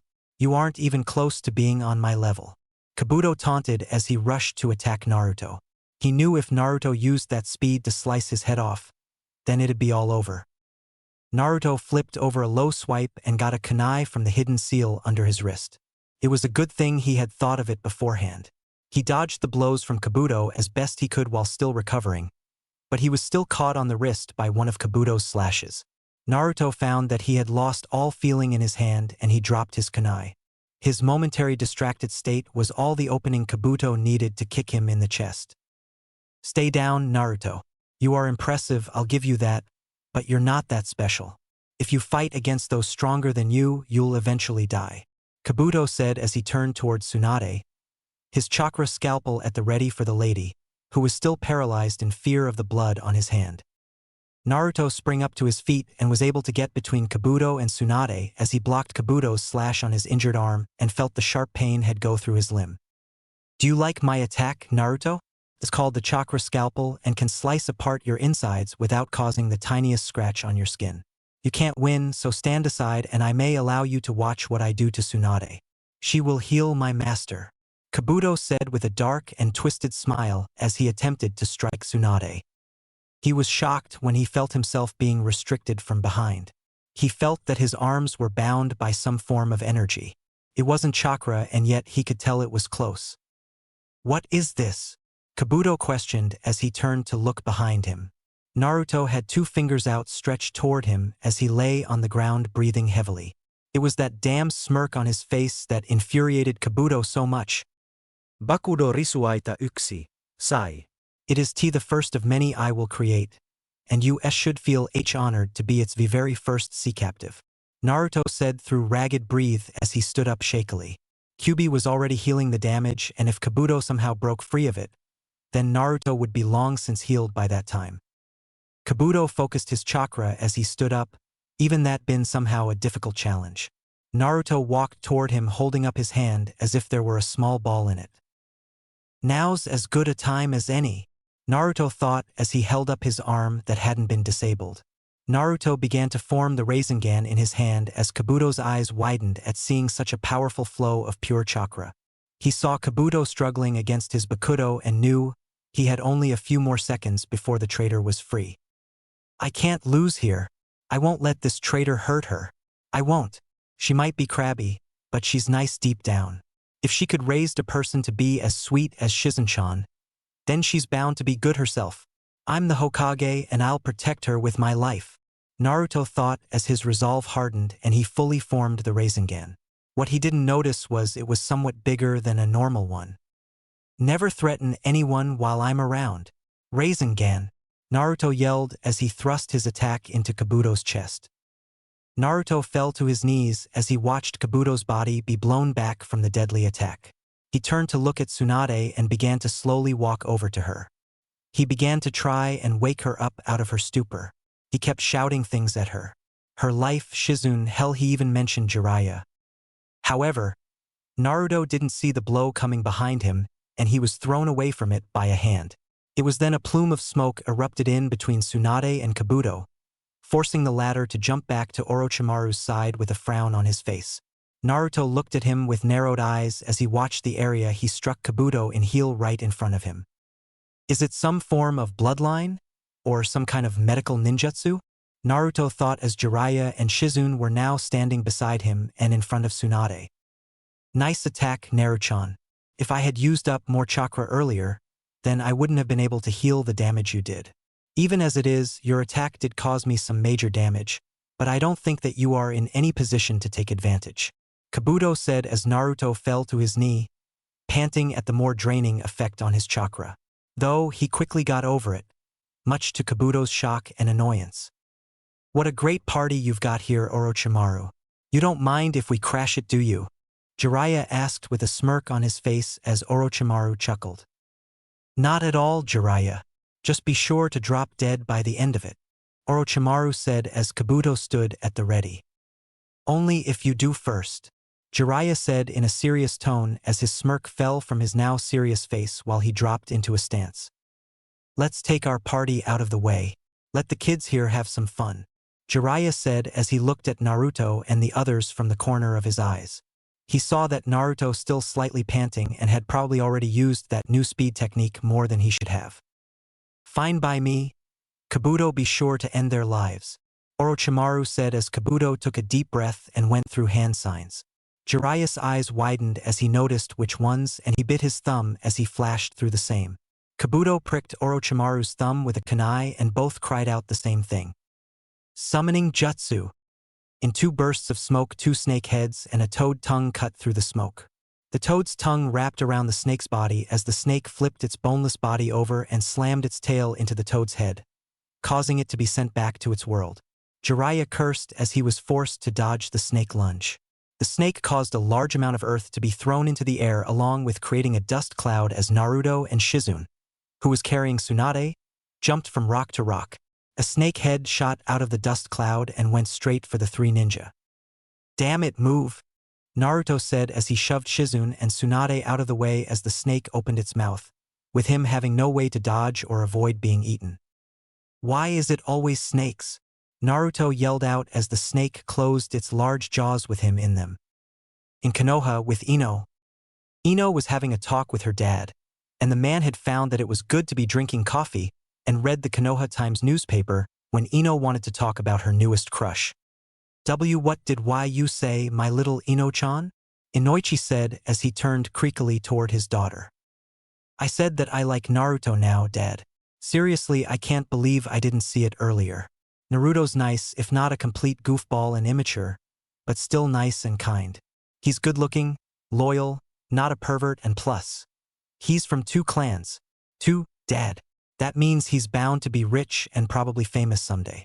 He might actually become Hokage someday like he always said. Just think, me married to the Hokage. Ino said, girly as she lost herself in her fantasy world while her father was sipping his coffee, whispering things like, you have no idea, and if only you really knew. Inoichi sighed as he patted the spot next to him for Ino to sit down. She did so as he gained a serious face. If she really wanted to be with Hokage-sama, then he'd better be sure not to offend his Hokage by having her get into a relationship with him to be a mere fangirl or rich his wife about it. Ino, why don't you like that Uchiha boy, Sasuke, anymore? Inoichi asked with a critical eye as Ino lowered her head. To be honest, I really gave up on Sasuke a long time ago. He never really looked at us girls with any interest beyond people. He might consider us kunoichi and fellow ninja, but not girls he likes. The point is Sasuke isn't going to settle down with any of us because we've been chasing him and have nothing to offer. He's only now starting to see Sakura as a friend, and you see how long that took. During the academy, I and Sakura kind of bonded over chasing after Sasuke. It was fun having a rival in that aspect, but now, after talking with Asuma-sensei, I see that guys like Sasuke won't give fangirls the time of day. Ino said with her head still lowered and in a whispered voice as tears rolled down her eyes. Inoichi softened his gaze as he hugged his daughter. So what makes you think Hokage, Naruto, would want a fangirl? He asked as she wiped her tears. But I'm not going to be a fangirl to him. I know Sasuke has some real feelings for Sakura. She's the only girl he actually tolerates. I'm going after Naruto because I realized that good guys like him are 1 in a million. He's funny, kind, gentle, loyal, sweet, and from what I've heard from Hinata, he always keeps his promises. Isn't that the kind of guy you said I should always marry? Ino said as Inoichi smiled down at his daughter. Yes it is, but you should think about this a lot more than just now. Don't jump into this, ease into it and see if the feelings are mutual. If they are, then you and he have my blessings. But if they aren't, then you'll find the right one eventually. I just know it, Inoichi said as he kissed his daughter's forehead and hugged her. Thanks, Daddy, Ino said. You're welcome, my little Ino-chan, he said as he patted her back. He just hoped that he wouldn't have to fight Hayashi for the rights of first wife. He knew how much Hayashi's daughter, Hinata, loved the boy. With Tenten, she and her team were practicing in their training field. She looked toward Niji and thought of what Ino had said.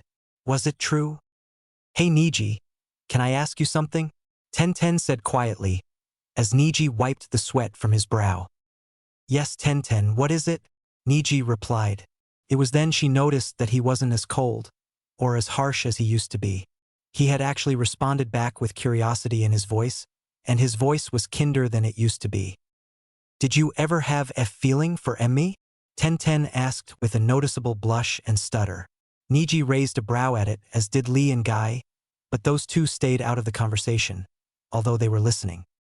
Yes, at a time I did have a small crush on you, but as we became a team and got to know each other better, it faded into admiration and understanding for your hopes and dreams.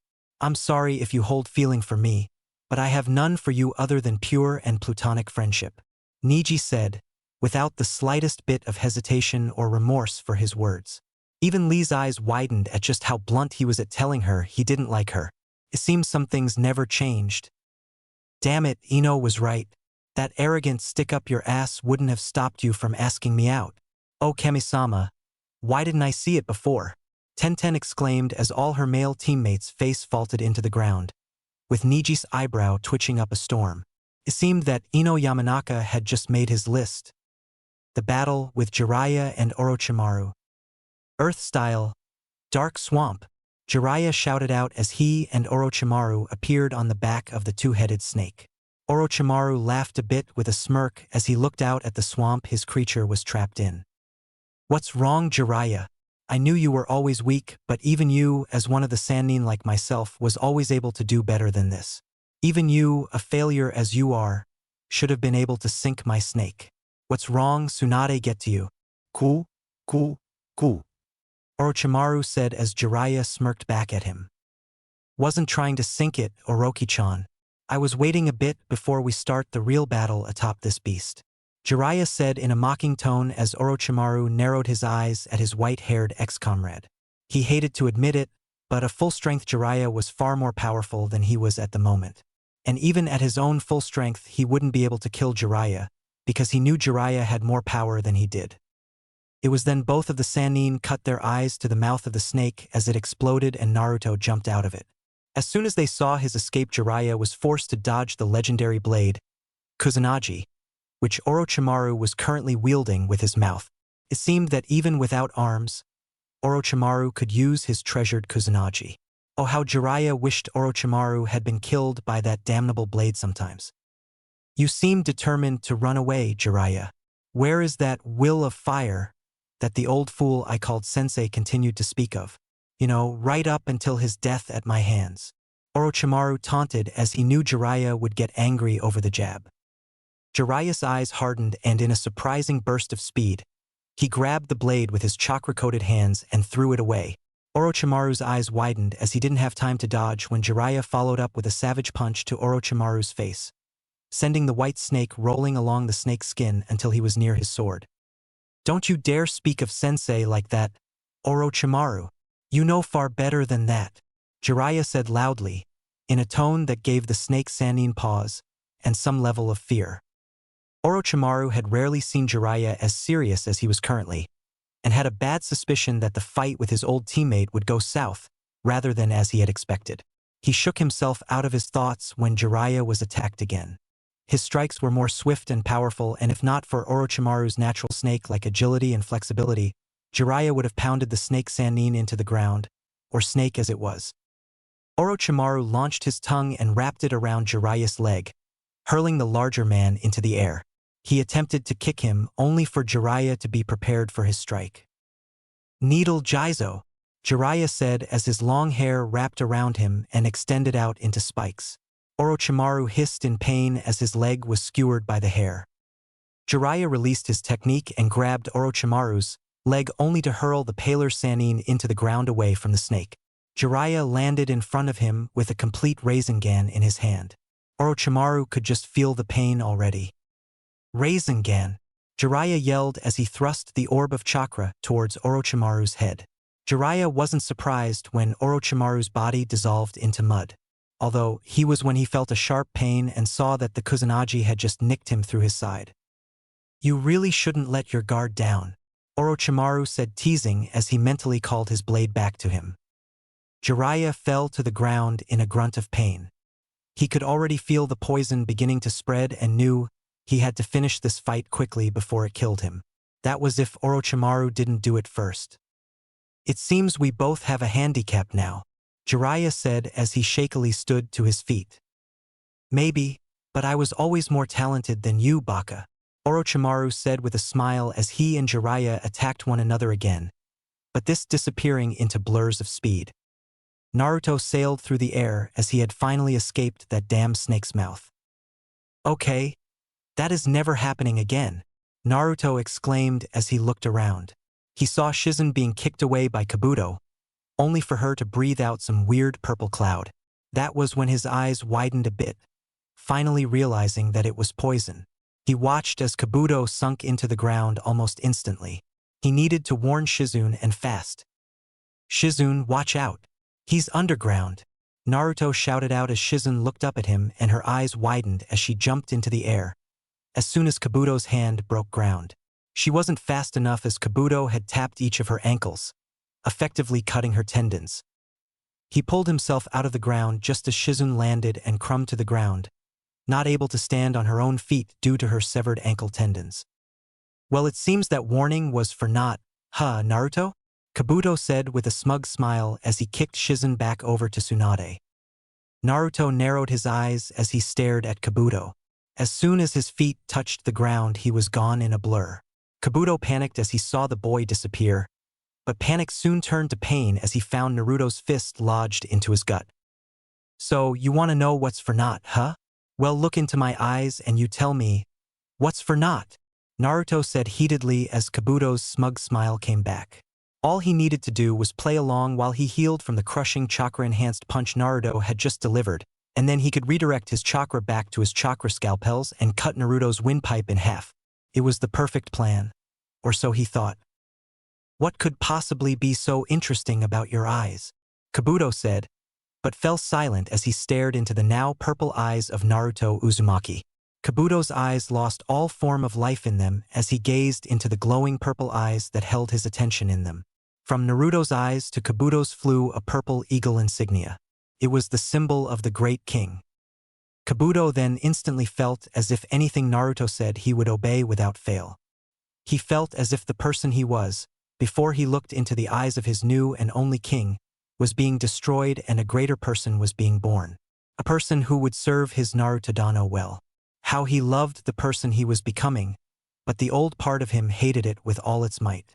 That old part of him felt that the only person they should serve was Orochimaru. Needless to say, that part was quickly tuned out as the new Kabuto bowed like a knight awaiting orders from their king. His king, Naruto. How may I serve Uzumaki Dano? Kabuto asked from his bowing position, in a low and humble tone. There was no arrogance, no hate, or ignorance when and while in the presence of his king. No, there was only servitude and joy in that servitude. Shizun watched in complete shock that the boy, who was about to kill them, was bowing to Naruto. You may raise my noble servant, for now you will serve me well, Naruto said in a regal tone as Shizun gaped like a fish. What do you request of me, my king? Kabuto asked as he got up. I ask that you spy on Orochimaru for me.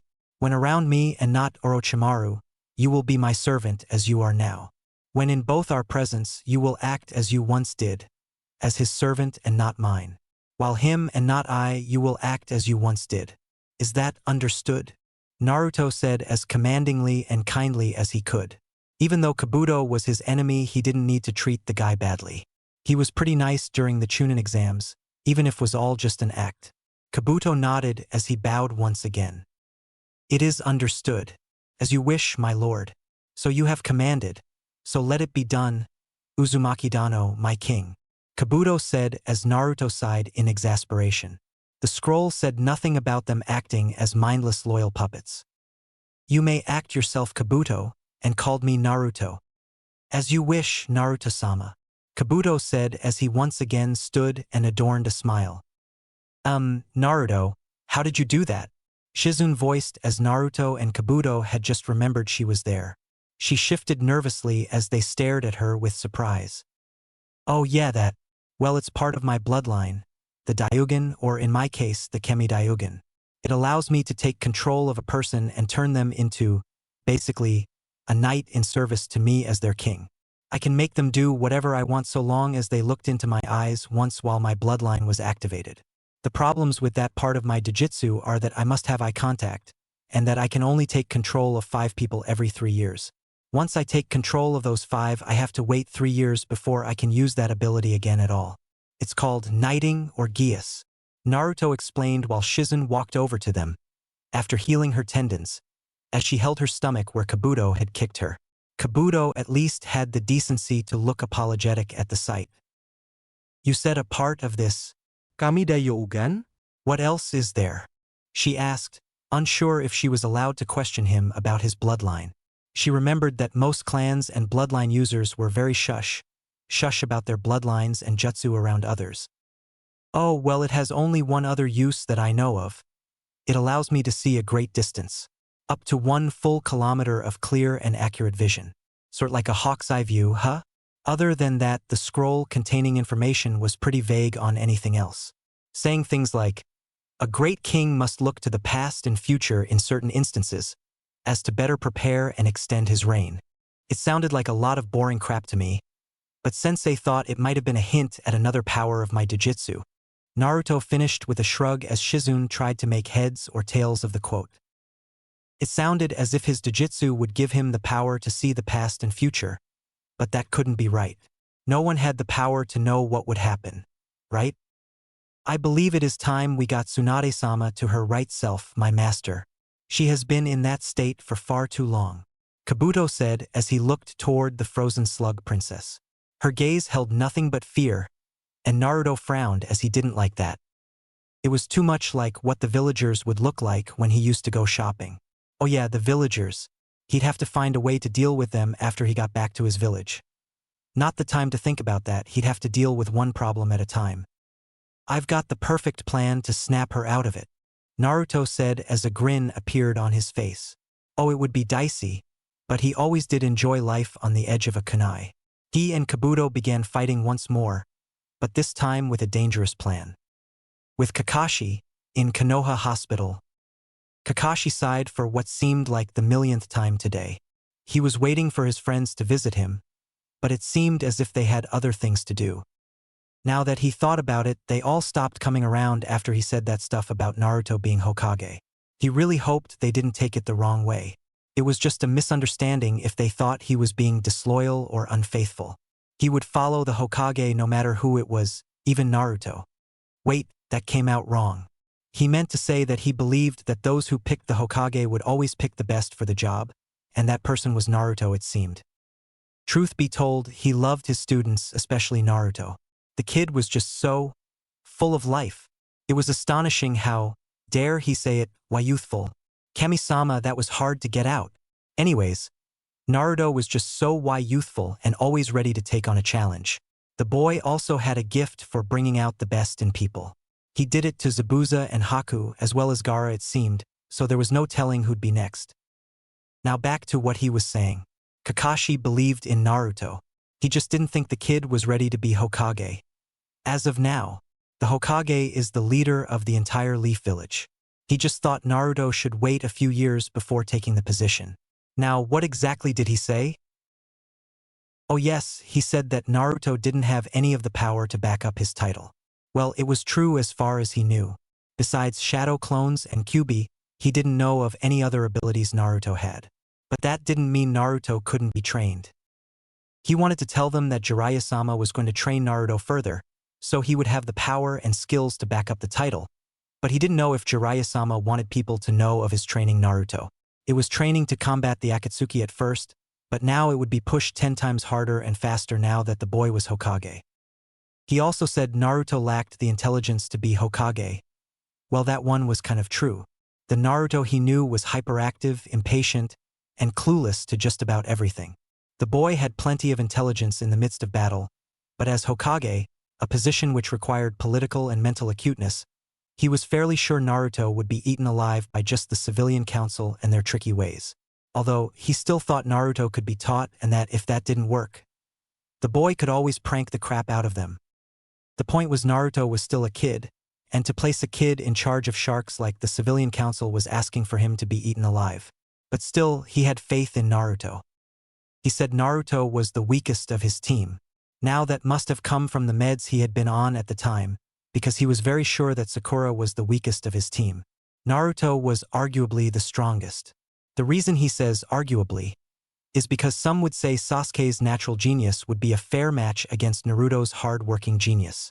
Truth be told, he wasn't sure which of his two students would win in an all-out battle, but he did hope he'd never find out and that it never happened. And on to the last point, Sasuke. He said Sasuke would have been a better choice for Hokage. Yes, but what he meant to say was that Sasuke would have been an easier choice as Hokage, but he was sure the Uchiha boy would never take the position if asked. The reason he thought Sasuke as an easier choice was because of a few simple facts. 1.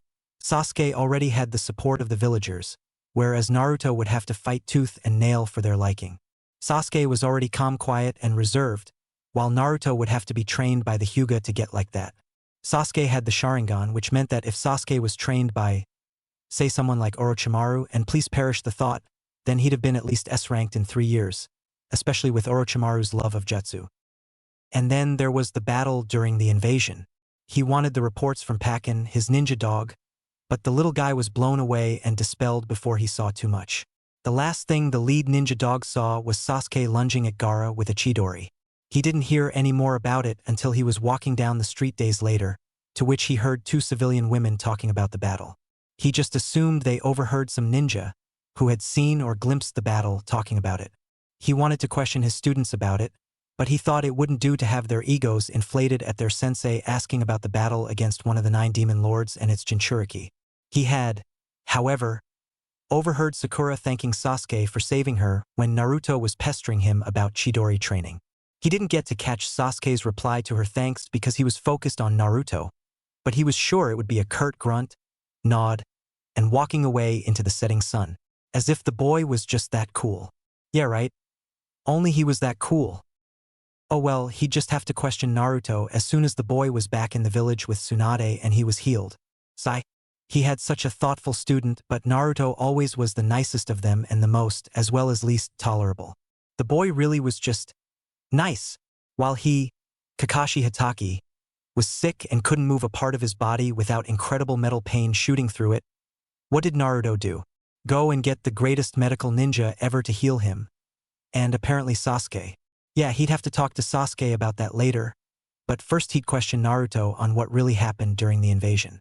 He'd be sure that nothing was going to stop him, or he'd shove a Chidori someplace they wouldn't like. With Jeriah and Orochimaru, they clanged and clashed many a times as their titanic battle went on. They reappeared again after many of clashes, hanging upside down on the snake which was still stuck in the swamp Jeriah had created. Jeriah was feeling worse with each passing second, but he managed to escape death from the poison of Orochimaru's cursed sword, Kusanagi. The things Toad Oil straight from the Toad Mountain could do. Normally it would have evaporated in minutes of being in the normal world, but when it stayed in the human liver, helping to purify the body, it could easily redirect it to a wound, if done by a master such as himself.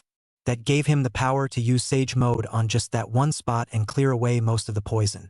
Now all was left was the tremendous pain that came with small amounts of fatal poison. No death, but a hell of a lot of pain. Just look at you, Jeriah. They used to call you the town madman, but now you're hopping along in and out the village, and with that brat in tow. You've really fallen off, haven't you? Trust me.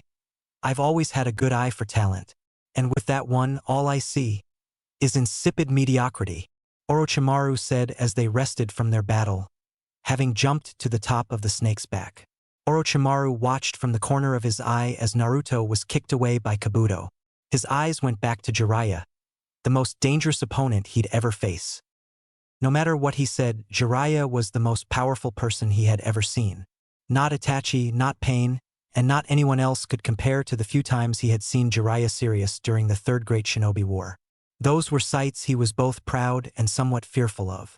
When someone had endangered him or Tsunade, Jeriah killed them and killed them hard. As he and Jeriah swapped more dialogue, it seemed to him that this battle wasn't about them, but the future instead. He would boast about Sasuke's natural talent, while Jeriah would defend Naruto's amazing potential and drive to never give up. And as they talked more and more, it seemed to him that both boys were going to follow in their footsteps, as if they were fathers to them. Sasuke, much like himself, had natural talent, loved by the people, and was hailed as a genius. But Naruto was so much like Jeriah that it wasn't even laughable. It was almost as if he was Jeriah's own direct descendant the way the two compared. Both were thought as losers, failures, and dead last of the academy, yet both were or had proven people wrong on all those accounts. He had saw Naruto's fight in the Chunin exam, so he knew Naruto was just like Jeriah, an underdog to win all bets against him. And as all this was going through his mind, he wondered about the two boys. From what he saw during the exams, they were close like he and Jeriah had been. They were brothers just like he and Jeriah were still. Even though they both would deny it up and down, they both knew they could never hate their truest friend.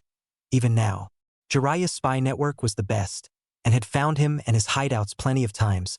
But Jeriah had never told Konoha a thing about him. He and Jeriah would bump into each other from time to time, and it was pleasant. A little talking, some outlandish battles or sparring for them. He'd escape and Jeriah would go back on the road. If they truly were out to simply kill one another, then they'd have done it in the last 13 years. Don't you think? Hell, he even let Jeriah catch on to his plans about the Chunin exams, and he never attacked the Leaf Village unless Jeriah was there. It was nice, their little game of ninja and such.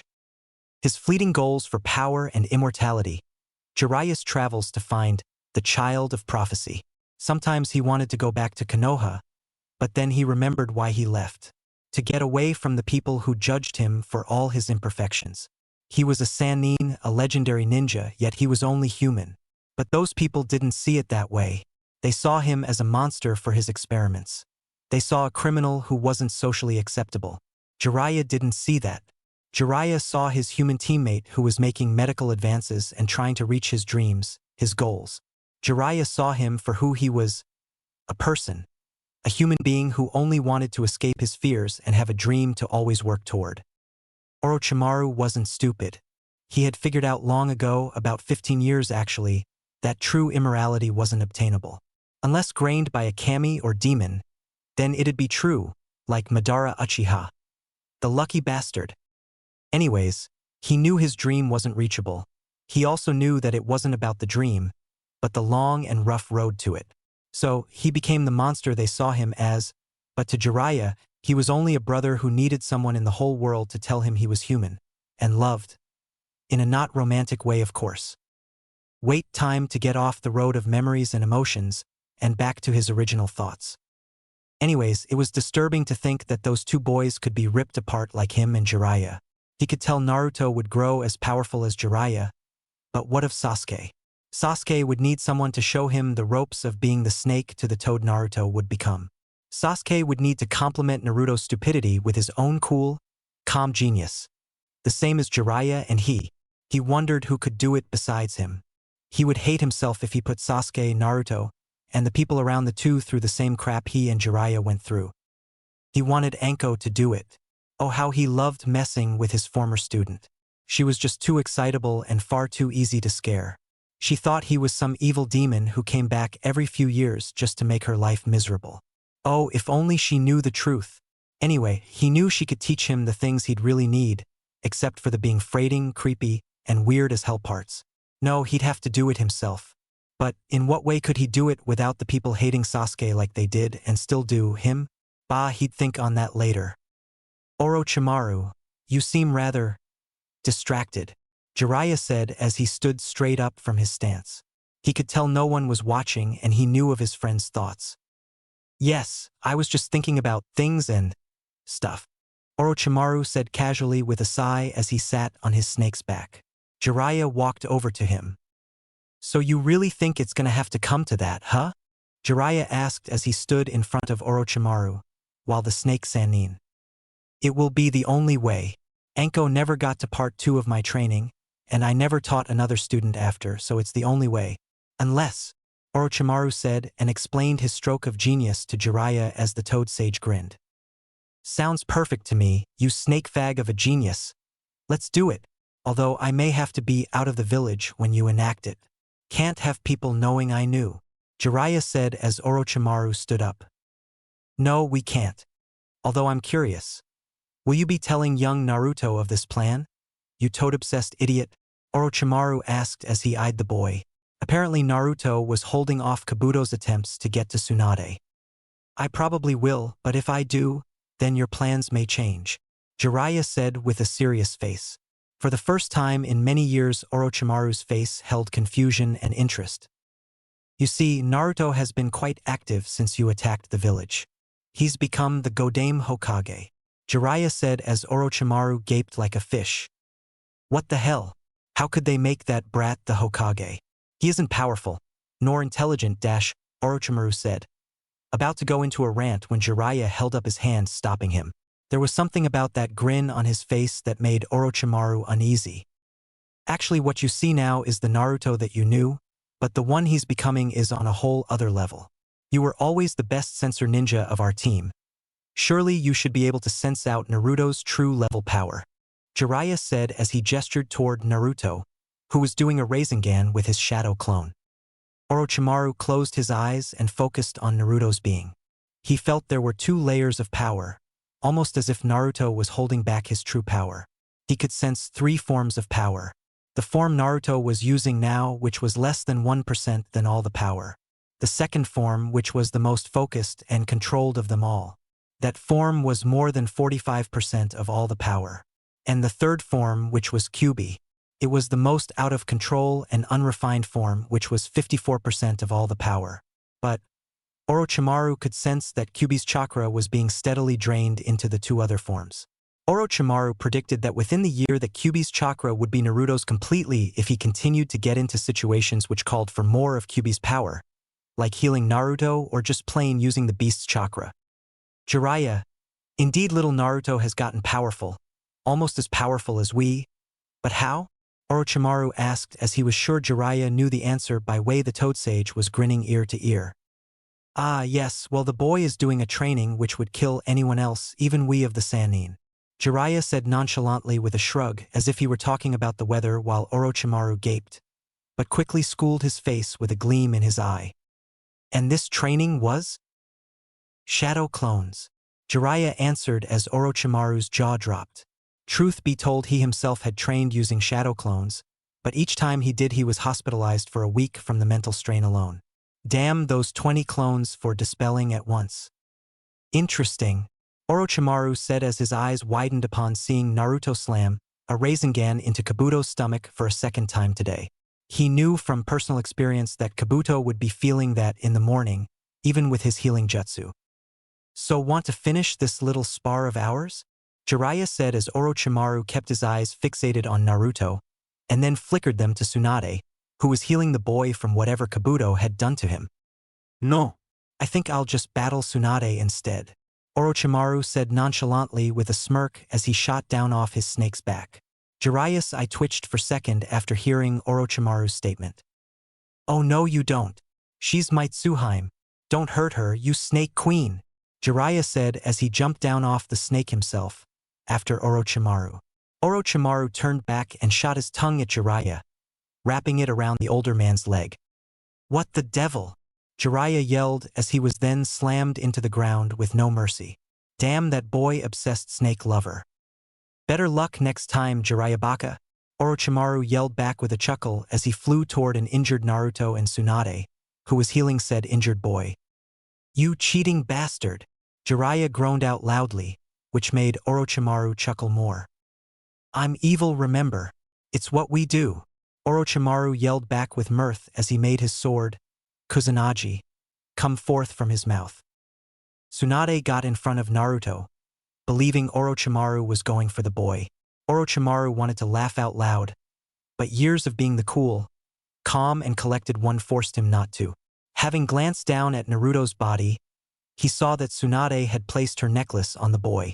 It was only because he was still looking at the necklace did he see Naruto's eyes peek open and then close once again. Orochimaru almost choked on his sword because of laughter. So, the boy had either faked his injuries, which was unlikely, or he knew he'd be healed much quicker than the injuries could even become a problem. Maybe this boy was better suited to be Hokage than he, Orochimaru, had first given credit for. Orochimaru quickly thought up some lies Tsunade would believe, but mostly they were half-truths. As soon as he figured out exactly what he was going to say, he pulled his sword from Tsunade's chest and recalled both his sword and tongue, which had still been wrapped around Jeriah's leg. Tsunade, you are the one person I wouldn't want to kill. Listen to me. If that brat is allowed to live, it'll mean more trouble than you and your friends than you can possibly imagine. Stay out of my way, Orochimaru said as believable as he could, which was in cold indifference. No, you listen to me. If I do nothing else, I will protect this boy, Tsunade said through ragged breaths and the quivering of her own body. Orochimaru couldn't help but smirk at the sight. Tsunade could have been a world-class actress if her family wasn't that of the Hokage, and we all know how appearances are to a ninja family. And how do you plan to do that? Look at you. Your body's shivering like a leaf in the wind. Besides, why would you, one of the Sanin, risk your life for a lowly genin? Orochimaru said, but deliberately paused at the boy's rank. Tsunade didn't seem to notice the pause, but he saw Naruto's body tense at it. So Jeriah wasn't joking. That obnoxious brat really was the Godame Hokage. Interesting indeed. By saving him, I'm saving my home, the village hidden in the leaves. Konoha, Tsunade said as Orochimaru frowned at hearing that. He still hated the village for its sudden persecution of him after everything he had done for it. So what if he experimented on criminals and missing ninja? After he helped them win not one, but 2 wars, don't you think they could have been a little more grateful? So, you really thinking you're protecting the village? Orochimaru said as coldly as he could. Truth be told, not many people recognized that he referred to Konoha as the village instead of his former village or Konoha. He still had love for some things in the village and he still protected it in some ways. Hell, he even tried to kill Itachi under the guise that he wanted the boy's eyes. Yet Itachi saw through that and cut off his hand for it. The bastard. Then Itachi told him that if he wanted to do a justice to Konoha, as their village, that he might want to keep it on its toes, so to speak. Hence why he terrorized the village ever now and then. It was just a little drill to keep it safe from real enemies. Seeing Tsunade move, having been shaken from his thoughts by the sight, he watched her look back at Naruto with much softer eyes than he could remember her having. He had to attribute that to war and the ninja lifestyle. She smiled down at the sleeping boy as she began to speak, still shaking from her fears and memories. You see, this boy, this lowly little genin, has been chosen to be Hokage someday. I can feel it. Can't you, Orochimaru? He will be Hokage. He has the same will of fire that they all had. My grandfather, granduncle, Sarutobi-sensei, Nawaki, and Dan. They risked their lives for the village. And now I understand that they didn't do it just to be Hokage, but to protect people like him. Those who would have the bravery and courage to stand up against the evils of the shinobi world. This is why I'll stand up for him and protect him to the death, Tsunade said as she began to stand shakily. Shizune and Jeriah woke up just in time to hear Orochimaru's reply. You're half dead already, Orochimaru exclaimed as he kicked her over Naruto and back onto the ground. He made his sword come from his mouth as he lunged at her. Tsunade-sama. Shizune screamed but before he stabbed into her, she vanished. Damn, not enough time, Jeriah thought as he prepared to do a jutsu. But, just as he reached her, with all intent to stab her, she vanished. What the devil? Orochimaru asked loudly as everyone was shocked as well. I believe that you've done quite enough, Orochimaru. From here on out, your opponent shall be I, Naruto Uzumaki. A calm and somewhat cold voice said in monotone from behind Orochimaru. The snake Sanin turned back with wide eyes as he gazed at the new Naruto. Naruto was holding Tsunade as he turned cold cerulean blue eyes toward Orochimaru. This one really is on a whole other level, Orochimaru thought as he took in Naruto's noble, yet samurai-like form. Although, what unsettled Orochimaru the most was not his form, but the lack of killing intent, anger, and hate in Naruto's words. Normally, in battle, a person would be leaking out ki and emotions by the gallons, yet Naruto was not. Almost as if the boy didn't need to intimidate or scare him, but knew that he would simply fight Orochimaru and win. Except there was no air of arrogance either, but merely the knowledge of being fully aware of the limits of his abilities and those of his opponent. Cool. All right then, little Naruto, let us begin, Orochimaru was saying, but was cut off when Tsunade had kicked him in the face, hurling his body to be on side of Kabuto. How? Orochimaru said as he got up. Then he realized Tsunade's diamond marking at the center of her forehead was gone, yet replaced some form of seal that spread across her face. Orochimaru flickered his eyes to the others and found that the only one who had any other emotion evident on their face other than surprise was Shizune. No, Tsunade-sama, wait, let me treat your wounds. Please don't break the seal, Shizune yelled as Tsunade placed her hands in a hand sign. They could all feel Tsunade's enormous chakra bearing down on them as she focused it. In seal release. Ninja art. Mitotic regeneration. Orochimaru and the others watched in amazement as all of Tsunade's cuts and the stab wound healed as if never there at all. He almost drooled at the jutsu, but stopped himself as this was a serious moment. Cool. Cool. It seems I'm not the only person who's been spending their time creating new jutsu. This one's very impressive. So, mind telling me how it's done? Orochimaru said as Tsunade smirked at him. My chakra. For years I've stored it away in a space behind my forehead. When I release the seal on that chakra, it disperses and stimulates the proteins of my body to increase the speed of cell division and reconstruction of cells for as long as I have enough chakra. This allows me to recreate all organs and tissues. It's like having the ability to reincarnate myself. You see, you can slash away at me all you want, but I can't be killed, Tsunade said as Orochimaru kept a poker face. But on the inside he was cursing her and her jutsu, because he didn't have it. Kyubi-sensei, in that medical book I read last night, didn't it say that a person can only regenerate a fixed number of cells in their lifetime? Naruto thought to Kyubi as Kyubi-sensei nodded. Yes, and by speeding up this process the woman is shortening her own life by at least the span of a week, since it seems she is able to direct the cells mentally to repair whatever needs to be instead of having every cell doing it at once. It may be a technique you'll need, so I'll do the seal while storing massive amounts of my already purified chakra into it. Though you may also use this chakra for anything else, Kyubi-sensei said as Naruto thought it over for a bit. Hey, instead of it being on my forehead and a diamond, can it be like a tattoo on my chest or somewhere? Naruto asked mentally as Kyubi-sensei nodded with a grin.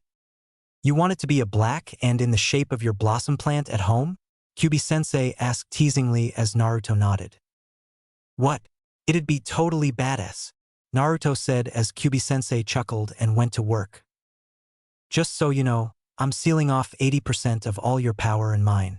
That means you'll be limited to only 20% of your full power unless you release this seal, Kyubi-sensei said as Naruto understood. He looked down at his chest as he saw a black flower print bubble up from his very skin. It was then he noticed that he was wearing Tsunade's necklace. He would have watched it more, but then he heard Shizune. Tsunade-sama.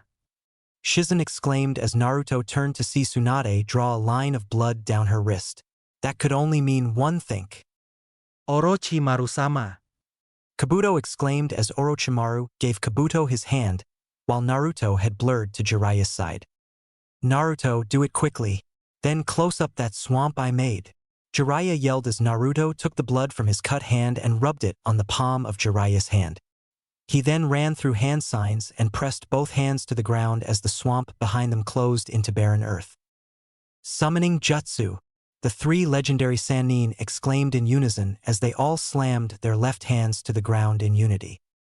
Just then all view from the outside was obscured as three large clouds of smoke erupted into the air. The wind blew, and in the place of the smoke clouds were three gigantic animals: the toad, the snake, and the slug, better known as Gamabunta the Toad Boss, Manda the Snake Lord, and Katsuyu the Slug Queen, the three most powerful summons in the world. Chapter 9. Closure of the Sanin Showdown.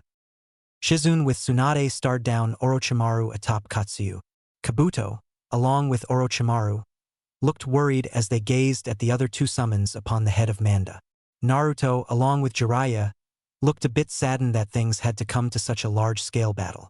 Although, as Naruto looked at each of the three Sanin, it seemed to him that they were each having a trip down memory lane, so to speak. Manda and Orochimaru, Katsuyu and Tsunade. The dear old faces reunited once again. The Toad Boss said as he smoked his pipe and looked around, seeing the slug to his left and the snake to his right. Did you bring a hanky, Jeriah? I think I'm gonna cry. You old fool. I didn't summon you here after all this time just to listen to your stupid jokes. Today I'm ending Orochimaru here, Jeriah said as Orochimaru sneered at him. Well, Orochimaru, why have you called me here? You know I don't like being summoned, Manda said coldly as Orochimaru continued to stare at Jeriah. Maybe I should just eat you and be done with this? No, please don't say such things, Manda-sama. We merely required your help in dealing with some difficult opponents. You'll be well rewarded for your troubles, don't worry. Kabuto tried to be as polite as possible in the face of the largest snake summon and lord of all snakes. You dare speak to me, whelp? Who do you think you're talking to? So, Orochimaru, when this is over I demand 100 human sacrifices, Manda said, sounding furious as Kabuto wisely backed off. You will get your sacrifices, Manda. Orochimaru hissed out, not really caring either way so long as he got what he wanted. And right now he wanted both of his old teammates and their apprentices knocked into the dirt so he could escape. Katsuyu, prepare for battle, Tsunade said as the Slug Queen readied herself for the fight that was to come. As you wish, Tsunade-sama, Katsuyu replied as she began creating acid slime in her stomach. I'm gonna pop you like a balloon, you stinkin' dirty toad, Manda said as Gamabunta put a ready hand on his weapon as he prepared for the fight. Then please, come on and try it.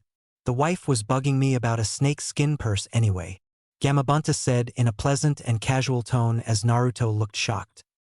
You're married, Naruto exclaimed as every human being face faulted from their battle-ready positions. Even the three enormous beasts' sweat dropped at his little moment. Jeriah got up and smacked him upside the head while Tsunade and Orochimaru were asking about the boy's mental health. Are you sure he's it, or is it his evil twin brother? Because there is no way that obnoxious brat could ever hold a title I was once recommended for, Orochimaru exclaimed as Tsunade was agreeing all the way. Really, Jeriah, what are you teaching brats nowadays? How to be half-assed and crazy like you? Tsunade yelled to Jeriah as both he and Naruto chuckled nervously from on top Gamabunta. No more jokes. Let's get to it, Jeriah said as he and everyone else quickly switched gears back to serious as the fight began. The wind blew as they gave each other another stare down. Tsunade and Katsuyu decided to make the first move. Katsuyu.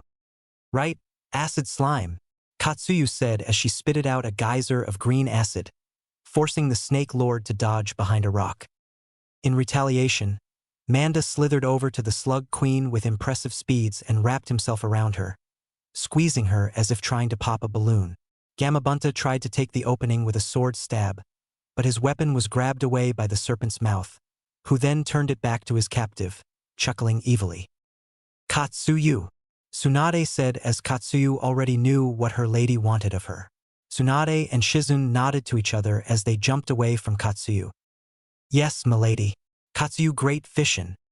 Katsuyu split into countless small slugs and simply dissolved out of the snake's grasp. Once Manda saw that his prey had gotten away, he turned his sights and tail on Gamabunta, making the giant toad flip back to dodge said tail. After he was a good distance away, Manda threw the blade at him, forcing him to dodge to the side as the blade then fell before Katsuyu. Tsunade and Shizun used it as a level to hop back onto the Slug Queen's head. Tsunade smirked as she saw the sword, while Shizun back away a bit. Here they come, Jeriah said as Gamabunta grunted. I can see him. The Toad Boss snapped back as Manda charged forward. Katsuyu-sama, stay back, Gamabunta-sama. Time for some oil, Jiraiya-sensei. A little fire would be appreciated, Naruto yelled as all three nodded in unison and raced through hand signs. Gamabunta gathered toad oil from his stomach and into his mouth as he prepared for his part. Toad oil bomb, Gamabunta exclaimed mentally as he shot out a stream of toad oil. Acting quickly, Jeriah took a deep breath and cast his jutsu a split second after Gamabunta. Fire style, Toad Flame Bomb, Jeriah cast as Naruto gathered wind chakra in his hands and fired it upon seeing that his sensei had enacted his jutsu. Wind style, Gale Palm, Naruto exclaimed as he shot his hand forward into the toad oil and the flames of his sensei's jutsu. As all three techniques combined, they completely overtook Manda and the land behind the Snake Lord. The very earth was melted into a lava earthen trench from the powerful flames of the jutsu. Not a single speck of Manda was left put the ashes that scattered to the winds. Yet, Jeriah and Naruto continued to be serious-faced as they gazed down at the ground. Damn snake shed his skin and went underground, Jeriah said lowly as Gamabunta nodded while the ground beneath them started to break apart. Yeah, I can feel it, the Toad Boss said as he reacted quickly and grabbed the tail of the snake. Wait, the tail. Naruto turned quickly as he flashed through more hand signs. Earth-style mud wall, Naruto exclaimed as he spat out mud, which quickly became a large mountainous wall of earth. It was not a second too soon as Manda came up from the ground only to smash his face into the wall. That was when Jeriah looked up, having saw something gleaming in the sun above him. only to see Tsunade coming down on the Snake Lord with Gamabunta's sword. The sword went through Manda's mouth and impaled the ground as well with the force she had used. Take that, you oversized garden snake. Do you know for how many years I wanted to do that, but couldn't because you were a comrade? Well, now we aren't, you fake-ass King Cobra. Tsunade yelled and ranted on about how she hated Manda while Orochimaru and everyone else sweat dropped at her words. Orochimaru had enough and finally shot his tongue out at her as he wrapped it around her neck. Shizen rushed forward to stop him, but Katsuyu stopped her, saying she'd get killed if she interfered. They all looked on as Tsunade fell to one knee while Orochimaru choked her. It was then something white and orange blurred forward and slammed a fist into Orochimaru's face, causing him to loosen his hold on Tsunade just enough for her to escape. Orochimaru turned to who hit him only to see Naruto as his Haori blew in the wind, showing the orange inside of the long overcoat. Cool. Always have to have some orange, Naruto? Orochimaru asked teasingly as he found himself bent over with Naruto's fist in his gut not a second later. Less talking and more of me kicking your ass, Naruto said as he forced Orochimaru into the air, pounding away at the snake Sanin while adding more and more chakra with each punch until he found his max under the limiter. QB. Remove the limiter. I'm going all out on him. He won't escape, no. He won't live for what he did to the old man and Sasuke, Naruto shouted mentally as he continued punching Orochimaru through the air. Geez. Not one day with it on and you already won and off. QB grumped, but complied with Naruto's request. Naruto quickly felt all his strength returning to its previous 45% without QB's chakra and started kicking things up a notch. While they were still in the air, Naruto punched Orochimaru higher than himself, but then grabbed the man's purple rope tie to pull the man back to him and kicked the older man back down to land where he crash-landed forming a crater. It appeared as if nothing had happened to the snake Sanin as he got back up and tried to run away. Oh no you don't. I'm not done with you yet, Naruto yelled while running after him and then flipping over him, delivering a roundhouse kick to the man's face. The white snake faltered but quickly regained himself as he backflipped and began running away again. I've to get away from this brat. He punches almost as bad as Tsunade, but still she'd cause almost instant death. Orochimaru thought as he knew he didn't have the chakra to do anything but run away. Damn the chakra it cost him to summon that useless Manda. Naruto flipped into his path again, but this time began laying into him with brutal punches and kicks. Can't rest. Can't let up for a second, Naruto thought as he continued his onslaught. Orochimaru couldn't escape as Naruto continued his onslaught on the weakened man. Naruto gritted his teeth as he kept thrashing the man, but felt like something was wrong. Orochimaru shot out his tongue, and it quickly wrapped around Naruto while pulling him in as Orochimaru's sword came from his throat. Naruto used what little movement he could and unsheathed Senbonzakura halfway to block Orochimaru's. He used Kusanagi as a stand to whip-kick Orochimaru away from him. As Orochimaru went flying away with his long tongue hanging from his mouth, Naruto grabbed it and pulled him back to his, where his fist was already cocked back. You aren't going anywhere, Naruto yelled as his fist connected with Orochimaru's jaw. I don't get it. I keep pounding him, but why don't I feel like getting anywhere? Naruto thought as he started his brutal attack again. Not even Jeriah could survive some of these punches and kicks while still being able to move like Orochimaru could. What the hell is wrong with this guy? All the while Jeriah and Tsunade watched the one-sided battle with narrowed eyes. Jeriah appeared near Tsunade and Shizen as the two Sanin watched Naruto knock Orochimaru away once again, only to be fast upon the snake Sanin. You don't think he did that, do you? Jeriah asked as Tsunade remained silent for some time. I do, was Tsunade's only curt and cold reply as she watched Orochimaru jump over Naruto's kick and jump back from a punch. The man was beginning to dodge more, but Naruto ended that quickly. Hold still, Naruto said with a quick jab, which knocked Orochimaru away, into a daze and off balance. This was his chance. He focused all his chakra to his left fist as he held it at the ready. He slowly made his way to Orochimaru and added Kyuubi's chakra to his own, turning the blue glowing fist into a vermilion color. This will end it.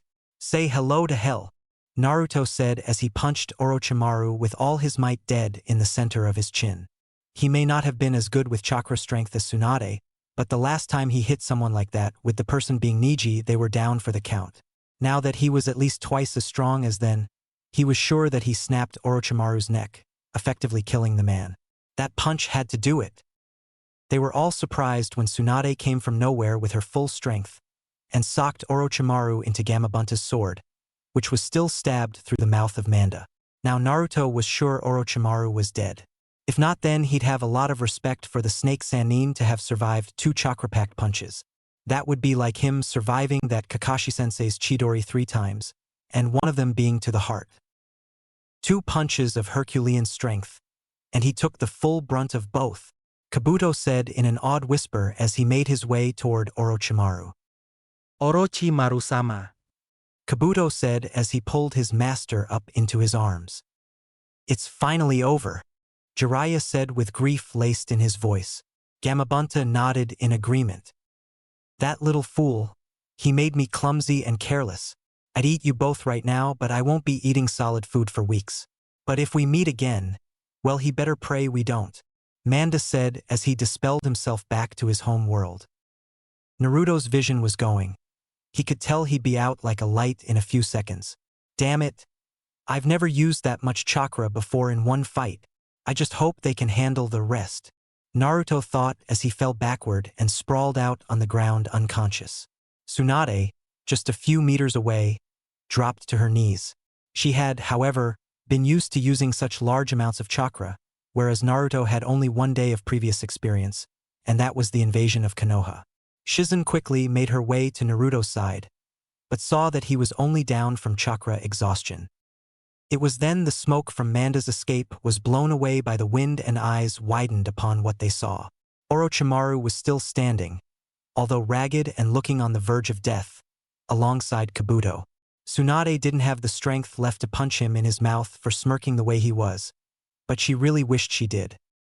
Tsunade, even if you would not heal my arms, I have other ways of getting what I desire, Orochimaru rasped out as his eyes gleamed with something Tsunade couldn't place.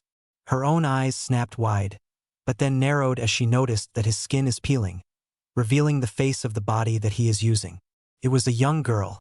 Tsunade was absolutely repulsed, yet Jeriah only remarked inwardly that Orochimaru using other people's bodies for himself was despicable, though he knew he should have been the one to dish out judgment on the man, since every ninja, hell even himself and Minato had to do things they weren't proud of. So he settled for thinking that was why Orochimaru had been acting differently from his old self.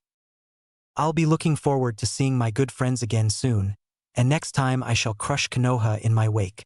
Goodbye for now, and good day, Hokage-sama. Ku.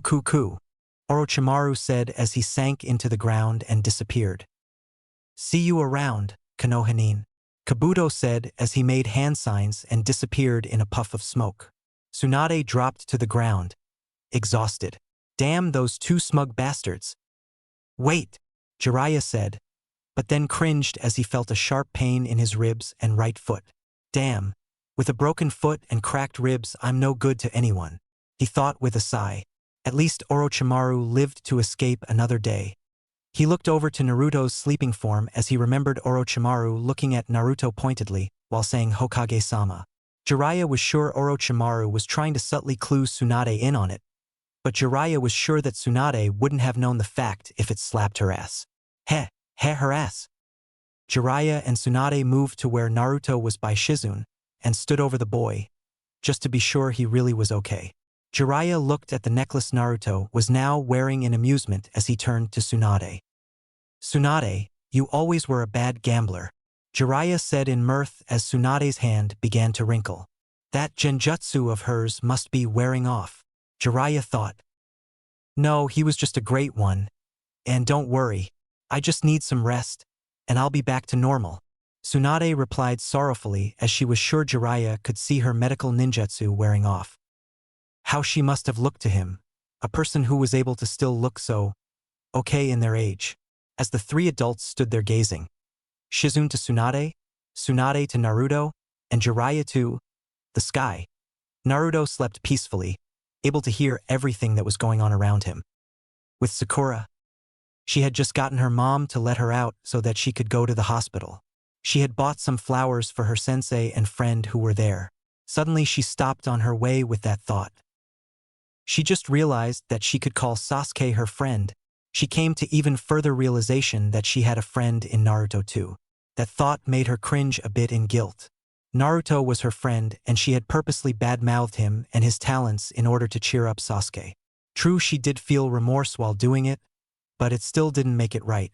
She knew how hard Naruto worked, how far he had come, and with her tearing that down just to boast Sasuke's ego, she sighed as she continued down the street. Yeah right, like that thing needed any more boasting. She'd have to make it up to Naruto as soon as he returned and Sasuke was feeling better. She then caught a shadow moving over her as she walked down an alley as a shortcut. It wasn't as if she was startled by just that. She did live in a ninja village after all. But that wasn't what caught her. No, it was the fact that each building she pasted the shadows would jump to that building. Was she being watched by the village? Or was it an enemy spy in the village? She walked through another alley, but she flashed through hand signs as she timed their jump. She made a standard clone walk in front of her as she substituted with a cat that she knew was in the alley, since it had been there before. As she went through her plan, she watched from behind a large box, where the cat had been, as 3 shadows followed her illusion. Her eyes widened as she got a good look at them, since the jump was a bit longer to those buildings near the hospital. They were Konoha ANBU. She was being tracked by her own village? She jumped to the roof as soundlessly as she could and followed the ANBU. She had heard them talking to each other, in a form of code or something, but she couldn't catch any of it well since they were a pretty good distance away. Does she really think she's on our level? The one to the right, who wore an ox mask, said in code to the one on the far left, who wore a boar mask. Of course not, but she knows that if we caught her that we'd have to answer to the question of why we're following her around. Boar said back in their code. The lead ANBU, the one who wore a cat mask, nodded. Yes, but remember our mission. Dragon Senpai said to watch her while teams 1 and 2 watch over the other 2. We are not to fail Hokage-sama or Dragon Senpai. Cat said in their code as the other 2 nodded. They then stopped once they were on the roof opposite with the hospital and crouched low. They could tell she was still behind them, but that didn't warrant any avert from their mission. She wasn't sure what to do, so she replaced herself with her clone and walked into the hospital. Just because they were following her didn't mean she was in trouble, right? She quickened her pace when she was sure she was out of their sight. She wished Sasuke or Kakashi-sensei was feeling alright so she could talk to them about it. It was too bad they were under the weather. She knew that Kakashi-sensei had fallen ill after a battle, but she wasn't sure what really had happened to Sasuke. Asuma-sensei, who had taken to keeping her, for the time Kakashi-sensei was sick, had said Sasuke's condition had something to do with his brother. She didn't know the guy, but she knew he was bad news. Oh well, at least maybe Naruto would be back soon. At least she hoped. Outside with the ANBU. I win again, Cat said as he laid his cards out on the roof.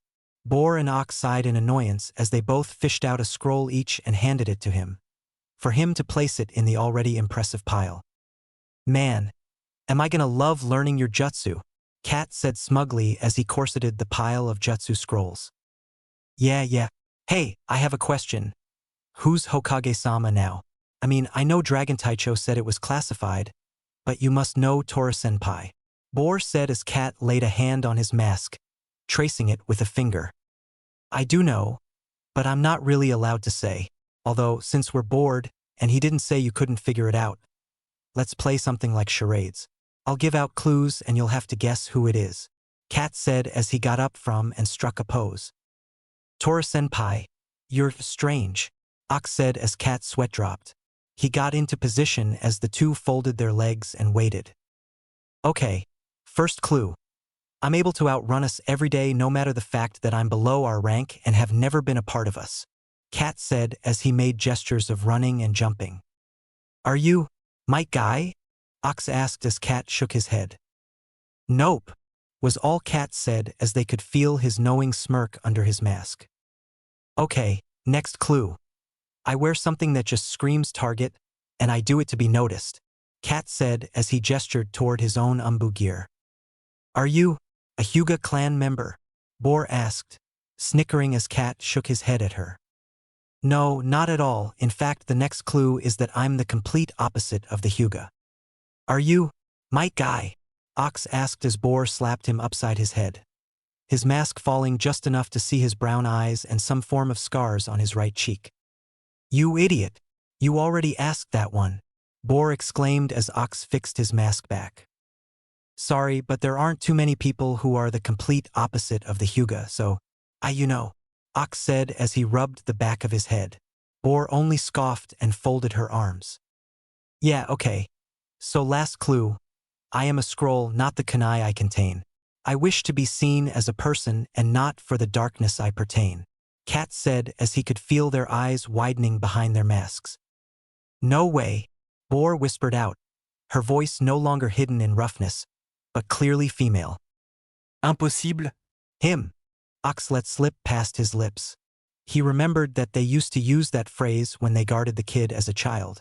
It was how they found out about a lot of ninja pretending to be ANBU, both foreign enemies and their own kin. Cat nodded his head as he slipped off his mask.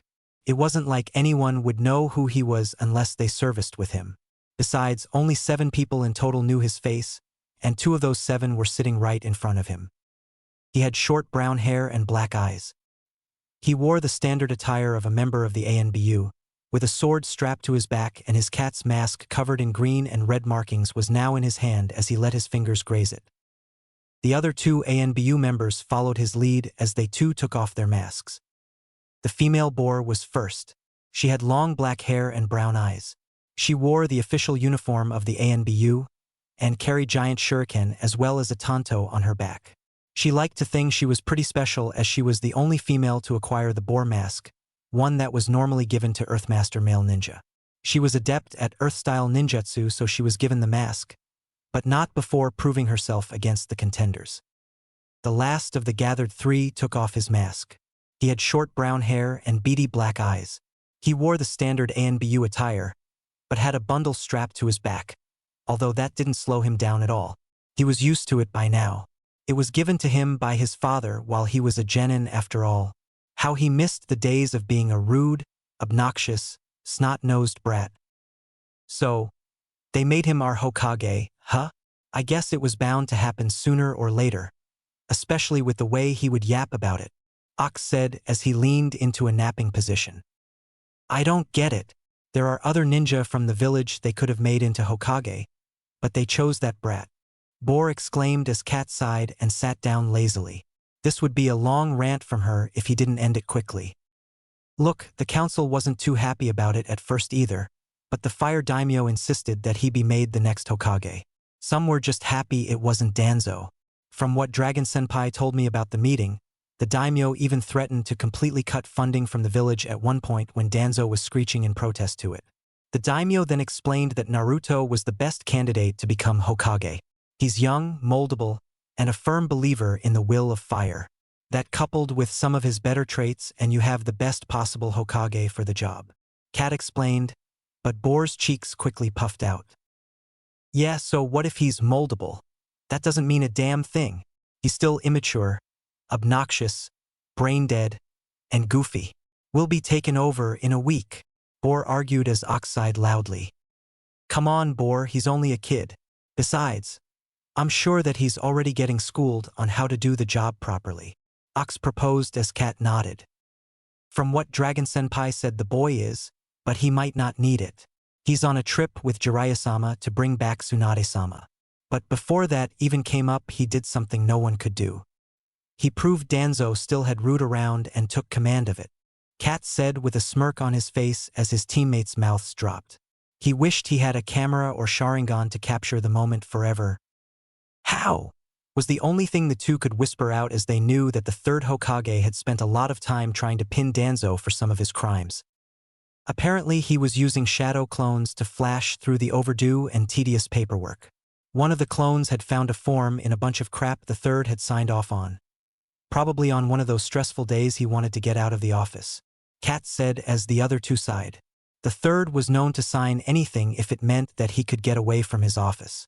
It was why the civilian council had control of the shops and the academy. So what happened? Bor asked incredulously. While she was amazed the kid had gotten Danzo, she was sure it was a fluke of luck. Oh right, so after he got the paper Danzo calls him for a meeting. Probably to get him to back down or let Danzo control him from behind the scenes. But when Danzo walks in the office and begins his intimidation tactics, the kid flips the scroll on him and tells him point blank that he's taking root and that Danzo is under his control. Not the other way around. Then he tells Danzo, rather sneakily if you ask me, that if he doesn't like how things will be run from now on or if he can't show the proper respect, that he can be killed and replace. Cat finished as Bor gaped like a fish. Ox was chuckling to himself as he was sure the kid was just bluffing and pulling old Danzo's leg. So what, it was lucky that's all. He's still too much of a dumbass. Bor grumped as Cat sighed. He and a few of us ANBU helped capture Itachi Uchiha and Kisame Hashigaki. He then had them interrogated by Inoichi, since he knew the Yamanaka could go into the mind without eye contact. Inoichi found out a big few things and told Hokage-sama. I wasn't privileged to know what, but it was good enough for the two to be released into the village and acting as personal spies for Hokage-sama inside some organization. About 2 days after that, and the time he left, my guy came back to the village carrying Sasuke Uchiha and telling Dragon Senpai that Hokage-sama is using regular ANBU to watch the village while Root is to be sent out on Hunter Ninja missions and S and A ranked, which he probably didn't know are high mortality rated. He also commanded that we normal ANBU be sent in on joint missions with Jonin and Chunin on A and B ranked missions. I'm telling you Bor-san, he's gonna do a great job at this. Cat said as Bor and Ox were gaping once again. It was an old tactic but a very useful one at that, especially with the Root now being loyal allies instead of semi-enemies. Okay, but I gotta know how the councils are talking this, Ox said as he sat up from his sleeping position. Well, that's the thing. Only the Shinobi Council knows so far. Asides from us, the Jonin Sensei, and a few others, no one knows anything. I think that once he returns to the village, he'll be introduced to the village as Kage. But I'm not sure how the civilians will take it, Cat said as he and his teammates sighed. Well, they'll have no choice but to take it. Oh, and when are the others getting back? Bor said as Cat sighed and ran a hand through his hair. I'm not sure, but the council is discussing that now. They've also just taken care of a rather large bill the kid made while out with Jeriah-sama, Cat said with a chuckle. Humph. It was probably on ramen anyway, Bor said, snickering as she did so. Ox's stomach gave a rather loud grumble as he looked down at it and patted it. I could go for some ramen ran now. Hey look, that girl is coming out, Ox said as they quickly shifted back into mission mode and placed their masks back on. They followed her all the way back to her house, and Sakura felt more and more frightened every step of the way. After she got home, the three ninja used henge to look like civilians as Ox wanted to get some ramen. His two teammates sighed as they followed him. He was always thinking with his stomach like the Akimichi. With the council. And that is when we will bring the majority of the population back from the safe zones in Fire Country, Hamura said as his fellow council members nodded. But why not now? We're losing income and valuable resources each and every day they're being kept there, Sayuri Haruno said as she had stood to speak. Most of the civilian council agreed with her. We're keeping them there so as to if another attack had done against the village they wouldn't have to be moved or caught in the crossfire. We're still not in the clear of one of the neighboring lands making a move for power, but as soon as Jeriah gets back with or without Tsunade, we will be, Koharu said as she frowned at the woman. She was always speaking up in matters she had no understanding of. It annoyed the old woman to no end that this young girl could try and debate what was best for a ninja village that only 1/3 of the population made up civilians. Also, they the shinobi and elders had decided that Naruto would be inducted publicly as Hokage. They were sure that the village had changed and he would readily be accepted as Hokage. Right? Hamura saw the very prim expression on Koharu's face, and that meant only one thing. His old teammate was having doubts about something. It was too hard to know what since there were few things they doubted in their old lives were. He knew it was about Naruto's installation as Hokage. He was sure she was having the same exact thoughts he was having. Would Naruto, the boy in which the villagers and even some, if not most of the shinobi, called a demon for over 12 years, be accepted to protect the village? Even with all other factors such as age and intellect thrown out, he wasn't sure the village would accept him just on the notion that he's human. He knew some of the civilians had the delusion that the boy was a demon in disguise. He realized that he and Koharu weren't angels in their own right. They both had authoritarian viewpoints, but at least they always had the village's best interests in mind and heart. Like Koharu, he was more militant than the Hokages he had served under, and sometimes he even leaned more toward Danzo's point of view. This became most apparent when he and Koharu supported the Uchiha clan massacre and later, when they wanted to restrict Naruto's participation in the Chunin exams. He knew they never saw the boy as a demon, but they frequently reminded Sarutobi and other high-ranking ninja of the village and other villages that he was the Jinchuriki of the Kyuubi, and that meant he was to be approached with caution, though that was mostly their fault for going against Hiruzen's decisions to train the boy properly. Oh well, that was in the past now, and young Naruto need not know. Well then, Hamura said with a cough to get everyone's attention. I believe that concludes that mention of business. Now, on to mission and shinobi status. We'll start high today. Danzo and Dragon, what have you to report? Hamura said as he turned to the two commandeer of ANBU divisions. All missions have been completed to the letter. Not a single death or hospitalization, but we have had some minor injuries. The specifics can be found in the mission reports, which are being reviewed, in the Hokage's office. That is all, Danzo said, talking deliberate, glancing toward the civilians as he spoke. It was to remind everyone that non-shinobi members of the council weren't privileged to mission details, but only the status of them. Dragon nodded as he stood from his chair to address the council. Not a single intruder has been found, and all teams not assigned to Village Watch are doing fairly well on their person watch, Dragon said as he too looked at the civilians, but they couldn't tell much from the mask. Good then. Let's keep up the good news so when Jiraiya-sama comes back, he won't have to do any house sweeping, if you know what I mean, Shikaku said as he yawned from his napping position. Hayashi nodded as he gazed at his fellow council members. I would hope he finds this all to be more than good. After all, we don't know how much this last month away from the village has changed him, Hayashi said as he sat without slouch or poor posture. Yeah. But what are we going to do about that, Bill? Asuma asked as his fingers twitched. He had to stop smoking, and he really needed a smoke after seeing that thing. It's been taken care of, so no worries. We simply took it out of some of the higher-ranked mission that has been completed in triplicate this month, Hamura said as all the shinobi side let out a sigh of relief. Well then, this meeting is closed and we shall meet back here tomorrow around the same time. Good day to you all, Koharu said as everyone rose from their seats and left. Hayashi, do you wish to come with us this time around? You could relay some information if you want, Danzo asked as Hayashi nodded. Hayashi, Danzo, Shikaku, Hamura, and Koharu walked down the hallway of the Hokage mansion and took a left. Right there were the doors to the Hokage's office, looking as plain as could be. Yet they all knew it was far more than met the eye.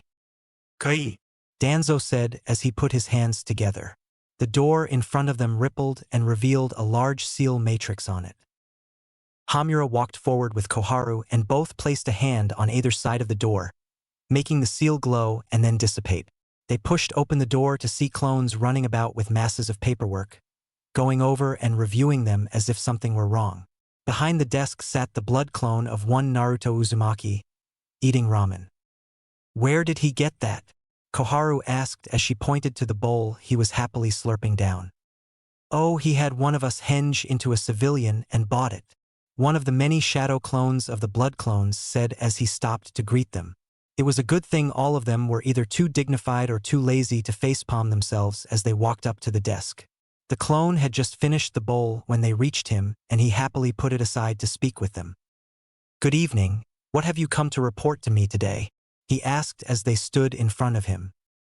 It has been decided that before the real you returns to the village, we shall recall the population of the village that went into safe zones around Fire Country, Koharu said as he nodded. Just how big is this population? He asked as he leaned forward in his Hokage chair. For a clone, he was pretty damn set into this job already. Over 20,000, 500 are ninja with ranks from Umbu, Special Jonin, and Chunin. The other 9,500 are civilians who were too important to the survival of the village, mostly children though, Hamura said as the Naruto clone nodded once more. not allowing his shock to be shown. Is that why the registry and roosters have gapes in them? He asked as his two elderly advisors nodded. Fine then, what else? He said with a sigh as he leaned back in his chair. The real you will be inaugurated as soon as he is back and settled into the village. This will be done in front the entire village, Koharu said with no room for argument. The clone's eyes widened as he paled at the mere thought of it. They all shifted uncomfortably, except Danzo, though he did it mentally, as they knew what path his thought process was taking. Fine, what else? He answered more somberly than they ever thought him possible. Does he think it really that bad? Hayashi thought as he gazed at the clone. If the mere clone was like this over the thought, what would happen when the real Naruto found this out? I have some news for you as well. If you could, please relay to the real you that my daughter, Hinata, shall not be the only girl pinning for him. It seems as though Ino Yamanaka, and maybe a few other girls have shown interest in the real you. I have overheard my daughter speaking with other young girls about the prospect of marrying the real you, so I thought he should know ahead of time, Hayashi said as the clone flinched back. It seemed as though even the clone could understand the concept of girls and their less than pleasant ways of getting a man's attention. Oh, how Hayashi was glad he and Minato married the crazy ones who would scare all others away. Okay, I'll be sure boss knows that. Also, they have made contact with Tsunade. A rather large battle has just ended, so they should arrive back in the village in a matter of days. As for this paperwork, I didn't realize the old man was so backed up on the stuff. I had to make clones once I saw that some of the forms around here weren't filled out or incomplete. Now I'm going through every document to be sure not a single thing gets by. Gotta make boss life easier, the clone said as he gestured to the clones running about the office. The clones were reading through documents and putting them into plies. One pile would be picked up and handed off to another clone while the other pile would be placed back inside a drawer or sealing scroll. The pile handed off to the clone would then be worked on. Shikaku could see just how versatile the use of shadow clones was. Too bad Naruto, and only Naruto and other Jinchuriki could use that many and make them last so long. Alright then, we'll be on our way, Danzo said as he and the others began to leave the office. They shut the door behind them and the clone pulled a drawer open in his desk. There inside the drawer was a hot steaming bowl of ramen. Ah, it good to be the Kage, the clone said as it happily dug into the bowl with gusto. A day later with Naruto. A hot spring? Forget it. We've got a long way to go before we get back and everyone's there waiting for us, Naruto shouted at Tsunade, who sighed. They had come to a crossroad and she needed to take a detour for personal reasons, though she easily played it off as relaxation time. You know, for once I actually agree with him. For all we know, the village could be in trouble, Jeriah said as he gazed down at Tsunade. He knew she wasn't bringing this up for relaxation, so what was her game? Oh, loosen up. One day's not gonna make much of a difference, Tsunade said as they both shook their heads, indicating that it would. She sighed as she knew she'd have to resort to drastic measures. She leaned over to Jeriah and stood on the tips of her feet. I hear it's popular with women, and they allow mixed bathing, she whispered into her old teammate's ear. He perked up at that idea, but she was regretting it now. Those poor women being around Jeriah. Kami forgive her for unleashing such evil upon them. Jeriah began walking forward, much to Naruto's shock as he knew that Jeriah was just as worried for the village as he was. Where are you going? We have to get back to the village. There could be danger, Naruto said as Jeriah turned to him with a weird face that the younger male couldn't read. Well, you see, I've got this kink in my… well, that is… everyone deserves a break every once in a while, even you and me. Besides, you can check on the village while we're here, so it's fine, Jeriah said as Naruto crossed his arms and puffed out his cheeks. He needed to get Granny back so she could heal Kakashi, Sasuke and Lee. This wasn't helping much with them taking a day's break, especially since they had only been walking for a day. Fine, but we need to make this quick, Naruto said coolly, dropping his childish act, as he sighed and ran a hand through his hair. He needed a haircut or maybe he'd let it grow out. He'd decide once he was back in the village. He knew that he could transfer information to his blood clone at just about any time, so he simply resigned to do that. Back at the village with the girls, Hinata, Ino, and Tenten were sitting inside of a dango shop, discussing the finer points of life, kunoichi training, clothes, and to a lesser extent, Naruto and other boys. I'm so glad we were all off today. Eating is so much more enjoyable with other girls, Tenten said excitedly as she sipped her tea. Ino and Hinata nodded. Ever since they had come together to get Naruto, they became better friends out of it. Hinata wasn't shy around them now that they knew of her love for the blonde, and Ino's, rather, Cho's language made sure they knew she wanted him too. Tenten had stated, quite clearly, that if things didn't work out that there were always other boys out there for three beautiful ladies such as themselves. Though Hinata shook her head and sighed at the comment, claiming that her heart belonged to and with Naruto. Yeah, I know what you mean. I usually have to have lunch with a chain smoker, a lazy-ass genius, and a boy who takes food seriously. I needed new friends, Ino said as she put down her dango to talk. And my team isn't so bad. I at least have Kurinai-sensei, but then Kiba feeds Akamaru from his plate, and sometimes at the table. As for Shino, you don't want to know, Hinata said, finishing with a collective shiver from all three of them. They all knew of the Aburame clan's rather stoic ways of doing everything. Well, you two have it easy. I have Gai-sensei and Lee, enough said. Then there's Niji and his constant regal attitude, which includes meal times too, Tenten said as Ino and Hinata actually did feel bad for her. They could only imagine the insanity she was put through being around the three males almost all the time. Well, that'll all change once we tell Naruto-kun about this little thing. From there our free time will be spent hooked to his arm and on dates, Ino declared as Hinata blushed at the thought, but Tenten gave Ino a confused look. What do you mean once we tell him? Didn't you tell him before he left so he could think about it while away? Tenten asked as Hinata looked away and Ino looked down. And no, Naruto-kun left before we came up with this. My father said he left to find and bring back someone named Tsunade Senju. Hinata was saying, before Tenten went wide-eyed and stood up, slamming her hands on the table. You're kidding. He's gone to see and get back Tsunade-sama. If he does it, I'll love him forever, Tenten exclaimed as Ino and Hinata gave her confused looks. Who's Tsunade Senju? And why did you call her Tsunade-sama? Ino asked as she raised an eyebrow at the heart in Tenten's eyes. Tsunade Senju is the granddaughter of the first Hokage and grandniece of the second Hokage. This simple fact makes others call her princess. She, along with Jeriah-sama, the Toad Sage, and Orochimaru-sama, the White Snake, are former students of the third Hokage, Hiruzen Sarutobi. During the Second Great Shinobi War, Tsunade-sama and her teammates got the title of Sanin, or Three Legendary Shinobi. Throughout the war, she would become famous for frequently counteracting poisons. Tsunade-sama's medical prowess and amazing strength was the reason Konoha won the war. She's my idol and I want to be a famous kunoichi like her someday, Tenten said, overly excited as she explained about Tsunade. Hinata and Ino's eyes were wide in awe that a kunoichi had been that powerful, and that Jeriah, apparently another famous ninja, had wanted only Naruto to go with him to find her. Whoa! Was the only thing that could slip past their lips. Tenten grinned as she sat back down. I know, she said as she smirked, taking another sip of her tea. So why did Naruto-kun have to go get her? Ino asked as Hinata thought about it. I think it has something to do with his teammates and Lee-san. I believe Naruto-kun left with Jiraiya-sama in order to bring her back to heal them all.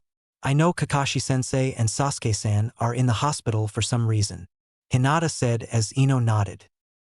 Yeah, I asked Sakura about it, but all she did was tear up and said she had to be somewhere. She was at my family's flower shop getting flowers for Sasuke, I think, Ino said quietly. I'm surprised that Naruto would do that for Lee. I mean, I know they kind of became friends during the exams, but would he really go through all that trouble for Lee too? Tenten said. Naruto would do anything for his friends and this village. He'd protect those special to him with his life, and he'd never go back on his word or break a promise. That's his nindu. His ninja way, Hinata declared, with far more confidence that Tenten had ever seen the girl with. Tenten sighed dreamily as she just chalked it up to the good things about Naruto. He could bring the good and the better out of just about anyone. Sure, Naruto was a runt, but he was a good runt, and besides, he was sure to hit a growth spurt sometime soon. Well then, I think I really could find myself with him after all, Tenten said as she finished her cup of tea. Ino sighed dreamily as well as she leaned on her folded arms. Yeah, I think I could actually fall for him, Ino said in a daze as Hinata nodded meekly. They could or already had fallen for Naruto. With Naruto, he sighed because today was just getting better and better. First the detour and now this. He, the Godame Hokage of Konoha, in a hot spring kimono and tied to a tree while waiting for Tsunade to come rescue him. Oh wait. Let's not forget the parts about more girls than Hinata being interested in him, one of them being Ino. And then there's the fact that as soon as he gets back to the village he'll inaugurated, a word he didn't even know he knew, as Hokage in front the village, which was not just a simply 1,100 people, but a full-blown 21,100 people in total. He didn't even know Konoha was that damn big. Why did Kami hate him so much? What evil deeds did he do to have perverts as teachers, a shy and meek stalker as future wife, and a loudmouth body snatcher as a potential love interest? Damn, was his life screwed up. Oh well, here came Tsunade. Now they could put their plan into action. With Shikamaru, he loved his life. Ino found friends in Hinata and that Tenten chick, so she no longer bothered him during their off time. Asuma and his father, Shikaku, were now stuck in council meeting on a daily basis, so there were no missions or chores. Choji took to hanging with Rock Lee, which was a bit saddening but still pleasant, as they both enjoyed eating with a passion. So the only thing he did nowadays was nap and laze about. Life was sweet. Though one thing did bug him, Naruto Uzumaki. The guy was always difficult to figure out. But why did he suddenly leave the village? To go find Tsunade-sama. But for a guy like Jiraiya-sama to want only Naruto to go with him would mean Naruto was something special. The only thing he could think of was the QB. What? Surprised? Well, don't be. He had figured that little detail out back when they were in the academy. Naruto's birthday, the villagers' treatment of the guy, Irika's at first cold attitude turning into one-of-a-kind big brother. Oh, and let's not forget the nightmares Naruto had about a giant fox, telling him to rip off a slip of paper from its cage. He wasn't like most of the others, he paid attention to detail. Like the fact Naruto was the son of Minato Namikaze, the Yondaime Hokage, and Kushina Uzumaki. The resemblance between him and his dad was so fucking there that he pounded his head against the desk at the academy every time someone called Naruto a clanless orphan, or when Naruto would cry and ask why his parents didn't want him. For Kami's sake, Naruto had the face of Kushina and the everything else of Minato. The only other who had figured most, if not all, of it out was Shino, but even that was a stretch. The two of them had become friends over a little talk about Naruto's secrets. They looked out for Naruto when they could, and they made sure their families did the same. But their dads had been doing just that for all 13 years of Naruto's life. Relations between the Nara and the Aburame had strengthened over the years. The two of them became closer. This was why he was sitting across from Shino inside his living room having tea. Life is good, huh, Shino?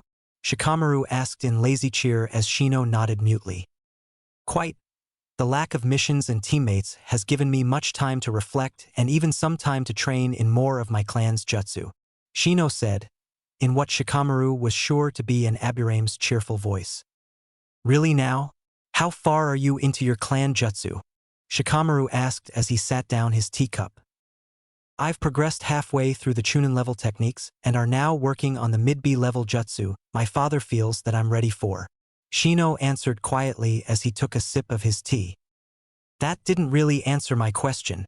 Shikamaru deadpanned as Shino gave a quiet chuckle. I know, just as you should know we're ninja first and friends second. Today's good friend could easily be tomorrow's worst enemy, Shino said as Shikamaru sucked his teeth at the comment, but was too lazy and smart to dispute it. Whatever, Shikamaru said as he sighed. You seem rather out of wit today, Shikamaru. Something on your mind? Shino asked quietly as Shikamaru nodded. Yeah, it's about Naruto, he replied to the bug user. What is it about our very secretive friend?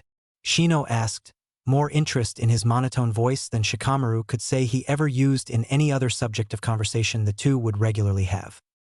It's about his leaving to retrieve Tsunade-sama. Why did Jiraiya-sama take Naruto with him, when he could have taken a tracking team instead? Shikamaru asked, more to himself than Shino. Perhaps it is not the retrieval that warrants Naruto's being there, but more so of something else. Training, perhaps, Shino said as he sipped his tea. Shikamaru struck his thinking pose as he thought about it in depth. It sounded and was plausible enough to go on. Well, Jiraiya-sama did train Namikaze-sama, so maybe he wants to train Naruto so as to continue on his legacy, Shikamaru said as Shino nodded.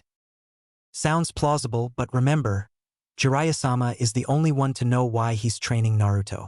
Also, have you heard the rumors? We are to have a new Hokage once Jiraiya-sama returns, Shino said as he finished his cup of tea and placed it down. Shikamaru for his part looked shocked. What? They've chosen one already? Where did you hear that? Shikamaru asked with wide eyes that a Hokage was chosen in less than an entire month. Thought it wasn't too shocking. Yes, they have. I overheard some of my clansmen speaking about it while at dinner. Apparently one was chosen 3 days before Jiraiya-sama and Naruto left. No one knows exactly who it is, but they say he's to be announced once Naruto and Jiraiya-sama get back. Also, the populace will be returning by the end of tomorrow, so the new Hokage will be announced the following day, Shino said as Shikamaru got over his shock.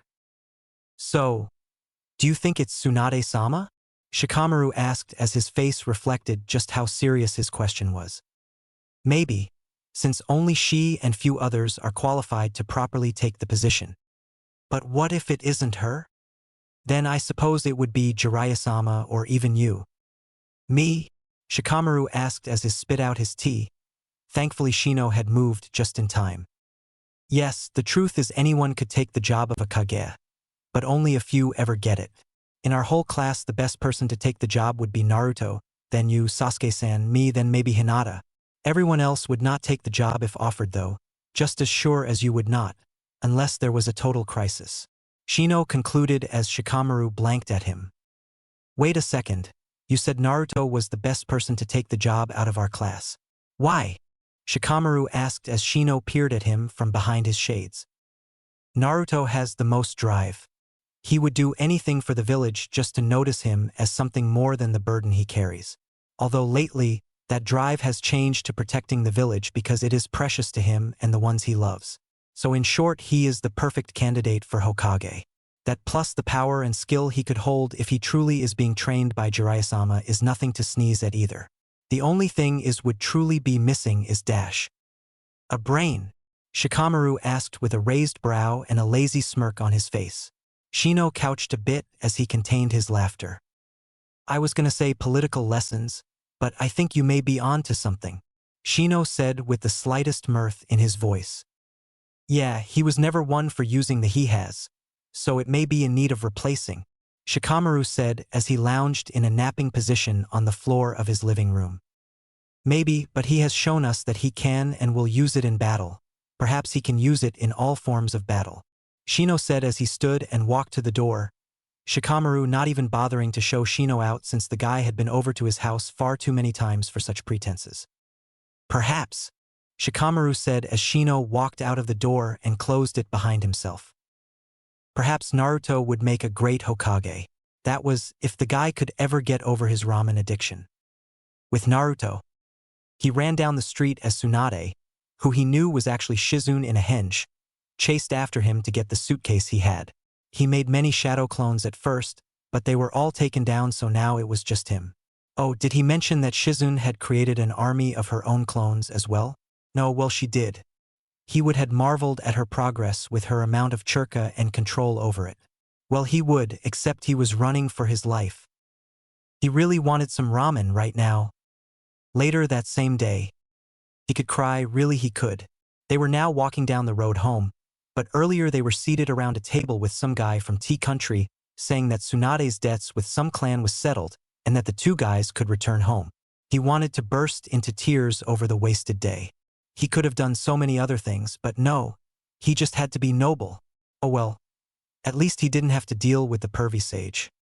Wait a minute, where was the pervy sage? Oh crap, we forgot pervy sage back at the hot springs, Naruto said as he ran back to get the old man. It didn't take him long since he was now practicing his speed move, which he had yet to come up with a name for.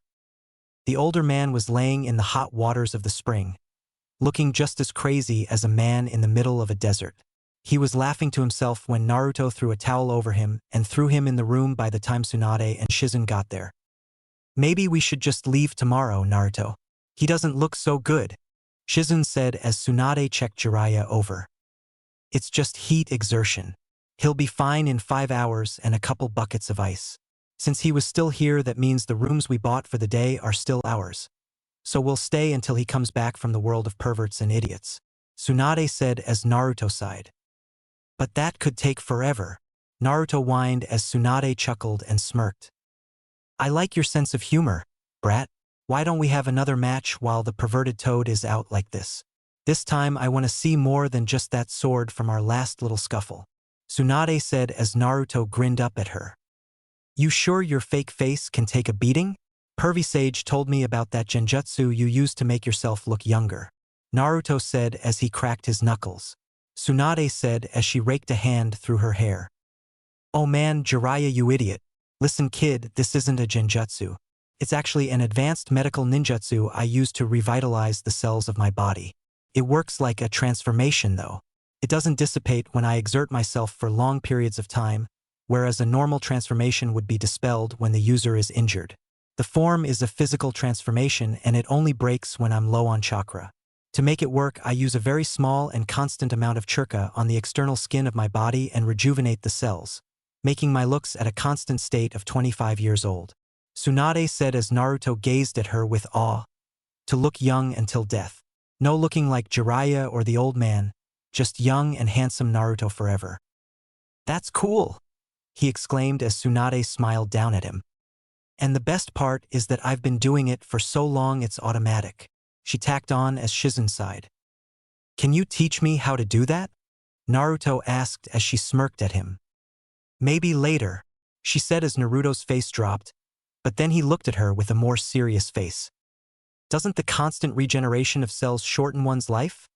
he asked in a more serious voice while she smirked at him again. "That would be so, but skin cells are limitless, and besides I'm not regenerating them.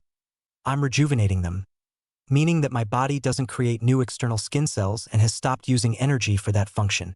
I diverted that function's energy into chakra creation and cell regeneration, which is why the seal on my forehead exists today," Tsunade explained as Naruto nodded. "I thought you two were going to battle?" Hiruzen said as she sat down. "Nay, the kid would win with that speed of his. Kabuto outclassed me in the aspect, so I'm sure the kid would as well," Tsunade said as she sat down. "Fine. Then what do we do now?" Naruto said as he had so wanted a real fight, but then he remembered Orochimaru from the Chunin exams. If Orochimaru was that good playing around with them, then how good was Tsunade really? "We wait," Tsunade said frankly as Naruto sat down as well. It wasn't long before Jeriah had come around and they were back on the road. Jeriah could tell something was bothering Naruto. While the two were in the hot springs, Naruto told him of what was happening in the village. He couldn't really blame Naruto for being bothered.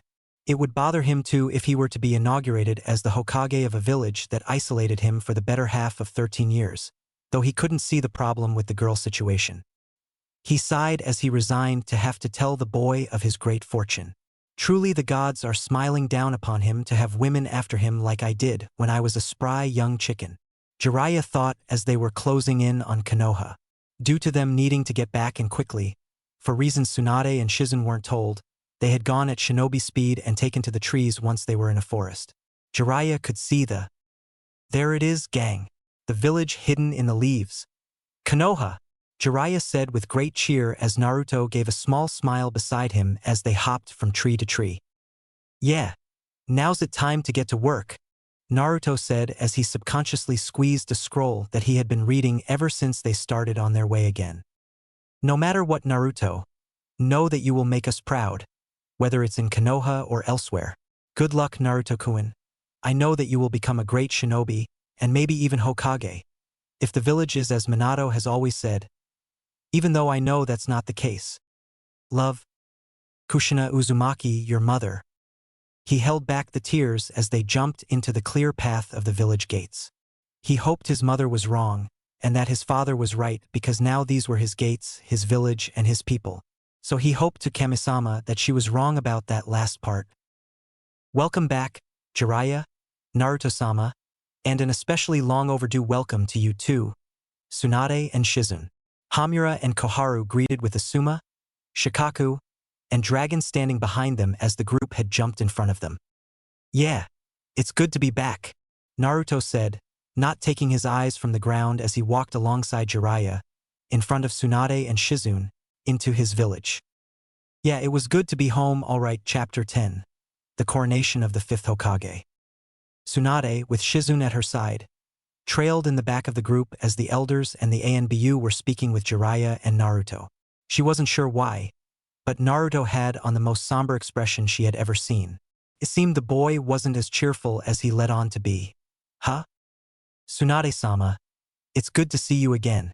It's been such a long time, Shikaku said as turned around to her with a smile on his face. She smiled at him as well. He was one of the many good people she had left behind in her self-imposed exile. You're that kid from the Nara clan, Shikaku, if I'm correct. It's good to see you as well, Tsunade said as they walked through the village. She and Shikaku struck a conversation while Shizun had taken to try and catch what the elders were saying.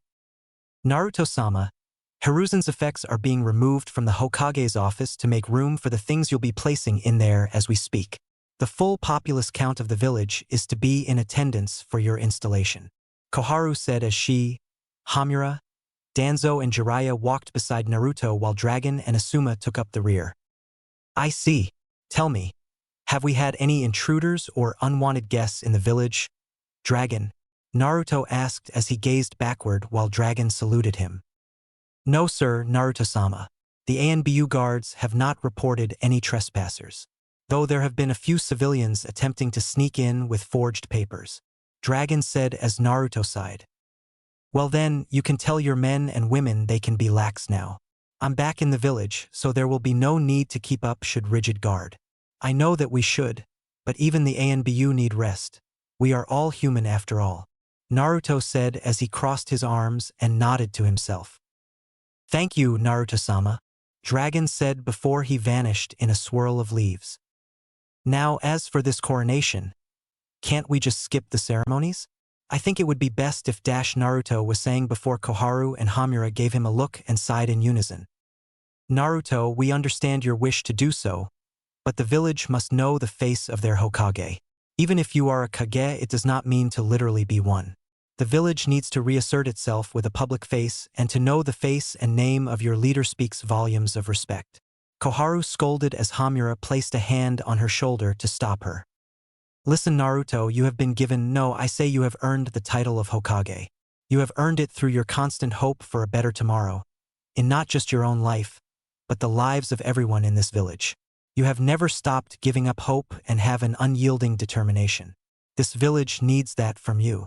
It needs you to bear the burden as you have done for 13 years. It needs you to not give in to the insanity which that Gara boy did in Suna. This village just plain and bluntly needs you. For hope, for protection, for just being you, Hamura said as Naruto looked him in the eye.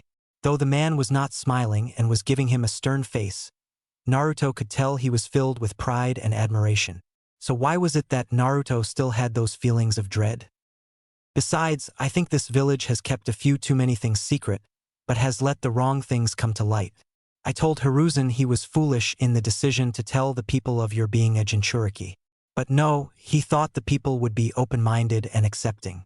I, unlike him, have always understood the darker side of human nature and how it toys with the mind, creeps into the thoughts and fears, and brings them into situations in which we don't fully understand. That is why the people of this village avoided and isolated you, Naruto, because they fear and hate that which they don't understand. Danzo said snidely as Naruto turned a critical eye to him, just as everyone else did. What are you getting at, you old warhawk? Jeriah asked as he narrowed his eyes at the older man. I'm merely saying that it's time the right secrets came to light. I told Hiruzen that if he was to tell the people of the Kyuubi being sealed inside young Naruto, then he should have told them that he was the son of the fourth. At least in that aspect the morale and loyalty of our shinobi would have risen to higher aspects. They would have seen that power of his father and the Kyuubi were at his disposal. It could have gotten him so many things in his youth. Acceptance, power, training, and love. Danzo said as Jeriah was seething while Hamura and Koharu looked visible uncomfortable as they walked down the road, with the people giving wide space as they recognized the elders and Jeriah. You know that Hiruzen did not want the boy spoiled or Hershad for his heritage. Hiruzen told the people of the Kyuubi so as to be sure that they knew from the beginning that Konoha had been protected by the Yondaime. Naruto, right after the Kyuubi was sealed into you, it was a state of panic. People were in mourning for their loved ones, and no one had an answer as to why the village was so suddenly attacked by the Kyuubi. Of all demons, Hiruzen couldn't tell the people why it attacked, but when they found out that the Yondaime had died, the last thread of sanity was cut and total chaos ensued. He needed to make a difficult choice in such a small window of time. It was either tell the people that the Kyuubi had been amongst them the entire time, and that it killed both your parents, or that Minato and Kushina died, sealing the most powerful demon into an orphan child, and that the boy who it was sealed into was a hero to be regarded as such. Hamura said scoldingly to Danzo, who had closed his visible eye, but then Hamura turned to Naruto as he addressed him. Hiruzen thought and knew that the latter of the two would be best and easiest. He had hoped that by mentioning that you were chosen by the Yondaime they might understand. But they did not. They had completely ignored the wishes and notions of the Yondaime, so Hiruzen created a law around you. It was decreed that from that day forth, anyone found talking about your status would be put to death with no second thoughts about it. Hiruzen was absolutely livid that the people he cared for and protected could be so cruel and ruthless toward a newborn infant. He also made that law so you could make friends with those of your generation. Koharu said, picking up where Hamura left off so the man could glare at Danzo. Naruto waved a hand dismissively as they neared the Hokage's mansion. He didn't want to think about that now. He had long since come to terms with the way his life was. He didn't need this. Not now, at least. I understand, and I can see what position he was in.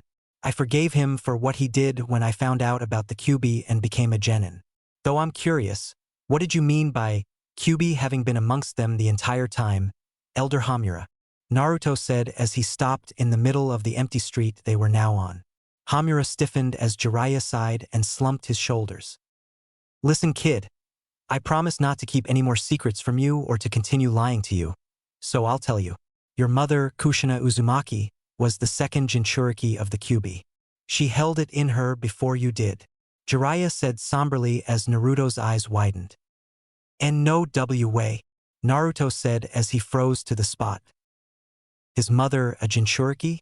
The letter she had written to him made no mention or even inferred that. She was a Jinchuriki, yet his father still loved her? And, if she was the second, that made him the third, so then, who was the first? Naruto asked quietly as he dropped his gaze to his shoes as they continued their walk. Tsunade's grandmother and your great-grandmother, Mito Uzumaki. You see, it was found out a long time ago that only an Uzumaki can withstand and hold the power of the Kyuubi. Mito Uzumaki was the wife of the first Hokage, your mother Kushina Uzumaki was the wife of the fourth Hokage, and now you, Naruto, are the fifth Hokage. Danzo said nonchalantly as Jeriah glared at the old man. Could he at least be sympathetic toward Naruto's plight? Jinchuriki means the power of human sacrifice. It is by this that you give up a normal life and carry the burden of the demon inside of you. But answer me this, Naruto. What would have happened had you not been born and made a Jinchuriki, but the Kyuubi still attacked Konoha? Danzo asked as he turned a sharp gaze to Naruto. This village wouldn't even exist now. It would be a stain in history books. Naruto said as his hands turned to tight-fisted. Danzo closed his eye and nodded as he hobbled down the road with his walking cane. Exactly, this village in which isolated you would be a barren spot and razed to the ground. Without you we would be dead and the Kyuubi would have gone on with its destruction. Don't you get it yet, boy? This village was in need of you from the very beginning of your life. Since the day you were born. So stop your insistent sniveling and become the Hokage you were born to be. Danzo said as he casted his vision to the Hokage mansion. That seat of power may be out of my grasp, but I'll be damned if this boy doesn't become a leader I respect. I'll teach him. The hard way, he thought as Naruto gazed at him intently. Yeah, you're right. Listen, I'm gonna go around the village for a while. Just send an ANBU after me when it begins, Naruto said as he turned away from his group of advisors and walked toward another street. Tsunade and Shikaku stopped their conversation as they both saw Naruto leaving. Tsunade shrugged it off as she walked up to Jeriah. So you dragged me back to this place with the secret of making me Hokage. Huh? I know we couldn't talk much with the kid around, but why didn't you just tell me? Tsunade said as Jeriah gave her a look. What the hell are you talking about? Jeriah said as Tsunade's eye twitched. That was the real reason you came to track me down. Sarutobi-sensei died and the village needed a new Hokage, so you come find me because I'm the best choice for the job. It was only convenient that the kid need to find me too so I could heal some people here. By bringing the kid along you made your scheme less suspicious to others because the kid knew I was a healer. Tsunade explained and then smirked as she saw Jeriah's dumbfounded expression. Okay. That's wow, Jeriah said as he scratched his cheek. If they were making her Hokage, that would have been a really good plan. He was glad he thought of it. Heh. So what do I have to do first? Tsunade said in a bored tone and sighed heavily. Jeriah was mentally grinning. He wouldn't burst her ego right now. He'd do a Naruto and get back at his old friend for that drug she slipped him before their little tango with Orochimaru. I don't know. Maybe you should speak with the elders, Jeriah said as he could barely contain his mirth as she nodded and went after the elders, who had already disappeared inside the Hokage mansion.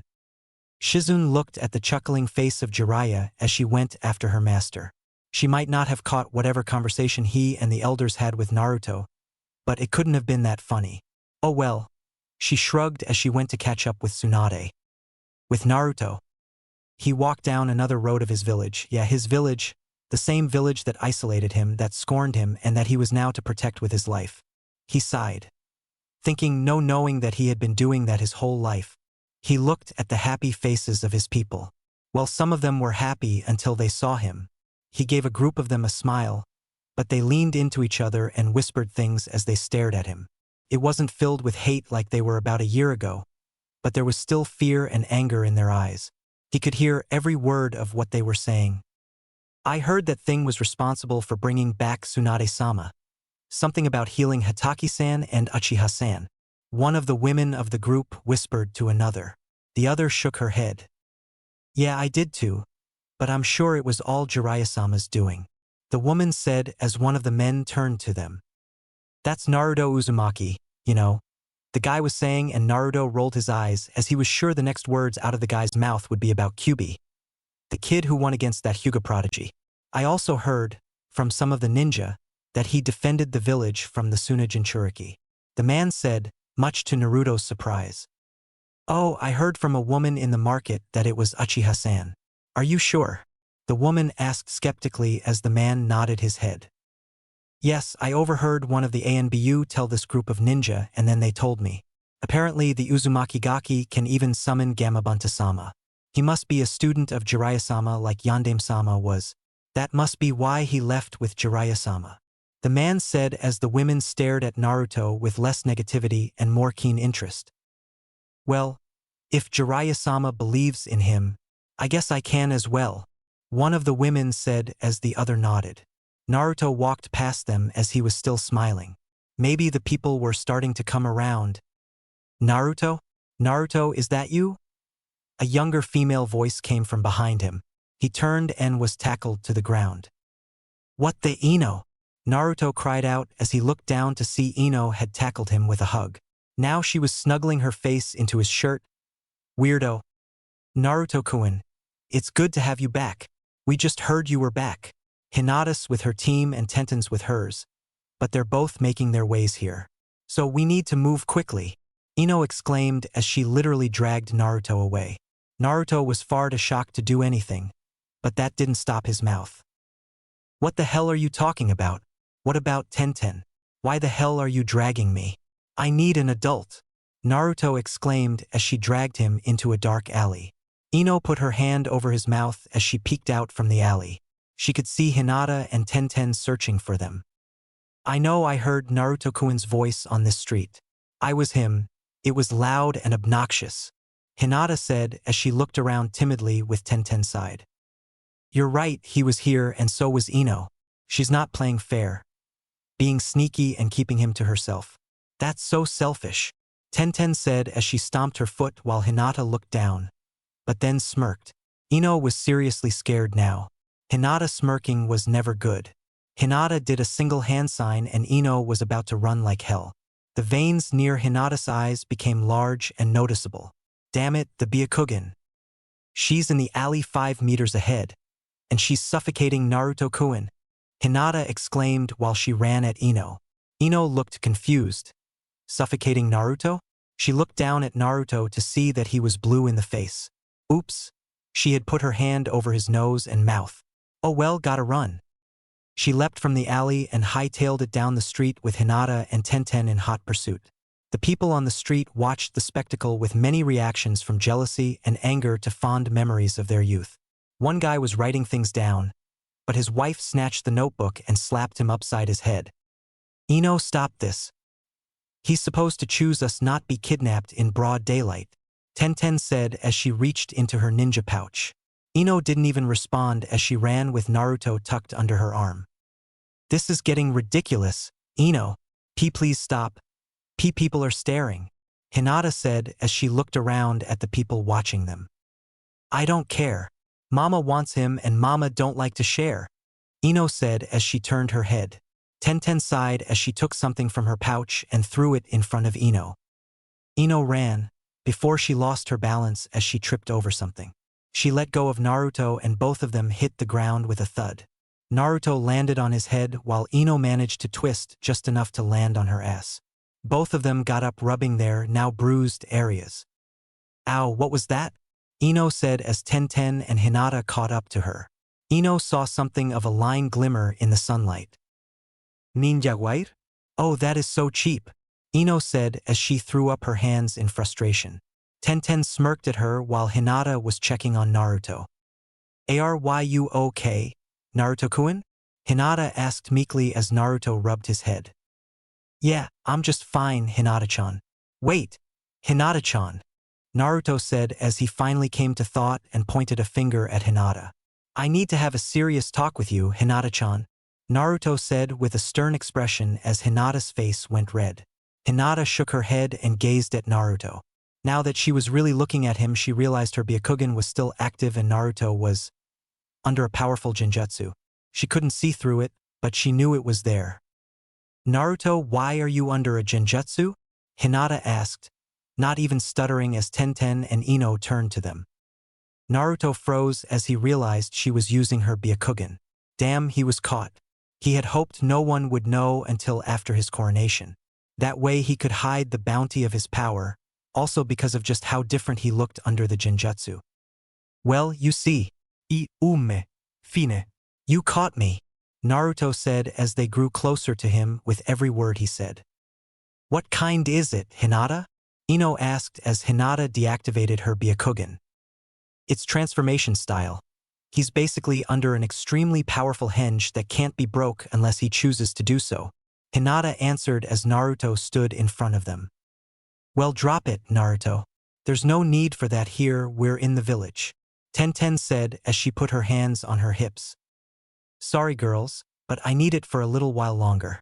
Besides, this is the middle of the street, so dash. Well then we'll just have to go somewhere else, Ino said as she and Tenten grabbed Naruto by his arms and picked him up. Hey, wait a minute, don't I get a say in this? Naruto said as all three girls shook their heads. Sorry, Naruto-kun, but I'm curious to what you're hiding.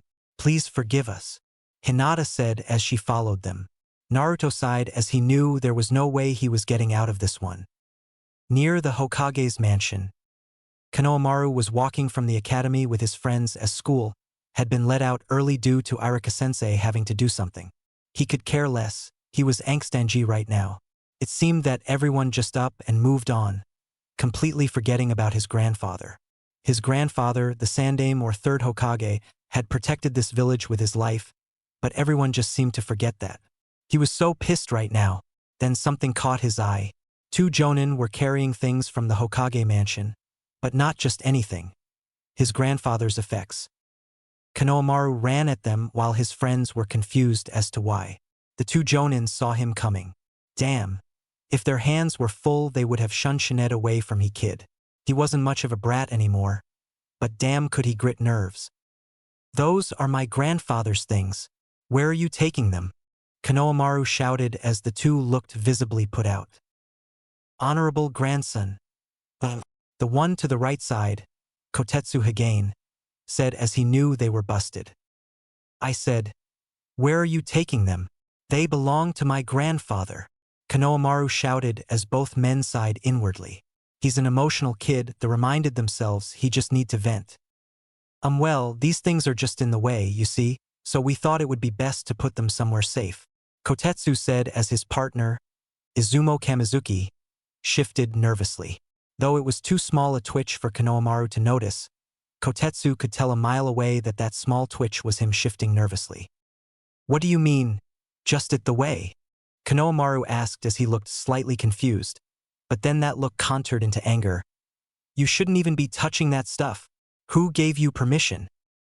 Well, we have to make room for the next Hokage, Kotetsu said, trying not to be blunt as Izumo rolled his eyes. They what? Konohamaru asked as his face dropped and his body froze. Yeah, it's done. The fifth Hokage is finally to be inaugurated.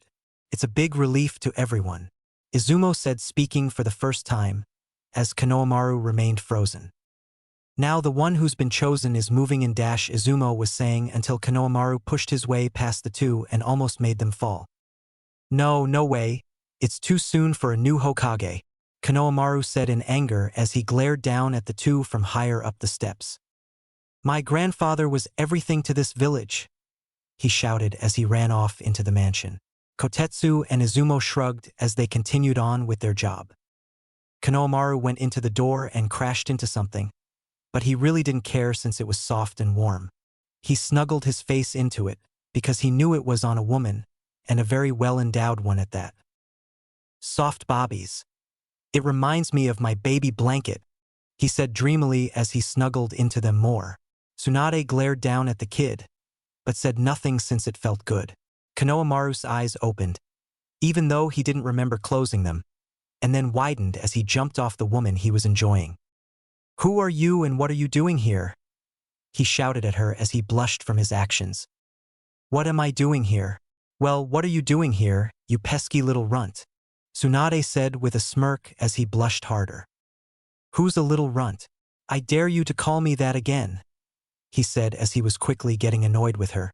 Tsunade only smirked more as she bent down to his height. Oh, so you're a glutton for punishment, huh? You're a pesky little runt, Tsunade said, stressing each word as he went red-faced.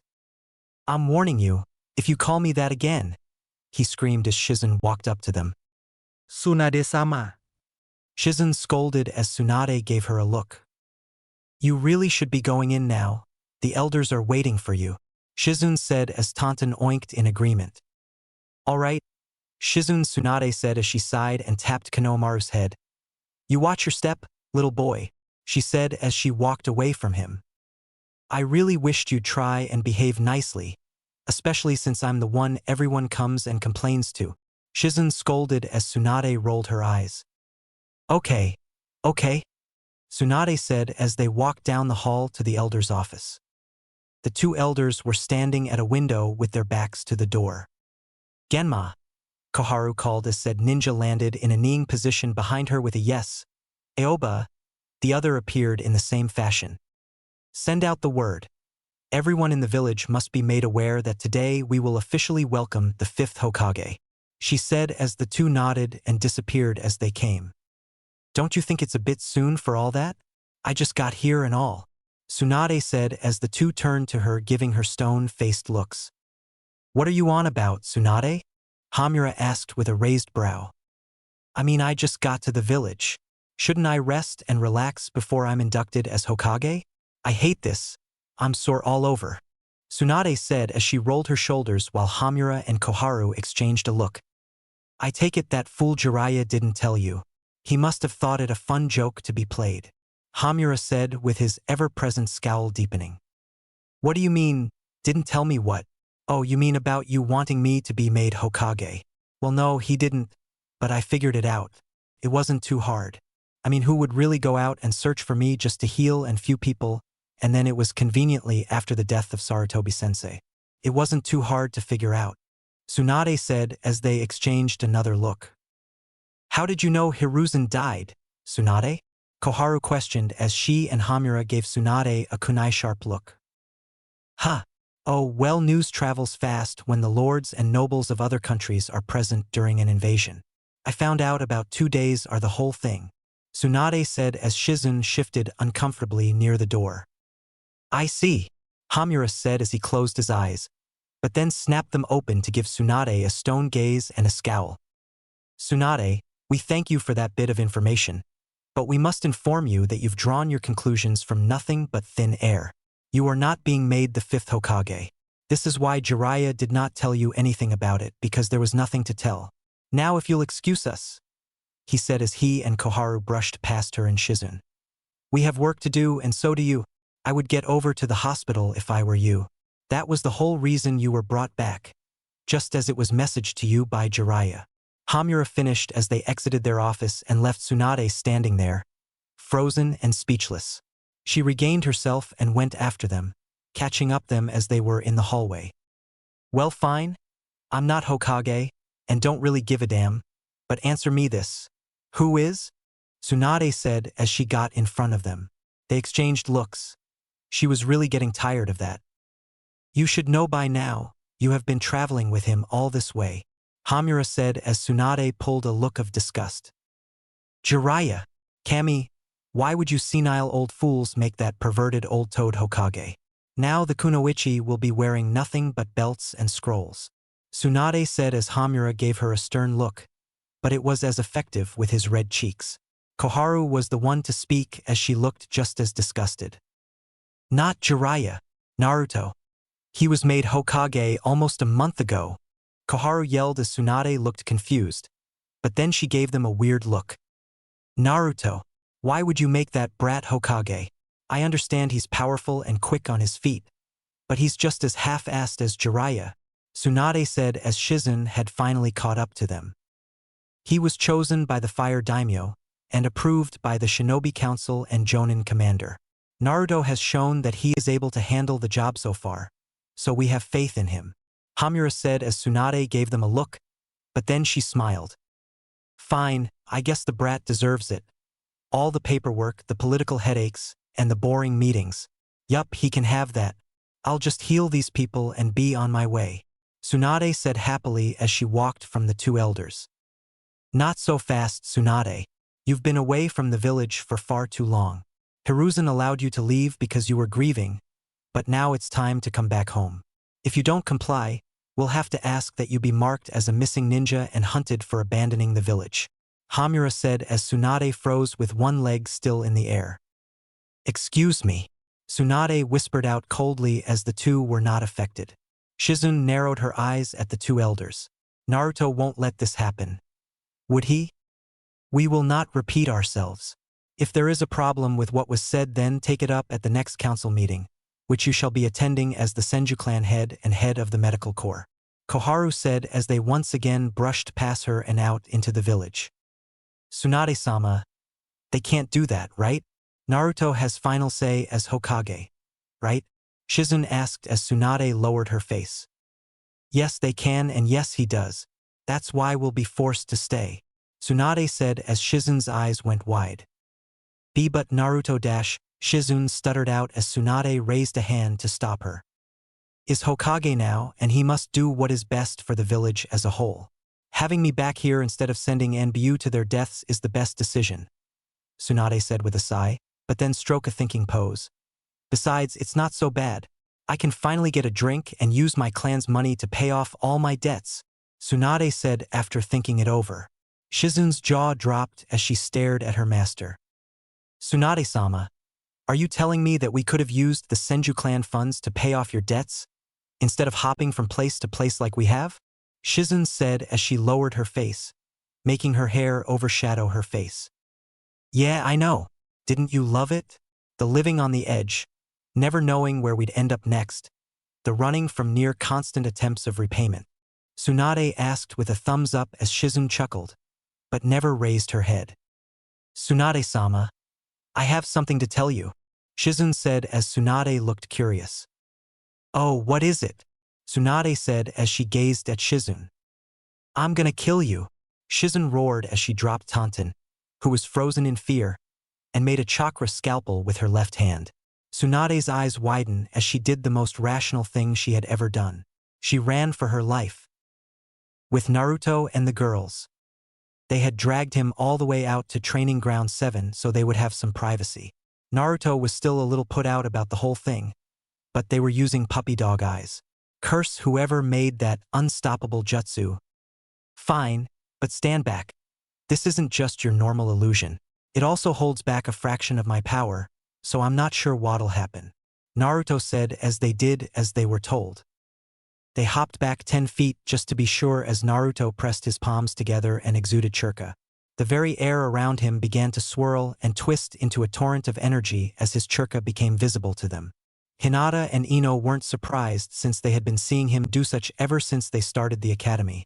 But Tenten was in a state of shock. What enormous chakra!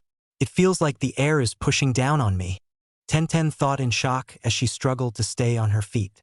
She looked over to Hinata and Ino and saw that they were barely affected. Has he always been this powerful? Kai. Naruto said lowly, but it rang out as he exploded in a flash of light and gust of wind that had created a dust cloud around him. When the dust had died away, each girl had the same look of shock and lust on their face, except Ino, who was just completely lost. In Naruto's place was a young man just a few inches taller than them. He had long spiky blonde and 2 bangs framing either side of his face. His cerulean blue eyes shined like a clear pool of water, but beneath that warmth and shine they could see cold and darkness, which proved he was a shinobi. He wore a long black robe shirt, black robe pants, and a white sash to hold them together, to which was tied in a loose knot in the front. A sword was held on his right hip by the sash. He wore a long white haori with long sleeves over his clothes. He also wore a white scarf around his neck that hid the bottom half of his face. He pulled down the scarf to give them a foxy smile. He stepped out of the crater his power had created upon release and walked up to the 3 stunned girls. So, how do I look? Naruto questioned simply, but to them his voice was cool, smooth, and alluring. Whoa! Tenten breathed out as she blushed, but continued to ogle him. Mama really likes, Ino said as she gave him a seductive smile back. Naruto's sweat dropped as Ino licked her lips at him. She was so weird. Hinata, what do you think? Naruto said in that monotone, yet sexy voice that made Hinata fight every fiber of her being to stay awake. You, like wow. Hinata said shyly as her face she was the reddest of all 3. If it wasn't for the fact her father was expecting her home soon, she'd jump him right now instead of sneaking into his apartment later tonight. Naruto sighed as he made a hand sign and turned back to normal. Okay, you girls have had your fun. Now if you don't mind, I need to get to the hospital, Naruto said as he blurred sight. The 3 girls were now shocked and turned on. Was that the Shunshin Jutsu? Tenten asked as Hinata shook her head. Years of honing and train not just the Byakugan, but her normal eyes as well told her the answer. He walked away at instant speed. It was small, but before he completely disappeared I saw him stick out his foot. He took 1 step, and then gone. Hinata said as Ino's jaw dropped along with Tenten's. But that's impossible, right? I mean, Gai-sensei is fast, but not fast enough to walk away at the speed of sound. So how is Naruto? Tenten exclaimed as she threw up her hands. He moved at the speed of light, not sound, and I think it was the use of chakra that did it for him. I'm not sure, but I know for a fact no one can move that fast without energy of some kind. Hinata said as she turned and began the journey back to the village. Ino started after her, but then gave Tenten a look as she wasn't following. I don't know about you, but I think I've come down with a case of love fever. I need to go to the hospital and have Naruto-kun cure it with his new and sexy self. Bye, Ino said as she placed the back of her hand on her forehead and fainted sickness. She wiggled her eyes and raced off toward the village as Tenten came out of her stupor. Ino, you leave Naruto alone. He's supposed to get to know us and choose to be with us, not raped by you. Tenten yelled as she raced after Ino. Ino only laughed as she ran. It's not rape if he comes back for more, she yelled back as Hinata thought it'd be good to start running while she still had a head start. With Naruto.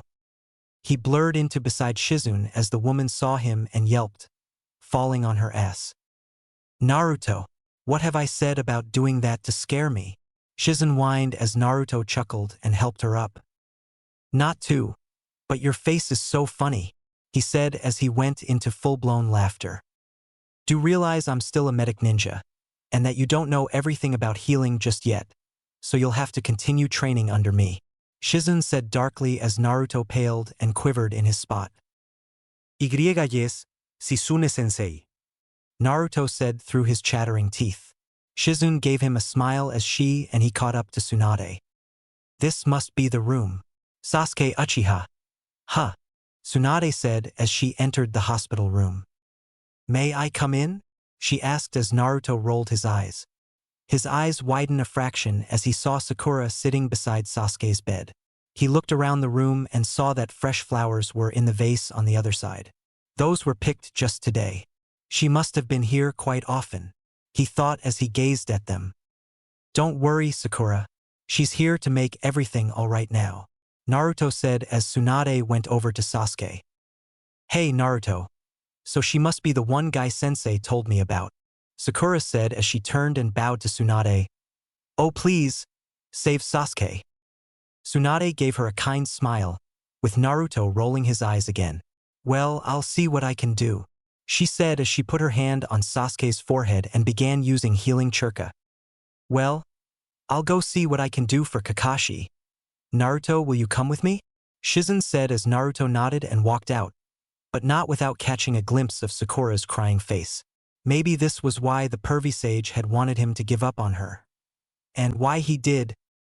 Sasuke woke up feeling just as bad as he did in that damn coma, but at least now he wasn't seeing images of his family being killed in front of him.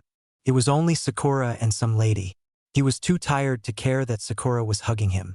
He'd let it slide this time, but next time physical contact is to be restricted to only a handshake. And now that he was awake, the first thing he'd do was corner Naruto and demand answers.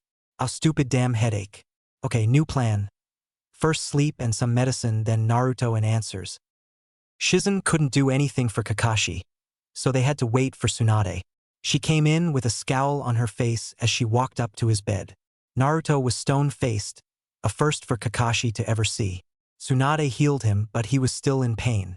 Oh well, he figured that was his punishment. Naruto glanced over to see Guy was twisting the hospital curtain as he waited for Tsunade to finish with Kakashi.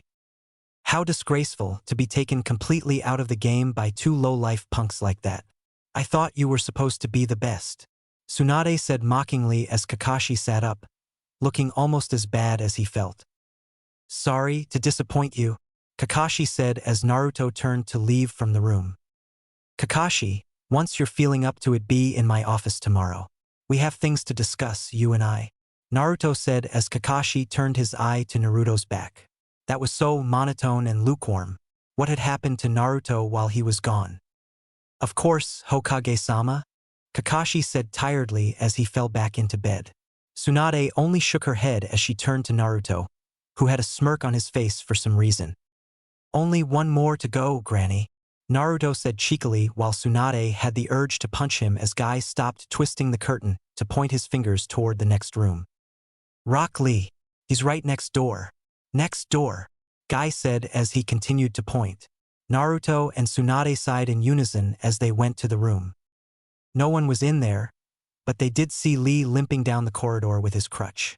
Now that Naruto was looking at Lee and knew a bit about healing, he could tell that the injuries Lee had gotten were more serious than any of them had thought. If anyone could heal Lee, it would be Tsunade. Naruto narrowed his eyes as he glanced back at Tsunade, who was looking at Lee with especially critical eyes. He could tell that she was analyzing him just from her experience with healing. Lee, look who's here to see you. It's Tsunade-sama, Guy said as he pointed dramatically at Tsunade, who was still stone-faced. Is this one of your students, Guy? Tsunade asked as Naruto rolled his eyes again. If she couldn't tell just from Lee's looks. Yes, he's more than a student. He's like a son, Guy said as Lee looked up with an odd expression toward Tsunade. I see, Tsunade said as she gave a quick glance at Naruto, who caught it and nodded. I'll let you handle things from here, Granny. I've still some time before it begins, Naruto said as he walked away, but then stopped as he was passing Hiruzen. Be sure to tell me everything that goes on, Hiruzen. I have a feeling I'll need to know, Naruto said in a stern voice as Hiruzen stiffened. She had heard his voice in monotone but never like just now. Yes, of course, Naruto-sama, Hiruzen as he nodded. No need for the sama part, Hiruzen-sensei, Naruto said as he stepped behind her and blurred from sight. Later, at the Ichiraku ramen bar with Naruto and Irika. You're late, Irika-sensei. I thought tardiness was not part of your ninja way. Huh, Naruto said cheekily as he leaned against the wall of the ramen shop. Irika chuckled a bit as he came up to Naruto. Sorry, it's just all these preparations for the Godame Hokage, Irika said as Naruto nodded while they went inside and ordered, but not before Naruto glanced at the corner Konohamaru was hiding behind. So, do you know who is to be made the 5th Hokage, Irika-sensei? Naruto asked with his eyes closed as Irika glanced over to him. Since when did Naruto have a poker face? No, I'm just a regular chunin, not one of the elite, so I wasn't told, though I have heard it was someone young. Younger than me, and that's something, Irika said as Tsuchi served them. Naruto began eating with vigor, making Irika sigh. Some things would never change. Oh, and what do you think of it? Naruto asked, eyes still closed as he slurped down noodles. Irika put his chopsticks over his bowl as he struck up a thinking pose. Well, being that the person is so young with such a big responsibility and so many people depending on him, that could overwhelm just about anyone. Then we have to think about how we look toward the other nations. By our Kage being so young, it suggests that we have very powerful ninja. If one half my age could become Hokage, they would be less tempted to go to war, Irika said as Naruto finally opened his eyes slowly. So, you do know who the 5th Hokage is to be, Naruto said slowly as Irika looked nervous. And no, of course and not. I'm only chunin, Irika said as Naruto chuckled a bit. Irika-sensei, only elite chunin are made and allowed to teach at the academy. Besides, when you were a regular chunin you were in Kakashi-sensei's squad. I read your files, Naruto said as he drank his broth and put down his bowl. Irika sighed as he threw up his hands. Fine, you caught me. But really, Naruto, Hokage so young? Irika asked, but stiffened as Tsuchi laughed gruffly. He's working hard, Irika. Besides, if not now, he'd have probably claimed the title 3 to 6 years from now, and that wouldn't be much of a change, Tsuchi said as he produced another bowl of ramen for Naruto. Oh, we are so making ramen Konoha's national dish, Naruto said as Tsuchi got Ryo signs in his eyes. He could just imagine the money he'd rake in saying things like, the Hokage always ate ramen here, or, every meal the Godame Hokage was here, and if it's good enough for him, then why not you? Should we go see him and ask? He might not be in a good mode if we do. Yeah, that would work. and Naruto. You can't just do things like that. That's abuse of power, Irika scolded, but Naruto was ignoring him in favor of his ramen. Irika gave up after seeing Naruto wasn't paying attention to him. Tell me something, old man Tsuchi. How did you know I'm the 5th Hokage? Naruto asked as he finished his noodles. Tsuchi crossed his arms with a smirk on his face. I'm a retired jonin, so I still have the privilege of getting that kind of info. Now eat up. Ramen is on the house today, Tsuchi said as he pointed his wooden spoon at Naruto. Naruto's face lit up like he was getting free ramen, which he was. Suddenly an ANBU appeared in a kneeling position behind the two as they ate.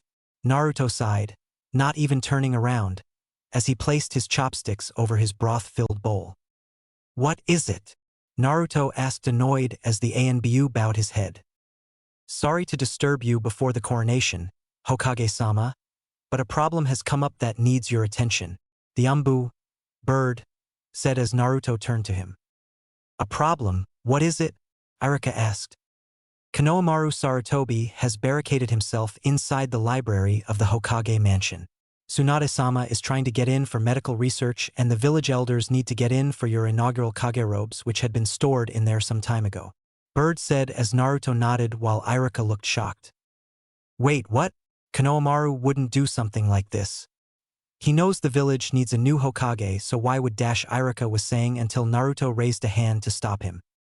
He's angry and sad at the same time due to the village. He feels as if the village has forgotten his grandfather in its haste to get back to normality. I shall go myself and get him. Irika, come with me, it'll be better if you're there with us. Naruto said as he got up from his stool and blurred away. Bird nodded as he disappeared in a plume of smoke.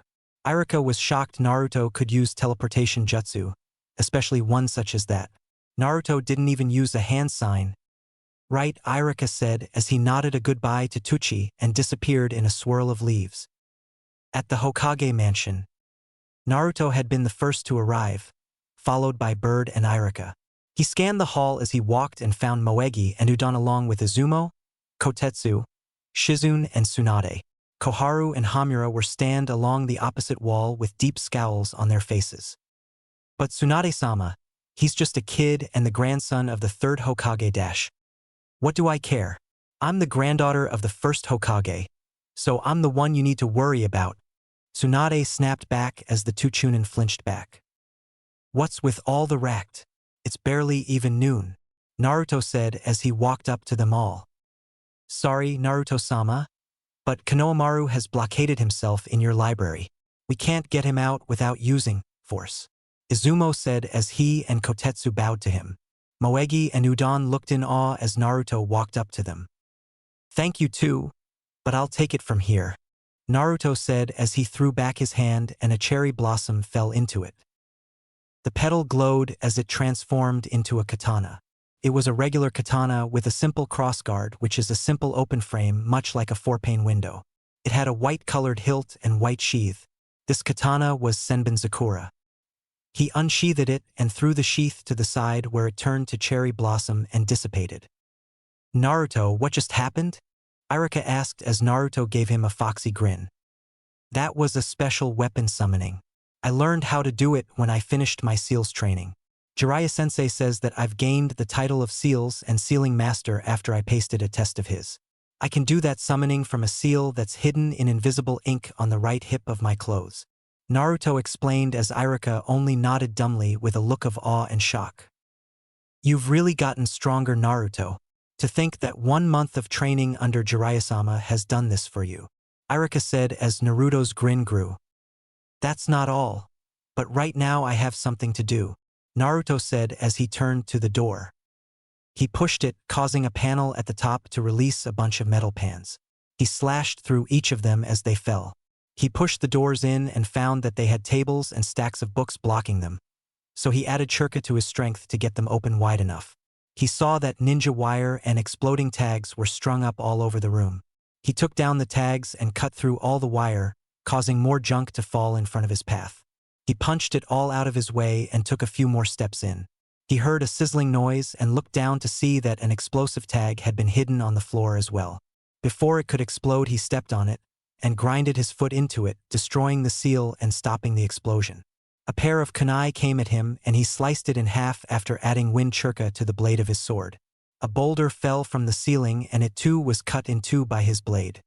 He kept walking as he had and dispelled Senbin Zakura, seeing that the traps had all been destroyed. Konohamaru's eyes widened as he ran to the corner, but Naruto grabbed him by the scarf and yanked him. He dragged Konohamaru, kicking and screaming, from the room and walked down the hall with Irika close behind. As soon as they had made it out of the mansion, Naruto picked Konohamaru up, still kicking, but now crying, and they walked all the way to the academy in non-conversational silence. Once inside, they found Irika's classroom and locked themselves inside as Naruto dropped Konohamaru onto the wooden floor. Konohamaru looked up at them as he sobbed, but neither was in the mood for his whining as they gave him stern looks. Naruto eventually sighed and sat down at one of the student desks, faintly remembering his days in the academy. What's this all about, Konohamaru? Naruto asked as Irika kept up the stern look. He knew what Konohamaru was doing, but he wanted the boy to say it himself. Konohamaru stopped sobbing and dried his eyes as he sat on the floor of the classroom with Irika standing over him. Pretty soon, everyone's gonna forget about the old man, Konohamaru said quietly as he got up and sat next to Naruto with Irika leaning on another desk. It wouldn't be long, Konohamaru said with a blank face. They'll forget what a great ninja he was, and then they'll just toss his memory away like an old shoe. He finished as Irika gave him a stern but concerned look. Naruto was quiet for a moment, but then stood up. You're wrong. I know for a fact he'll be remembered long after we're gone, Naruto said as Konohamaru's face contoured in anger. Well, you're wrong, Konohamaru yelled as Naruto gave him a smile. I'm not wrong because I promise as the 5th Hokage that I won't ever forget him, and all the good that he's done, Naruto said as he blurred from the room.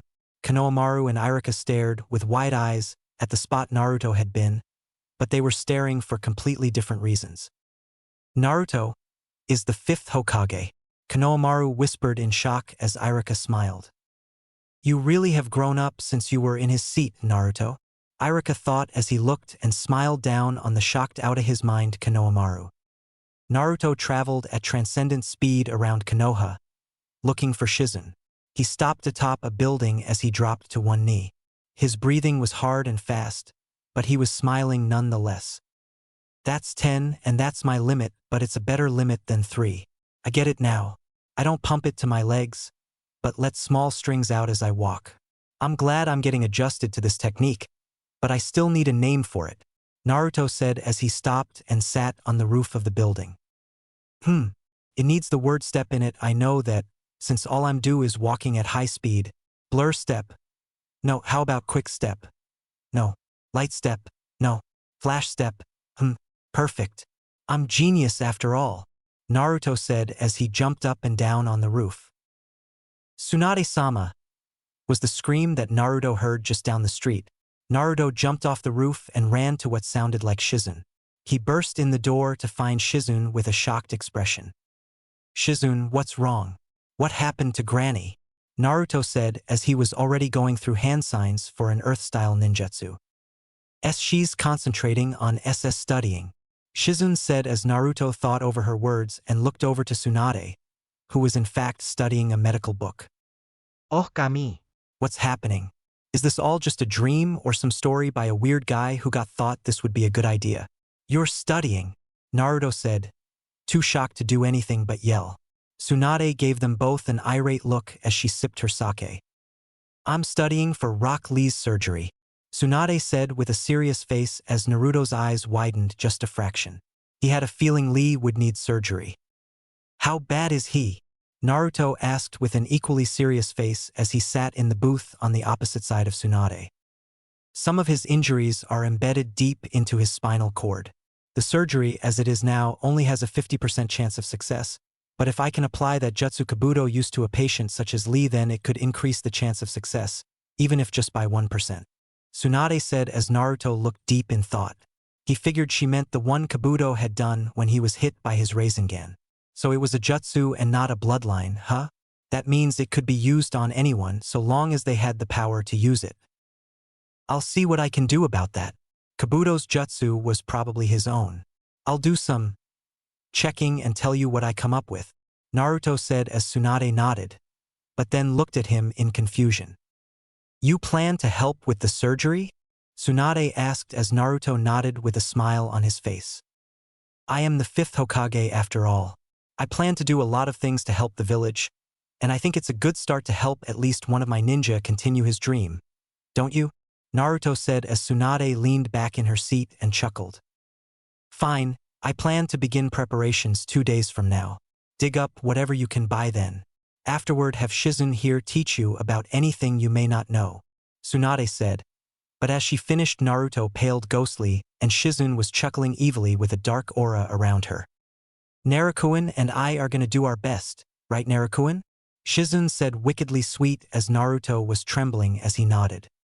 Yes, SSS Sisune sensei, Naruto said as he stood and walked out of the tavern. As soon as he stepped into the street, an ANBU dropped in front of him. The coronation is to begin, Naruto-sama. The elders and village require your presence. the female boar-masked Anbu said with just a hint of disdain in her voice. Very well, let us go, Naruto said coldly as he turned from her and disappeared. The Anbu kneeled on the street, frozen in place by the frigid cold tone that struck her. He could have known she was against his appointment. Could he? She shook her head as she needed to get to the coronation herself, and think about that later. At the coronation with Naruto. Naruto adjusted his ceremonial robes and ran a hand over his new Kage hat, hoping the gestures would mask his own growing nervousness for his inauguration as Konoha's Godame Hokage. Despite all his confidence in proclaiming that he will be Hokage all these years, it is a way different story when it was actually about to happen. You look fine, so stop your fussing or you'll rip those clothes to shreds, Jeriah said as he leaned against the doorway of the ceremonial room. Naruto gave him a small smile as he took a deep breath. It was all so real now. So how do these things usually go? Naruto asked as he went over to Jeriah. Pretty boring, but the only one I've ever seen was Minato's, so that may not be an accurate account. It's basically you standing there while one of the elders announces your life up until now. They may throw in a few things extra, but it's all basically a snore. Well, I better get out there. The village needs my good looks to survive, Jeriah said as he disappeared in a plume of smoke. Taking one last look at his appearance in the mirror, Naruto stepped out of the room and looked out of a hallway window. He couldn't see the rooftop since it was above him, but he could see his people. He could see their faces, so he used his Kamidaiogen to see them all clearly. He could now clearly see into the literal crowd of thousands. He saw Shikamaru standing beside Asuma with a smirk on his face. Choji was beside him, not eating, which was a first for Naruto to ever see. Ino was standing with Hinata and Tenten as they, like everyone else, was looking up at the rooftop. He saw Rock Lee there on his crutch standing along with Neji and Guy with a hand on each of his shoulder. He could see Neji was smirking, but he didn't know why. Then he saw that the Hyuga prodigy had his Byakugan active and was staring right at him. Naruto wanted to hide, but then slapped his forehead as he realized that made no sense or point. He just waved and Neji, along with several other Hyuga, waved back.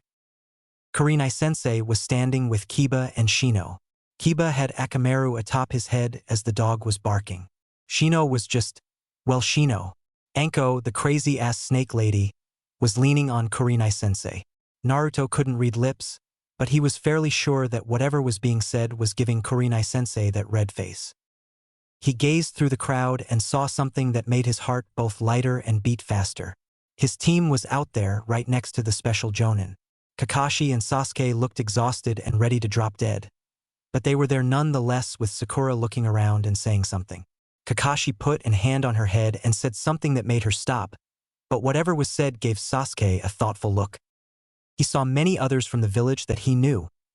Irika and other teachers with all the academy students, and Tucci and Ayam from Ichiraku's ramen bar. The only people he didn't see were Tsunade, Shizune, the clan heads, the village elders, and Jeriah. He resolved that they must have been on the roof waiting for him. It was then a loud voice, Koharu if he had to guess, began speaking. He had no idea Koharu could be that loud. Proud people of Konoha, we have been through much, and it has weighed heavily upon our village. We've seen, just recently, an invasion in which we were attacked by 2 villages. Thought we fought and won and persever through it all. The heaviest of all was the loss of our dear Sandaime Hokage, Hiruzen Sarutobi. But we will not give up. He would not want that of us. He'd want you all to weather these tough times and the tough times ahead. That is why we have gathered here today, to welcome the leader who will bring us through those tough times, with determination and an unyielding spirit, Koharu said, and then stepped back as Hamura came up and went through hand signs. We of the village have kept many secrets, not just from our enemies, but from you, the people, as well. We, the elders and your newest Hokage, believe that it is time for some, if not all, of those secrets to come to light. The village is a family, and we should not keep secrets from family. So here, in front of all that are gathered, shall we tell you of the truth around one Naruto Uzumaki? Hamura said as voices began to mutter to one another. Naruto could see Sakura turn to Kakashi and say something, but he must have told her to listen to the elders since she turned back. He saw that a lot of the younger people had turned to the adults, but they did as Kakashi did. Naruto Uzumaki, as many of you may know, was a genin ninja of Konoha. He was the village prankster and wanted nothing more than the attention of others. Though there are far more rooted things than you all know. He shall expose a truth now that was banned by law from speaking. Naruto Uzumaki is the Kyuubi Jinchuriki of Konoha, Hamura said as the entire crowd gasped and went wide-eyed. Even Kakashi. Naruto saw that several of the jonin appeared beside each other, namely Kakashi, Guy, and Asuma. Kurenai and Anko were having their own discussion, and Naruto knew that he was the topic of the muttering and whispering voices. What were they thinking outing Naruto like that? Kakashi said as Asuma shrugged, but did glare up at the elder as he waited for the people to calm themselves. I don't know, but they had better have a damn good reason. Naruto could execute that old man for something like that, Asuma said as Guy nodded. Perhaps that is the bad news to whatever other secrets they and Naruto feel must be exposed. Guy said with his voice serious as he gave Hamura a narrow-eyed look. Hey Kurenai-chan, do you think Naruto would give that old bastard a public execution for this? I always wanted to see his old ass die. And then Danzo, Anko said excitedly as Kurenai was serious and frowning. I don't know, Anko, but whatever's going on, it better move on quick before the civilians fill their children's heads with more demonic stories of Naruto. Kurenai said as she gave the old man a hard look. Hamura finally raised his arms to shush the crowd, and all was silent as he pressed on. That is not the most shocking thing you will learn today. Naruto Uzumaki is a hero for containing the demon that would have destroyed us. If not for his very birth, we would all have been at the mercy of the Kyuubi and its wrath. He is a hero of epic proportions and shall be regarded as such. This was the wish of both the Yondaime and Sandaime, but you villains and heartless fiends disregard this wish. This last dying wish, simply because you do not understand. Now you shall learn of one of the most shocking secrets that has been kept from you for over 13 years. Once you learn of this, you shall wish to repent for your deeds against young Uzumaki, Hamura said and stepped back as Danzo limped up to the front of the rooftop. His cold and stone face made everyone nervous, because even Danzo normally did not look that coldly at people. You fools who had praised the Sandaime and Yondaime for their actions, yet you disregarded their wishes. I could point each of you out as a person who has wronged Uzumaki-san in one way or another. There are only a handful of people who would escape that identifying, though I suppose making you feel sorry now is of no real mirth. For once I have said what I plan to each of you shall gaze upon the boy with new eyes and new-found shock and awe. Danzo said as the crowd was eerily silent when he took his pause. Uzumaki is not just some common and useless name. It is one of his birth names. Some of you may know this, but I shall explain for those who don't. Naruto Uzumaki happens to be the last of his clan. The Uzumaki clan, to be exact. The Uzumaki clan was a prominent clan in Uzushiogakure, or the Land of Whirlpools. They were also distant relatives of the Senju clan, and thus both clans were on good terms. An alliance that extended onto their hidden villages, Konoha and Uzushio, or the Hidden in the Whirlpool village. Did you know that the Whirlpool symbol integrated onto our shinobi's uniforms and flak jackets, as well as on the shoulders of those uniforms, is a sign of friendship and goodwill between the two villages, and continues to do so to this day, in memory of our friendship, even years after Whirlpool's destruction? No, I suppose not, but then again none of you could see the plain true in front your eyes. That shall be the next truth I reveal unto you, the precious people of Konoha. The crowd was as silent as they could be. Naruto Uzumaki, the resident moron, the prankster of Konoha, and all-around annoyance, was the last of a clan that not only helped their village, but had a village of their own. The shopkeepers vowed to be nicer to the boy, give him a few gifts, and apologize for their past treatment of him. The shinobi, who didn't know, were shocked right down to their cores as they looked to the swirl symbol on their and others' clothes. That thing was just about everywhere in their village, and it was in dedication to a founding clan that Naruto Uzumaki, the #1 knucklehead ninja, was the last of. They couldn't believe it. True, they had been already seeing him as one of them, a true shinobi of Konoha, but to think that the kid had the power of a clan and was related to the Senju, it was enough to make more than a few of them faint. Luckily, some of their friends were there to wake them up. What was next, him being the son of Kushina Uzumaki? Damn, they fainted again. I see some of you have already began to realize just what is next on the list of secrets to be revealed. Well, for those who haven't, allow me to do the honors. Naruto Uzumaki is the son of the only other resident Uzumaki this village has had since the wife of the Shodai Hokage, Mito Uzumaki.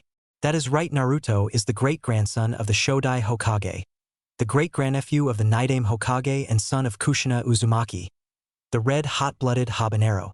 Danzo said as he saw a few dozen more ninja in the crowd faint. Apparently they still remembered her quite vividly even after 13 years. As many of you know, there was only one man that was worth Kushina's time. That man and her became fast friends and even lovers. They married around 14 years ago and were found dead in each other's arms. That man gave Naruto his hair color, eye color, and skin tone. In fact, the resemblance between the two is so very noticeable that you'd have to be a complete moron not to see it. Danzo said as the sound of many facepalms came out across the crowd. He smiled and it made a lot of people give him a look. The sounds of idiots finally seeing the truth was always music to his ears. You don't think? No, it couldn't be. It's impossible, Kakashi was saying as Guy shook his. Calm down, Kakashi. It's all right, we all deluded ourselves from the truth because it was far too painful. We knew it was true, yet we decided against it, because if there was even a chance it wasn't, we'd all be far more depressed. Gu said as Asuma nodded. But he was my teacher, my sensei. The man was like a second father to me. I looked Naruto in the face so many times, and I just brushed the resemblance off as a coincidence, Kakashi said as Sakura and Sasuke looked at him and came over, along with all the other genin. I wrote it off as mere coincidence that he had the blonde hair, the cerulean blue eyes, the perfect tan skin, and the talent for ninjutsu. I said, there's no way he could be my sensei's son because they said he and Kushina sensei died and no child was found. I was a damn jonin for Kami's sake. I should have known that my sensei would never use someone else's kid for that sealing.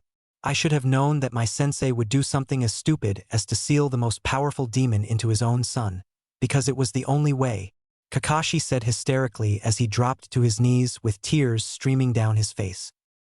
I could have done so much for Naruto. I could have given him a home, a big brother, better training, love, compassion, and a shoulder to cry on when he was alone. I could have been so much more than a guard at his window, or a half-assed teacher. I could have been Kakashi and Ai-san or Big Brother Kakashi. I could have had a little brother to help deal with the sorrows of my own life. He could have imparted some of that never-die attitude onto me. It all could have been so beautiful, Kakashi said as his students and friends looked down at him. Guy and Asuma bent down and patted his back while Kurenai and Enko came over. It's all right, Kakashi. You've done more than you think. You've given him a great morale teacher, and that's very hard to come by in the ninja world. You've given him the ideals of teamwork, the importance of loyalty, and the love of a teacher. You said it yourself that he has the best moral beliefs of your team. That should count for something because it was you who installed those beliefs into him, Guy said reassuringly as Kakashi got up and nodded. Why, you're right, Guy, Kakashi said slowly as he didn't even bother to dry his tears. They were his punishment and his pride. Danzo surveyed the crowd with his hawk-like gaze and found that they were quieting down. It was time for the final nail in the coffin. Naruto Uzumaki is the son of none other than Minato Namikaze, the Yondaime Hokage, Danzo said as everyone in the crowd was stunned. The civilian population were dumbfounded and most of the ninja population as well. How the hell did they not see it? The sun-kissed blonde hair, the sparkling cerulean blue eyes, and the never-die attitude. Damn, he is the son of the Minato and Kushina. Even the civilians that hated Naruto to their very core couldn't scream out in protest. Even they couldn't delude themselves about who his father was. They knew their beloved Yondaime would never use any child for that sort of sealing, but his own. It was the plain, honest, and undeniable truth. Naruto was the son of the fourth Hokage. They hung their heads in shame for how they treated the son of their best and most powerful Hokage. They just hoped that never-die attitude extended to forgiveness as well. The ninjas were still face-palming themselves all around for not seeing it earlier. How the hell could masters of disguise and secrets not have seen the plain and simple truth that ran past them every single day? He had to be the son of Kushina the way he got people back for ignoring them. He turned their ninja clothes pink for ignoring him. That was definitely a Kushina move. Danzo smirked as he saw more facepalming and even some going up to trees and knocking their heads against them. He looked out and saw some of the civilians were doing the same. He really loved this part of him, the part that could enjoy the stupidity of other people. It was the highlight of his week. Oh well, time to continue. That's right. Your so hated Naruto Uzumaki is the son of your so beloved Yondaime. What's more, as you all know, the Namikes were one of the first clans to join and help build the village. The Namikes are why the Hyuga and Sarutobi clans joined the village. The Namikes clan was a small clan, but a founding clan nonetheless, and Naruto is the last of it as well. You who dishonored the Sandaime and Yondaime have dishonored this village and its founding. You have dishonored the Senju and its members. You have dishonored all the previous Hokage. Danzo said as almost everyone in the village hung their head. Danzo's smirk came back as he raised his arms. And you have done a great and terrible dishonor to your newest Hokage. At hearing that everyone's attention was back on him and not their sorrows, they had already dishonored their newest ruler and leader? Oh Kami-sama, help them. What if the newest Hokage was Tsunade? With her temper, they'd kill themselves before she got to them. What if it was Jeriah? They had never saw him angry or displeased. But if the stories Orochimaru used to tell were true, they'd run to Tsunade before they'd let him get a hold of them. It didn't matter who the newest Hokage was. Their asses were in hot water. Asuma-sensei, the Godaime Hokage won't do anything to bad, right? I mean, we're loyal followers, so we'd be alright. Huh? Choji asked as the genin turned to Asuma. Niji was shifted nervously as he gazed at one of the windows to the Hokage mansion. Naruto wouldn't do anything that horrible, right? Well, it depends on the mood the fifth is in. He can order us to basically slaughter anyone that did an injustice to Naruto and this village. If word gets out about how we treat ninja like Naruto, and then if word gets out about his heritage, all hell will break loose in the shinobi world. This village may be invaded just to get Naruto out of this hellhole. I know Wave Country would kill us after Naruto's saving their country. So we may or may not have to kill off the ones that made Naruto's life hell. Just be prepared in case we're ordered to. Okay. Choji? Asuma said as the genin were wide-eyed at how conversationally he said it all. The other Jonin-sensei and senior ninja rolled their eyes at his little over-the-genin head joke. Niji caught on to the joke, but still feinted shock as he mentally smirked. The fifth Hokage can't just kill people off for how they treated one person. That's barbaric. Sakura exclaimed as Kakashi turned to her. The Yondaime Kazekage used sand to assassinate his own son, Gaara. The Sandaime Mizukage used Mist Ninja and Anbu to try and kill off anyone with a bloodline. The Sandaime Reikage tried to kidnap Hinata from our village and didn't care that his head ninja was killed. The Nidaime Tsuchikage killed off half his villagers thinking they were going to revolt against him. And Minato-sensei killed an entire army of rock ninja, even those who had surrendered or tried for retreat. You kids need to learn not to question your leaders and simply accept what is said, especially today. Kakashi said as Sakura and the others gazed at him with shock. Hamura and Koharu had stepped alongside Danzo as they gazed over the crowd.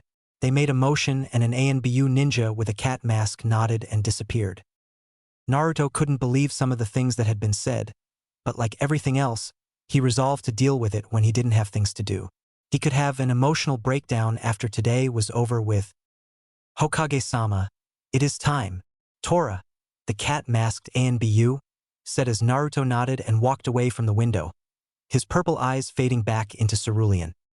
Thank you, Tora. Hey, I have a question. Why do you have a cat mask, but your codename is Tora, which means tiger? Naruto asked as he got to the doorway where Tora was standing. Well, you know that cat they make genin catch? Tora said as he shifted while Naruto nodded. Yeah, that damn thing is ferocious. Clawed my face up pretty damn good when my team had to catch it. That wasn't a normal cat. That was a demon in hiding, Naruto said as Tora nodded. That's why, Tora said as he lowered his head. Naruto raised a brow, but then his confused face turned to one of mirth as they walked down the hall. Are you telling me that you're the Anbu epitome of that cat? That's hilarious. You're supposed to be that damn cat. Thank you. You've made this whole thing a lot easier on my mind, Naruto said as he laughed and walked up the stairs. He patted Tora on the shoulder as he reached the top of the stairs. You're welcome, Hokage-sama. Glad to be of help, he said as his shoulders slumped and he gave a pathetic look under his mask. Why couldn't he just be Fox? No one ever made fun of Fox. People of Konoha, your Hokage has lived a simple life. He was chosen by the Fire Daimyo and approved by the Shinobi Council. We, the 3 village elders, have approved his ascension as well, and the Jonin of the village have approved him as well.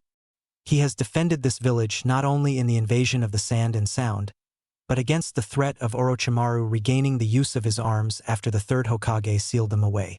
He has brought back Tsunade Senju and has promised to lead Konoha into better times, Hamura said as some of the people paled thinking it was Jeriah. Sasuke gazed up at the roof tiredly. He may have just come out of a month-long coma, but even he knew who they'd be naming. He glanced over to his fellow genin and saw that Shikamaru and Shino were elbowing each with grins. Wait, was Niji over there smirking? The Jonin looked to be about to laugh out loud and Sakura looked as confused as always. How could she not know? It was so obvious. He figured it out when they started talking about Naruto. It didn't take the others long either since Hinata's face was red. Ino looked like she was about to rape something, and that Tenten girl was giggling her head off. Hell, even Kakashi was smirking under that damn mask of his. Oh wait. Yup. Sakura's face looked like someone just smacked her, so she must have figured it out. Kiba looked like he swallowed cat food, so he figured it out too. Huh? No way. She whispered out as Sasuke humphed and smirked up at the Hokage's rooftop. The 3 elders moved apart and a figure, with his face hidden by the rim of the Hokage's hat, moved up to stand next to them. You did it dope, and way earlier than anyone would have thought, but that doesn't change the fact that we're talking after this, or that you're a dope and a dead last, but you certainly are a great one at that. Sasuke thought as he looked toward the setting sun, that just so happened to be setting behind the Hokage mansion and the Hokage faces. People of Konoha, we give you, your Godame Hokage, Naruto Namikaze Uzumaki. Koharu shouted as Naruto removed his Kage hat and let the wind blow through his spiky blonde hair as he gazed down at his people. Yeah, his people. That had a nice sound to it. The shinobi and some civilians were clapping and cheering for him. Rather loudly, he might add. Especially Hinata. He had no idea she could be that loud. Yet, most of the civilians remained quiet. Like eerily quiet. After the cheers had faded away and the silence remained, all hell broke loose. Cries of outrage and screams of protest all that were heard. Many of the civilians yelled and shouted for it to be a mistake. And what did Naruto do, you might ask? The only thing he could do, he stood there and took it. He placed his Kage hat back on and let the screams, shouts, and yells wash over him as he held his peace within. But then things got crazy. Like out the scroll crazy. Jeriah, who Naruto hadn't seen on the roof with the others, had appeared out of nowhere atop Gamabunta, in the middle of the village. The white-haired sage went through hand signs in a flash, and the partly cloudy, even of orange sky turned into a storm of black clouds and roaring thunder. Everyone turned wide-eyed and shocked to the furious face of the Toad Sanin and resident sage of Konoha. His eyes were narrowed as he glared down at the crowd. His hands were balled up into fists that were clenched so tight his knuckles were white as his hair. His nostrils flared and his mouth was in the form of a scowl so deep and foreboding that even Hamura had to gape. This was the face in Orochimaru's stories. This was the beast of a Sanin that protected the village. This was one hell of a pissed-off Jeriah, and his target was Konoha. You fools and morons! How dare you screech in protest to my godsons being made Hokage? As if any of you should be. He has protected this village time and time again. He is a ninja of Konoha and has proved that with his blood, sweat, and tears. He has endured more than any of you ever could in life. He has felt the sting of isolation, the pain of not knowing why he was hated, and the ache of learning the truth. You have no right to declare that he is unfit or undeserving of his title. So allow me to show you to hell, since you want to make his life a living one. Even after all that has been said, Jeriah roared with unparalleled rage and venom in his voice as he slowly went through hand signs. Gamabunta's stomach began to swell, and Naruto's eyes widened at what he knew was to come next. Jiraiya-sensei, don't do this. They're not worth it. Please stop, Naruto yelled as he gazed at his sensei. Had the man gone mad with rage? He threw his Kage hat to Danzo, who put it on his own head for safekeep, and jumped to the railing of the rooftop. He jumped off and straight toward Jeriah and Gamabunta as if he was flying with wings. The crowd below watched as Naruto sailed at Jeriah with terrified and panicked expressions. Naruto created a shadow clone with the two going through their own hand signs, and both inhaled deeply as Jeriah did the same. Gamabunta unleashed a large torrent of oil that was quickly set aflame with Jiraiya's fire jutsu. The real Naruto unleashed his own flames and the clone blew out a twister of air. Fire style, Toad flame bombs. Flame vortex jutsu. The two jutsu collided together, with Naruto's swallowing Jiraiya's own and dissipating into thin air. The clone flung the real Naruto at Jeriah and dispelled as the town madman forming a hand sign with a smirk on his face. Naruto tackled Jeriah as they were overtaken by a plume of smoke. They went skidding across a surface and Naruto flipped over Jeriah to see that they were on the Hokage's rooftop. Jeriah rubbed his head, but chuckled all the same as Tsunade helped him up and the elders clapped. What the hell is going on here? Naruto asked with a serious look as Jeriah sighed and walked over to the railing to look at the people below. As soon as they saw him, they recoiled back in fear, but he didn't care about that as Naruto stepped up next to him. You people see now just how much this village means to him. He protected you, the ungrateful people that have tormented his life, from me, his own godfather and mentor. He was willing to put his life at risk for all of you. Even though my wrath would have been completely justified, he is willing to protect and lead all you. But are you willing to respect and follow him? Jeriah said as the crowd was silent. Then after a few more moments before a voice broke the silence. We'll follow you, Naruto Hokage-sama. I am yelled from the middle of the crowd as Tuchi nodded. The Hyuga will support you, Hokage-sama, Niji said as the Hyuga raised their fists in agreement. The Jonin of this village are with you, Hokage-sama, Asuma yelled as he and the other Jonin-level ninja all saluted in unison. Konoha's torture and interrogation force are ready for your command, Hokage-sama, Ibiki said as he gave a smile and saluted from the head of the crowd. We believe in you, Hokage-sama, Irika shouted with Konohamaru on his shoulder as the other children and teachers vocally agreed. Giving hail, Hokage-sama, Anko shouted out as she wrapped her arm around Kurenai's neck. As more and more people began showing their support, Naruto stood there with a shocked look on his face. He didn't even know some of the people that were now shouting for him to speak. Wait, speak. They were all chanting for him to say something while he had been too shocked at the fact that some of the people who outright hated him, and with a passion he noted in memory, were now encouraging him to be their new leader. He shrugged. What the hell? He took his Kage's hat back from the top of Danzo's head, making the old man sigh sadly, but Naruto didn't notice, placed the hat on his head, and walked back to the railing where his people were cheering. From this day on I, Naruto Uzumaki, shall protect and lead Konoha from the worst of times into the greatest, Naruto said as he took the hat off and the wind blew his hair and robes back.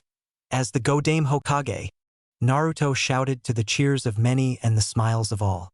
They may not have hated him anymore, and may not even like that he was their leader and ruler, but damn it was his determination and courage heartwarming. As the sun set over the Hokage mountain, right behind the faces of the third and fourth Hokages, a lot of the older villagers couldn't help but be reminded of seeing the other Hokages being inaugurated in the very spot Naruto stood. So, if they had led the village so well despite what many had said about them, why could this young brat, they meant fine young hero? Perhaps they would reach the greatest of times under his rule. Just maybe,